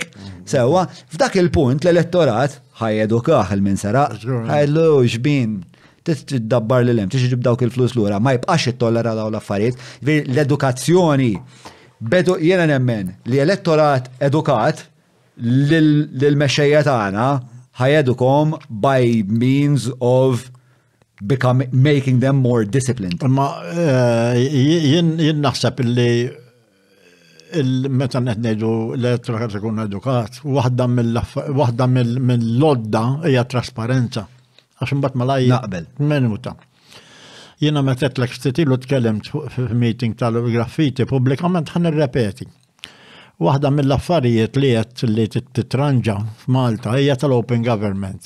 Ġifieri, x'inhu open government? U għaw minn fej, ġifieri għaw modelli fl-Istati Uniti speċjalment fejn għandek open government. Għaw Malta għadna f'sitwazzjoni fejn il-gvern jiddeċiedi jgħid mhux fil-interess pubbliku illi toħroġ. U m'hemmx freedom of information. Per eżempju, laqqas jienu inti, John, m'għandniex dritt inkunu nafu l-art tagħna kemmuna x'tiegħek u tiegħi wkoll kemmuna. Kemm qed indaħlu aħna, għax il-gvern fisimna, tal-umbrella. Sa di tanti sempliċi, però di state sigrit tal-istadi. Ara xejn u sigrit tal-istat in eternum, sal-ġudizzju universali. Mux hekk? Hekk jew mux hekk? Le, issa permettili. Open government hija mod ieħor. Open government hija sistema fejn il-gvern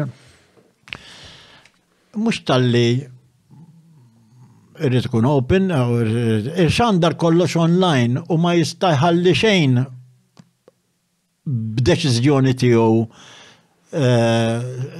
confidential. Tgħidli ma ikollu dal-gvern jekk irid jagħmel budget biex ixxi l-armi kontra t-terrorizmu mhux xandara u sewwa jagħmel. Imma kif jaħdem l-open government? L-open government jaħdem ikun hemm qorti għal tal-apposta, ma jkunx open court. Fej il-gvern immurant il-qorti.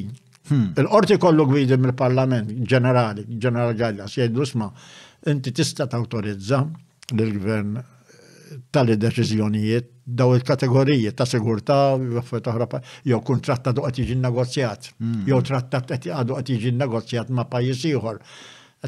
Ma mbagħad once li ġew finali dawk irridu kollha jixxandru. Mhux kellna każ hawn Malta fej ikun hemm kuntratt u mbagħad lill-kumpanija jtuha x'ngħidu mhux letter of comfort ma nafx kienet ta' ma nafx kemm il-miljun u tibqa' segreta di anke mill-kabinett. Aħseb wara tanti ġifieri qegħdin f'sitwazzjoni ta' nuqqas ta' trasparenza illi jekk mhux se jkun hemm bidla radikali għal open government, kif jista' jiġi edukat minn mexxejja il-poplu? Waħdu ma da jeduka ruħu jkun hemm open government. Il-mexxejja għandhom jedukaw naqbel miegħek imma b'mod prattiku mhux bil-prietki. Il-prietki tajbin ukoll għax mhux qed ngħid m'għandux ikun hemm prietki fid-drittijiet, imma l-iktar mod illi jeduka ruħu bit-trasparenza. U waħdu jitgħallem mbagħad il-poplu. Viċi versa, it-trasparenza tiddixxiplina lill-mexxejja, ħafna tiddixxiplinhom, ħafna u għandhom xi fejn jiddejqu. Bħal-exercise, minn imur il-ġim, ibati, imma mbagħad jorqod u fil-ħodu b'saħħtu iktar milli mar fil-għaxija jitrenja l-ġim. U l-istess trasparenza hija ħanseħilha speċi peace, mhux peace fis-sens li l-mexxejja torbothom biex jqogħdu attenti iktar, imma dik ħaġa tajba. Għara, din għabel ħafna maħħa dwar di ta' trasparenza. Ġvirina nara xokkanti, per eżempju, darba ġifidejja, l-kontrat ta' Shanghai Electric, per eżempju, isu l-ger tal-futbol tal-Juventus.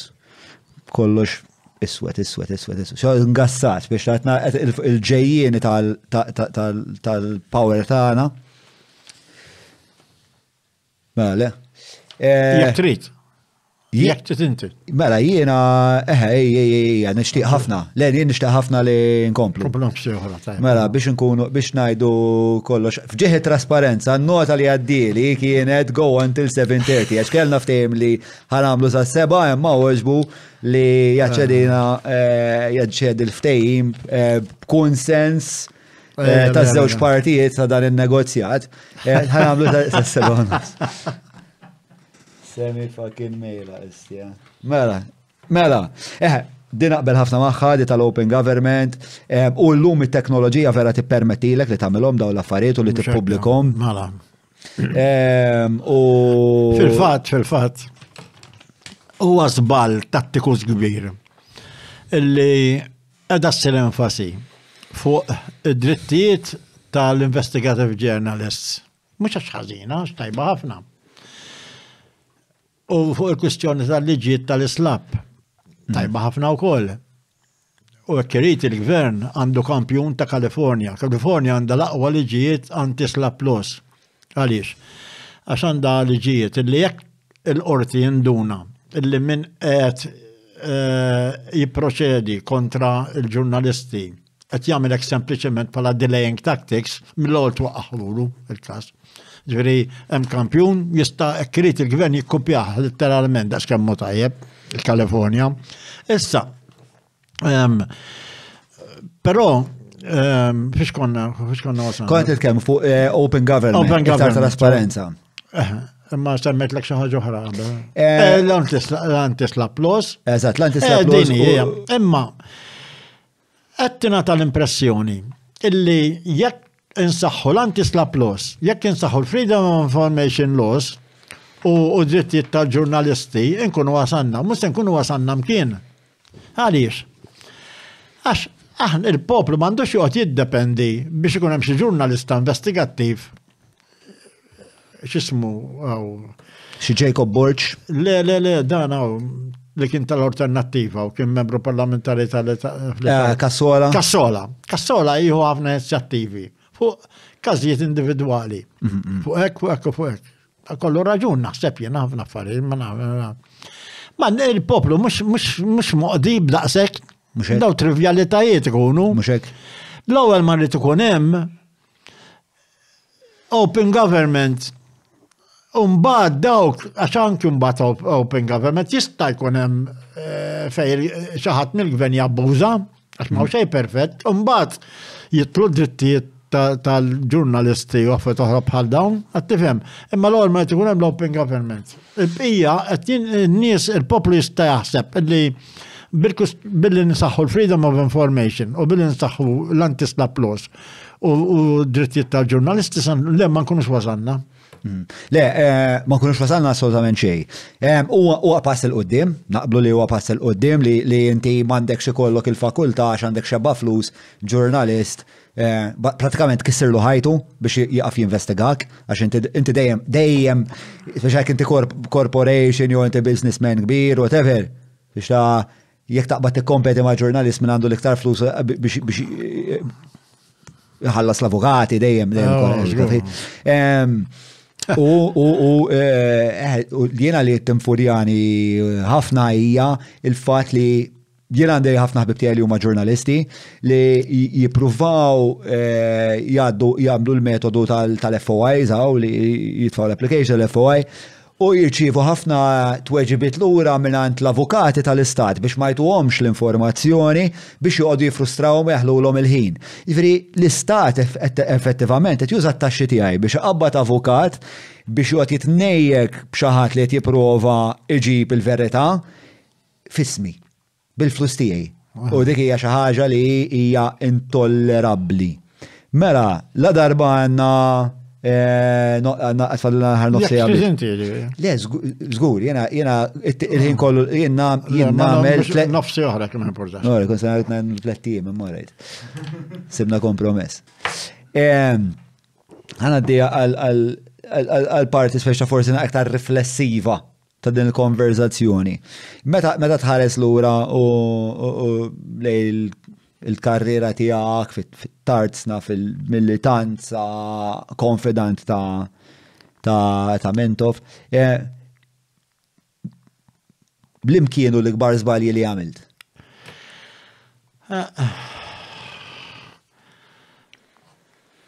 Waħt irid jaħseb l-ikbar żbalji.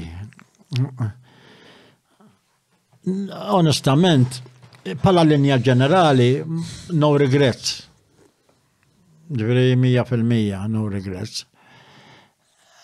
Issa tattikament ikun hemm żbalji mhux ma jkunx hemm ġifieri. Per eżempju, neħdu t-mexxija tat-tarsna. Stajt għamil taħjar ukoll. Ġifieri llum with hindsight, pereżempju, stajt li s-sistema ta' self-management naqqastilha l-burokrazija. Tifhem. Uffet oħra bħal dawn, imma ġenerali no regrets, ġifieri. Ġifieri li nista' noqgħod nirrifletti huma fuq iktar fuq affarijiet sekondarji milli fuq l-linja ġenerali. Allura ma stax nsejħilhom kbar. Żgħar f'kull inkwaqsam ikollok affarijiet żgħar li kieku kelli nerġa' ngħix ħajti ġifieri, nipprova ngħixha kif għext, imma ikun hemm affarijiet iżgħar li tattikament tagħmilhom aħjar, kieku żgur 100%. X'kien l-iktar mument f'ħajtek fejn ħassejtek inkwetat? Li kont? Inkwetat. Fil-ħajja politika l-inkwiet inħossu biss, mekta nara l-affarijiet sejrin lura, nifhimni. Ġifieri, pereżempju, meta nara bħalissa inkwetat. Waħed mill-iktar li inkwetat bħalissa, tluqgħod qis. Għax jiena il-Partit Laburista li ħdimt għalih huwa differenti mill-Partit Laburista tal-lum. Mhux għal kollox, ġifieri, u għadni nemmen li il-Partit Laburista tal-lum jista' jerġa' jaqbad linja aktar xellugija. Fil-fatt, dal-aħħar, pereżempju hemm l-aħħar baġir rajna daqsxejn ta' ħanamlu hekk, daqsxejn ta' ma għax nafx naqbad ngħidlek, daqsxejn ta' tendenzi lej daqsxejn xellug forsi affarijiet żgħar ħafna ta' ġifieri, imma kien hemm elementi soċjali fil-budget.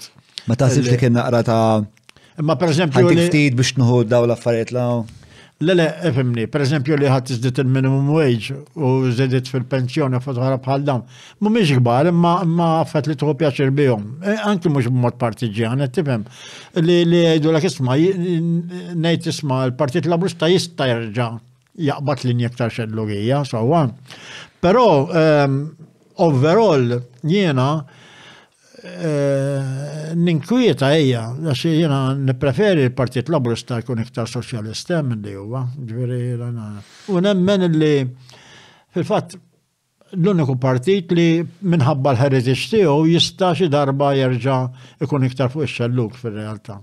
L-ewwel semmejt l-upheaval li inti x-xewqa tiegħek hija li l-grassroots ikun hemm xi tip ta' enerġija li tikkawża naqxej ta' kriżi f'sens u dik iċ-ċaqli tettonika twassal biex ikun hemm tibdil iktar sinifikanti. Għalfejn taħseb li s'issa dan l-upheaval ma sarx? Meta f'kuntest fej ġraw ħafna affarijiet li huma kompletament, interament l-oppost ta' dak kollu li tgħallem l-iskola xellugija. Naħseb li ġara huwa, ħanejdlek il-għala x'in ir-raġuni. Ir-raġuni hija li l-ħobża kibret. U l-upheavals ma tantx jiġu meta l-ħobża kibret.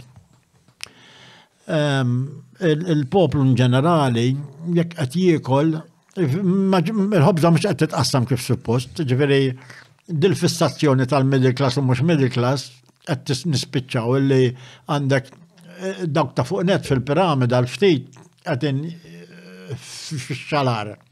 Għandek il-middle class għaddejja tajjeb imma mbagħad għandek faxxess fin-net li qiegħda ħażin u mhux biss qiegħda ħażin, qiegħda ħażin meta l-ekonomija kibret. Dik l-għaret tifhem. Allora imma s'issa overall ma hemmx ġifieri massa ta' nies li qed tħoss li titmur għall-upheaval, qed tifhem, din naħseb li għax din toħroġ ukoll mill-istorja. L-upheavals jiġu meta l-ekonomija ma tkunx booming, l-ekonomija booming ma tantx mhux normali, mhux l-għalqa normali, ħanajtek biex ikun hemm upheaval. Tgħidli allura tixtieq li l-ekonomija ma tkunx booming? Le, ma nixtieqx hekk, ma dik ir-realtà. Tifhem. Kieku kelli 20 sena qed nipprova nibda ħin dal-upheaval fil-Partit Laburista. Imma għandi 74.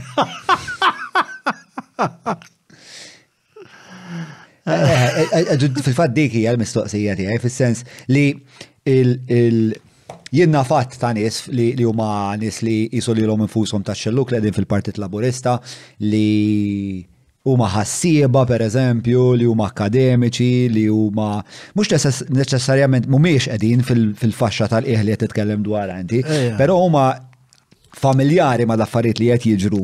Familjari li huma jekk taqra l-istatut ta' x'inhu l-Partit Laburista huma eżatt l-oppost. Però mhijiex qed nara din iċ-ċaqlija. Laqasi mhux qed nara. Mhux qed ngħid li qiegħda ssir. Ma xem bżonn isir qed ngħid. Ma fis-sens li dawn il-ħassiba u dawn in-nies li huma attivisti u dawn in-nies li jħossuhom huma b'xi mod nies struwiti tax-xelluk għandhom għalfejn jistennew kriżi finanzjarja biex jibdew. Le, m'għandhomx għalfejn, imma kemm se jsibu appoġġ qed ngħidlek jiena. Tifhem, l-appoġġ ma stassibu meta dement li l-ħobża qed tikber. X'taħseb min nies bħal Mark Camilleri, bħal Konrad Borġmanxe li kienu jimmilitaw fil-Partit Laburista u qalu ma nistax inkompli. Naħseb li d-differenza bejnietom u bejni hija li huma tilfu il-fiduċja li xi darba il-Partit Laburista allura jitranġa. Fis-sens li jmur iktar lejn ix-xelluk. Jien din insiba mhux raġunar tajjeb għaliex għax l-onet kif mix-xelluk mhux għaċ-ċentru m'hemm xejn iżommu li miċ-ċentru jerġa' jmur lejn ix-xelluk il-Partit Laburista. Mhux hekk? Le, ma Jina sebem qawwiet b'saħħithom ħafna li dik ma jippermettux. Li tmur lej iċ-ċentru fis-sens li qas ngħidlu lej iċ-ċentru, jien ngħidlu lej politika li taġġevola lobby groups bar. Sewa? Issa, meta inti. Li l-emenija mhux ċentru ġarġa dik. Jiena qas nara l-emenija, ġifieri jiena nara cronyism. Which is really different from capitalism, it's different from socialism for sure, però hija din il-politika illi taġġevola il-min l-iktar jista' jħallas il-partiti, pratikament, dik hija l-istorja. Li mhix a free market economy kif immaġina pereżempju Adam Smith, hija differenti ħafna. Issa, u dik hija qawwa b'saħħitha ħafna. Għalek speċa, għanzi, ħanaf imparlejn, għax fadlilna ftit ħin u nixtieq nkun naf iktar dwarek.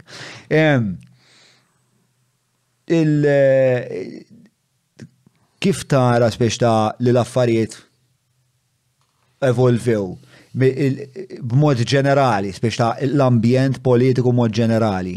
Kif taraħ li evolva mid-żminijiet fejn bdejt inti għal-ġurnata tal-lum? Għam differenzi kbar.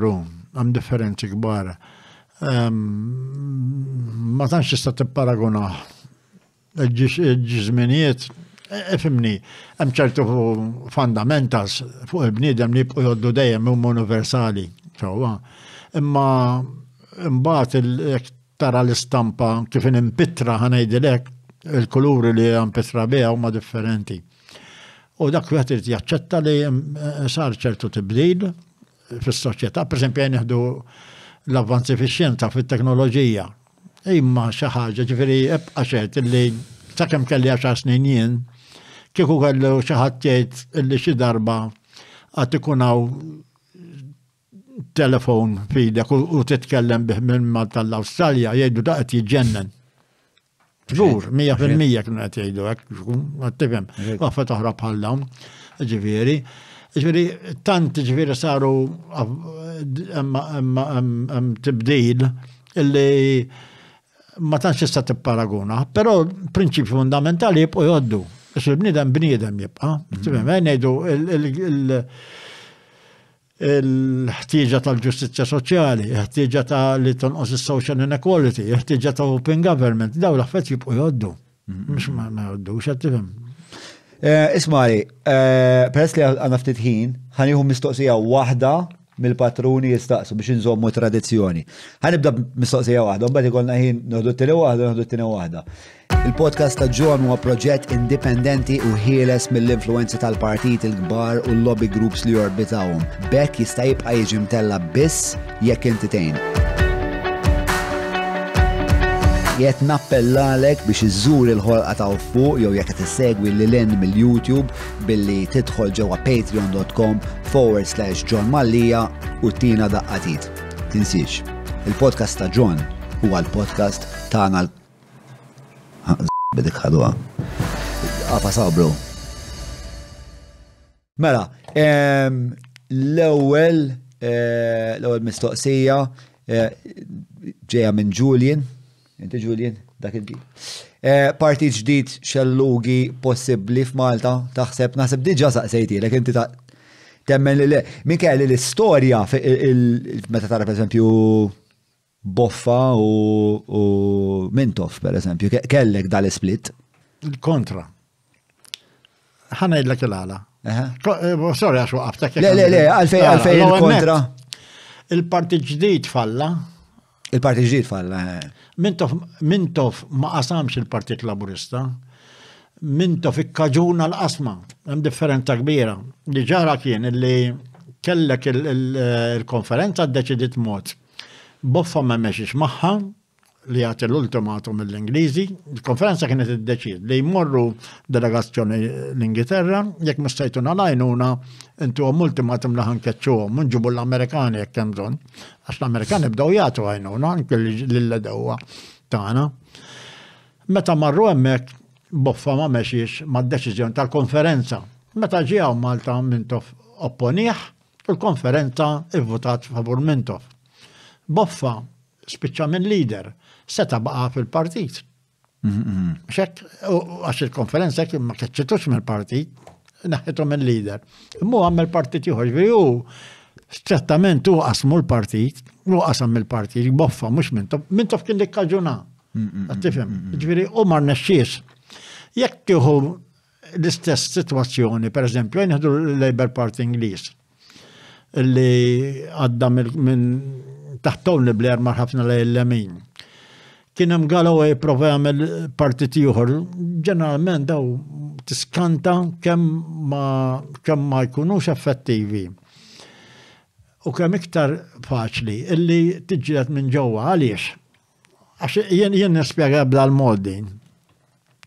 Għandek bastiment, jeżisti b'saħħtu, u l-kaptan il-kru jidirlu li flok qed imexxih lej il-port, qed imexxih daqsxejn differenti mill-port, jew flok lej il-port ideali qed imexxih lej port inqas ideali. Issa, min jgħid nagħmlu partit ieħor qed jgħid isma' nitilqu minn fuq dal-bastiment. Immorru nibnu vapur ieħor. Arma fi ħanġibu l-flus da biex ħanibnu vapur ieħor. Insibu kru ieħor. Insibu mbagħad nkunu free għax ħammexxu lej il-port li rridu aħna. Di ħafna iktar diffiċli milli titla' fil-wheelhouse u l-kaptan u l-chief officer u l-radio officer tgħidilhom isma' aħna mhux qed naqblu magħkom il-kru. U rridu li flok dal-port immorru f'dal-port. Issa it-nej diffiċli li titla' fil-wheelhouse u tikkonvinċihom.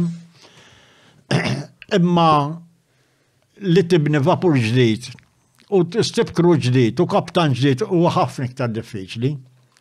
U fil-fatt daw rari biex jekk kuna wieħed li kellu raġun jagħmel x'isma' kien Luteru.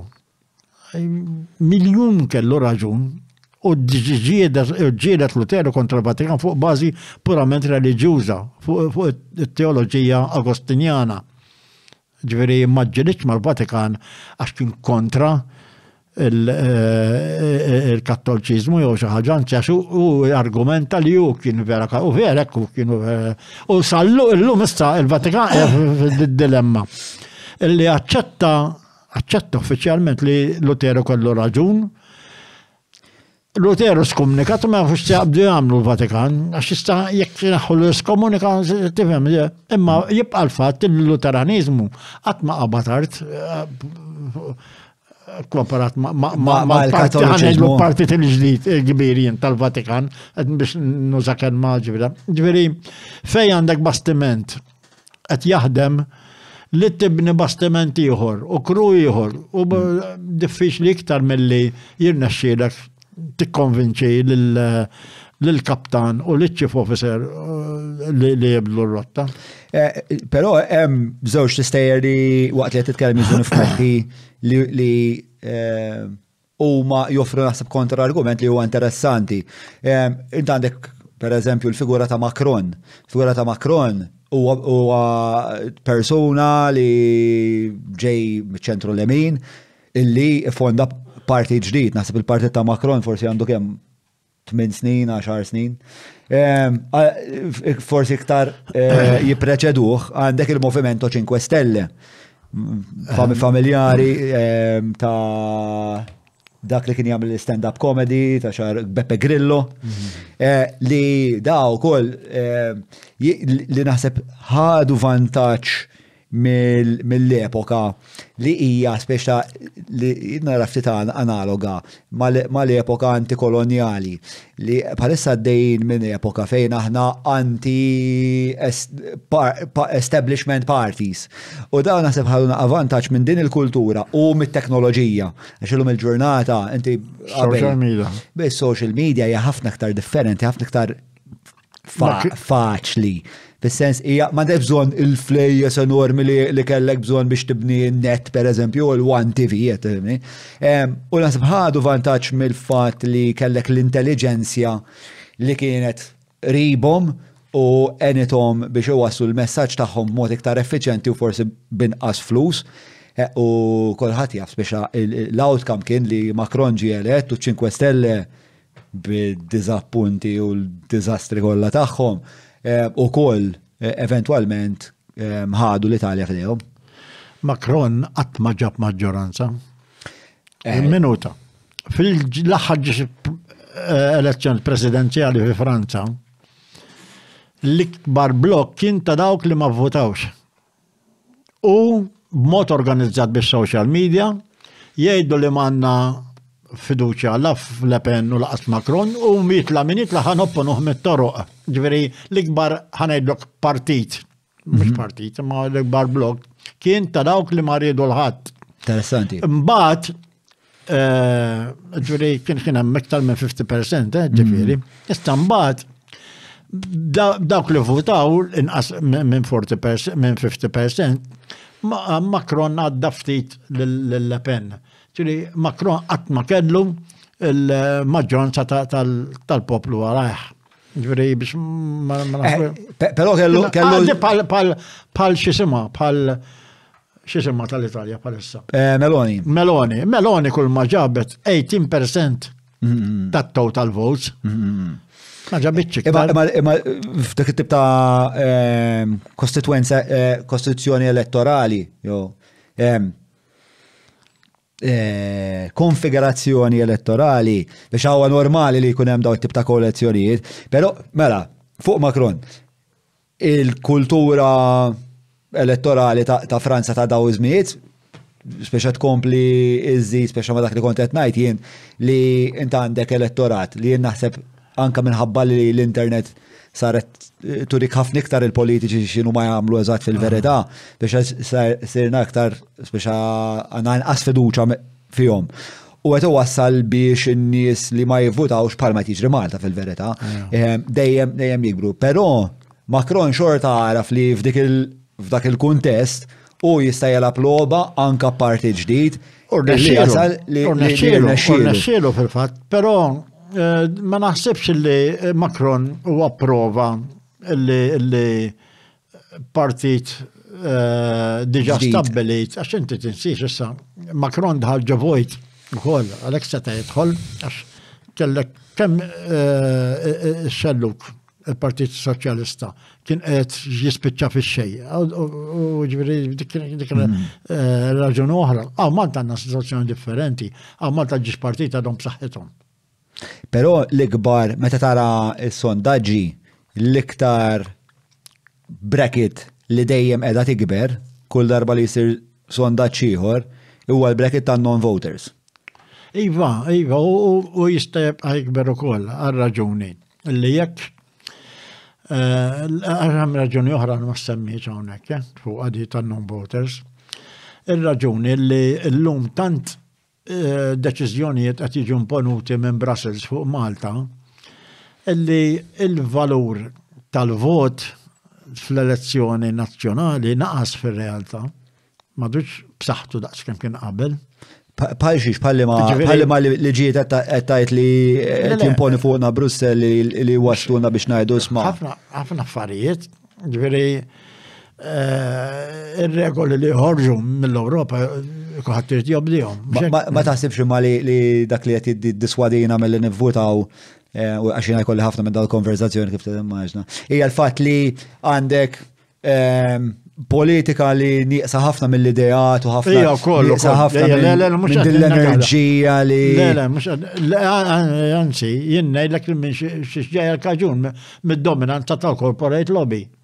Ġifieri il-weakness tas-demokrazija parlamentari, jien fil-fatt iddeskrivejt is-saħħa tal-corporate lobby bħala privatizzazzjoni tad-demokrazija parlamentari għaw Malta. Ġifieri tant għandhom saħħa l-corporate lobby fuq il-parlament għax jiffandjawhom illi qed il-parlament id-demokrazija ġiet privatizzata fis-sens li d-demos m'għadux vera fuq għax id-demos suppost fuq il-parlament. Imma fuq il-parlament hemm il-corporate lobby f'ħafna affarijiet. Tifhem? Dik hija. Naqblu fuq ħafna affarijiet. Kif qed ngħidlek, cronyism dak. Għandna mistoqsija oħra, għandi l-aħħar 10 minuti tajjeb. L-aħħar mistoqsija. Mela ġejja minn Anon. Anonimu. Daħib il-mistoqsija. You mentioned direct actions when referring to unjust laws. How do you propose that direct actions can be taken nowadays in light of all the corruption happening in our country? Naħseb li permess ta' mass activities, whatever they are. Kiku inti għandek 20 sena l-lum il-ġurnata u tara l-affarijiet li għaddejjin. L-imtib ta' kif torganizzana, kif tiġi għawek, xtajdilna? Le, jien kiku għalli 20 sena, għet nkun attiv, jien l-lum fil-Partit Laburista, membru nħalas il-membership tiegħi, qed membru jien noqgħod baħar iċ-ċaqalwa, qed membru n-naxxar, darba fis-sena mmur għall-laqa, bażikament dak huwa r-rol tiegħi llum. Sa kieku kelli 20 sena u qed noqgħod baħar iċ-ċaq u dana, kieku nipprova naqqat kemm niflaħ warajja nies laburisti, membri fil-partit, nagħmlu manifest, nippruvaw noħorġu għal-kandidati għall-eżekuttiv tal-Partit Laburista, nibqgħu nipprovaw through għax ngħidu kif inhi fl-aħħar mill-aħħar Partit Laburista bħal Partit huma demokratiċi essenzjalment, jiġifieri hemm il-mezzi li inti tista' tikkontesta u da kollu. U kieku naħdem minn hemm. Plus illi mal-imbagħad kieku jirnexxieli jkolli foothold ta' laburisti. All right, nipprova li nagħmel dal-upheaval li semmejtlek. Anke by mass action, ġo l-istess partit. What does mass action look like within the party? Fimni, ċista mill-ewwel solar ħammarru għat-tielet solar. Kif se jkun it-tielet solar, ma l-ewwel solar kieku jkun li torganizza saħħa biżżejjed biex tipprova tidħol fl-eżekuttiv tal-partit u torganizza mbagħad it-tieni solar li jkollok grupp ta' nies iktar mill-istana. Hemm anke ħaniftehmu ma jfissirx li llum fost il-mexxejja u l-membri parlamentari laburisti m'hemmx min jaħsebha bħalita. U da minn għandna naf min jiena li jaħsbu more or less bħali forsi mhux daqshekk estremi imma tinsix il-demokrazija parlamentari titlob ċertu disċiplina. U d-disciplina tiġi mill-fatt li jekk inti ħat id-dajja fil-partit tiegħek, ħajrbaħ il-partit liħor. Sfortunatament din hija waħda mid-difetti kbar tad-demokrazija parlamentari. Edifen Akadami meta abdika Paburgondi ma denunzjax lil Dalli u l-Ostingat, imma farfarom l-lem ġifieri, tifhem, ġifieri ma denunzjax biex jipproteġġi l-partit tiegħu bil-partiġjan ma t-teċtort, kont floku bħala kont nagħmel jiena, tifhem. Imma jibqa' l-fatt li din hija waħda mid-difetti. Jien ngħid li hemm min naf min jiena fil-Partit Laburista jirranġa ħafna iktar affarijiet mill-edana, tifhem. Ġifieri issa mbagħad tkun kieku jkollok is-support u l-appoġġ u kemm tista' tagħmel affarijiet bħala mass action, imma minut li tgħidlek jew mhux hekk għax jiddependi mbagħad. Jiena qed ngħidlek il-pedament qiegħed u l-ewwel solar, imma mbagħad it-tieni u t-tielet solar tittara kif ikunu l-affarijiet. Naf li għatlek l-aħħar mistoqsija m'għandu waħda tal-aħħar. Mela le. Kemm kont diżappuntat meta l-partit tiegħek ma tax inkjesta pubblika jew ivvota biex ma jagħtix inkjesta pubblika lil-lom Jean Paul Sofija? Ovvjament li ma kienx deċiżjoni tajbux. Li ma jagħtix inkjesta pubblika. Irrabjajt? Ma ħadx pjaċir, mela xi pjaċir fiha di. Għax di mistoqsija retorika. Imma l-fatt huwa li minkejja li qed ngħidu li ħadd ma ħa pjaċir. Kellek il-blokk kollu tal-Partit Laburista li vvota biex din l-inkjesta ma toħroġ. Imma mhux għax kollha kienu qed jaqblu hekk, ħabba d-disciplina naf li kien hemm min ma qabilx, imma d-disciplina tal-partit tirrikjedi hekk, inkella titlaq. Issa mbagħad tiġi f'sitwazzjoni hekk ħan nitlaq ħan nagħmel iktar ġid, jew ħa noqgħod ġewwa biex għall-inqas fl-eluq tal-meetings tal-kabinet inkun nista' nesprimi ruħi. Di d-dilemma tad-demokrazija. Id-dilemma nifhimha. Però mhux li forsi tista' tispjegali inti fl-impunt tad-dilemma tajt fakit ħajkolli naqbeż il-linja. Skużi? Fl-impunt tajt tad-dilemma tajt isma' jiena bdiet hemm dixxiplinat u dejjem kont iddixxiplinat u nemmen fid-dixxiplina li hemm ċertu parametri. Fl-impunt l-istanz tal-partit tiġi tant immorali li jiena niddeċiedi li naqbeż il-linja. Għalija anytime. Jien personali ħanerġa' nirrepetilek. Jien qatt ma ġirina sibt ruħi fl-eżekuttiv tal-partit accidentalment għax minn tafdaħħalni. Okay. Sibt ruħi fil-bord tal-viġilanza tal-partit għax abdu proponu naqas ġew fuqi, abdu propononi u fuq u Tony Abela mal-oħrajn ma' Akta Barbara u xnafjien biex nkun fil-bord tal-viġilanza. Ġirina dejjem zammejt ruħi free. Jien qatt ma ddejt minn nadi, jiena laqat ma kontestajt tal-Parlament u qatt ma rid nikkontesta ġifieri u xejn, ġifieri kelli l-vantaġġ li jiena qatt ma kont marbut bid-disciplina daqshekk, qed tifhem. Allura għalija m'għandix problemi għax jiena nista' ngħidhom kif inħosshom m'għandix marbut mad-disciplina tal-partit b'dak il-mod. Ma kont tistenna li xi ħadd minn dawk id-deputati jaqbes il-linja u jgħidlu isma' fuq din ma nistax. Li kont nistenna jiena li jippruvaw iġibu maġġoranza fil-kabinet biex jowveru li għawa deċiżjoni. Dik hija, jew għax inkella titlaq. Imma di taħdem il-ġiex partiti u taħdem fil-demokrazija parlamentari kollha. Bħalissa għaddej każ klassiku fuq il-kwistjoni tas-ceasefire fuq Gaza fil-Parlament Ingliż.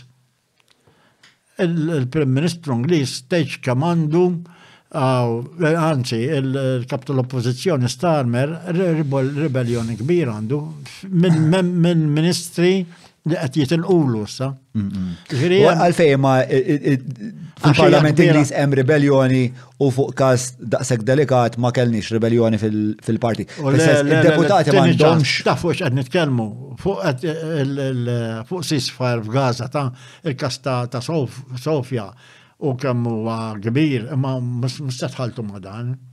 Qed nitkellmu fuq każ ta' ceasefire fejn għandek stat faxxist ta' Netanyahu, ħankunu eżatti, all right, illi qed jattakka ħlif postijiet fej ikun hemm civilians mhuwiex jagħmel teċkem qatel tfal. Ġifieri Naqbel li hija xi ħaġa atroċi u hija possibilment gradi iktar għoljin, ma ukoll mit-tifel u seta' jmutu iktar tfal. L-inkjesta pubblika qed titlob biex ma jmutux iktar tfal. Essenzjalment. Għalfej taħseb illi ma kienx hemm. Huwa insomma. Jien naħseb illi huwa jemnu f'din id-disciplina. Forsi jien ma nifhimix, forsi jien qatt ma fimt kif. Jien permettili, jien ma rridix. Fil-fatt jien kelli, jien kieku rid ħriġt tal-Parlament kien hemm momenti fejn kont naf fuq Bormla nitla żgur. Imma qatt ma ridta dik il-ħajja. Towing the line mhux għalik. Jiena kelli l-appoġġ tal-ħaddiema tat-tarsna għal 22 sena dejjem nitla elett kontinwi, konsekuttivi da kull sentejn. U l-biċċa kbira tagħhom l-ikbar numru ta' voti. Saraw ħafna minnhom kienu mill-kottonera, ġifieri ara kemm stajt bnejt bażi jiena biex noħroġ għall-Parlament. Fil-fatt ħafna minnhom ħafna nies kienu joħduha awtomatika li se noħroġ darba l-Parlament, ma qatt marrit tarik il-ħajja, ma qatt moġbitni d-disciplina tal-Parlament, ta' niftehmu. Qed tifhem. Ġifieri allura nipprova nidħol fil-moħħ ta' min qiegħed fil-Kabinett u fil-Parlament irrid. Jien ma nifhimiex li tiġi ristret f'ħaġa bħal din li ma tkunx deċiżjoni li moralment tkun l-aħjar waħda, imma hemm diffikultà fis-sistema parlamentari. Di qed narawha pereżempju fil-każ ta' Evarist. Evarist jidher ċar illi kien hemm ħafna affett li ma qabilx magħhom, però kellu jaċċettom minħabba d-disciplina tal-Parlament. Qed tifhem? Mela. Kullum qiegħed free u jista' jitkellem iktar. Sewa. Għandek xi ħaġa iżid? Le, nirringrazzjak ħafna ħadd pjaċir nitkellem miegħek. U nispera li tkun li kienet interessanti u l-diskussjoni. Għandek golden buzzer. Golden buzzer minn għand kulħadd, kienet ferm interessanti. Nirringrazzjak. Inħoss li nidentifika ħafna ma' ħsibijiet tiegħek, forsi m'għandniex l-istess proċessi ideoloġiċi jiena u inti. Però il-rakkomandazzjoni ta' Carmel Burġ li l-iltaqa' miegħek kienet waħda tajba, waħda qlija. U kuntent li ħadd gost magħna.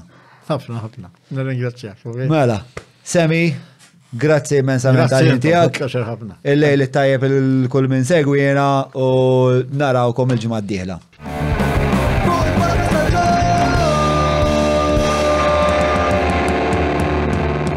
Mela, tlaqna.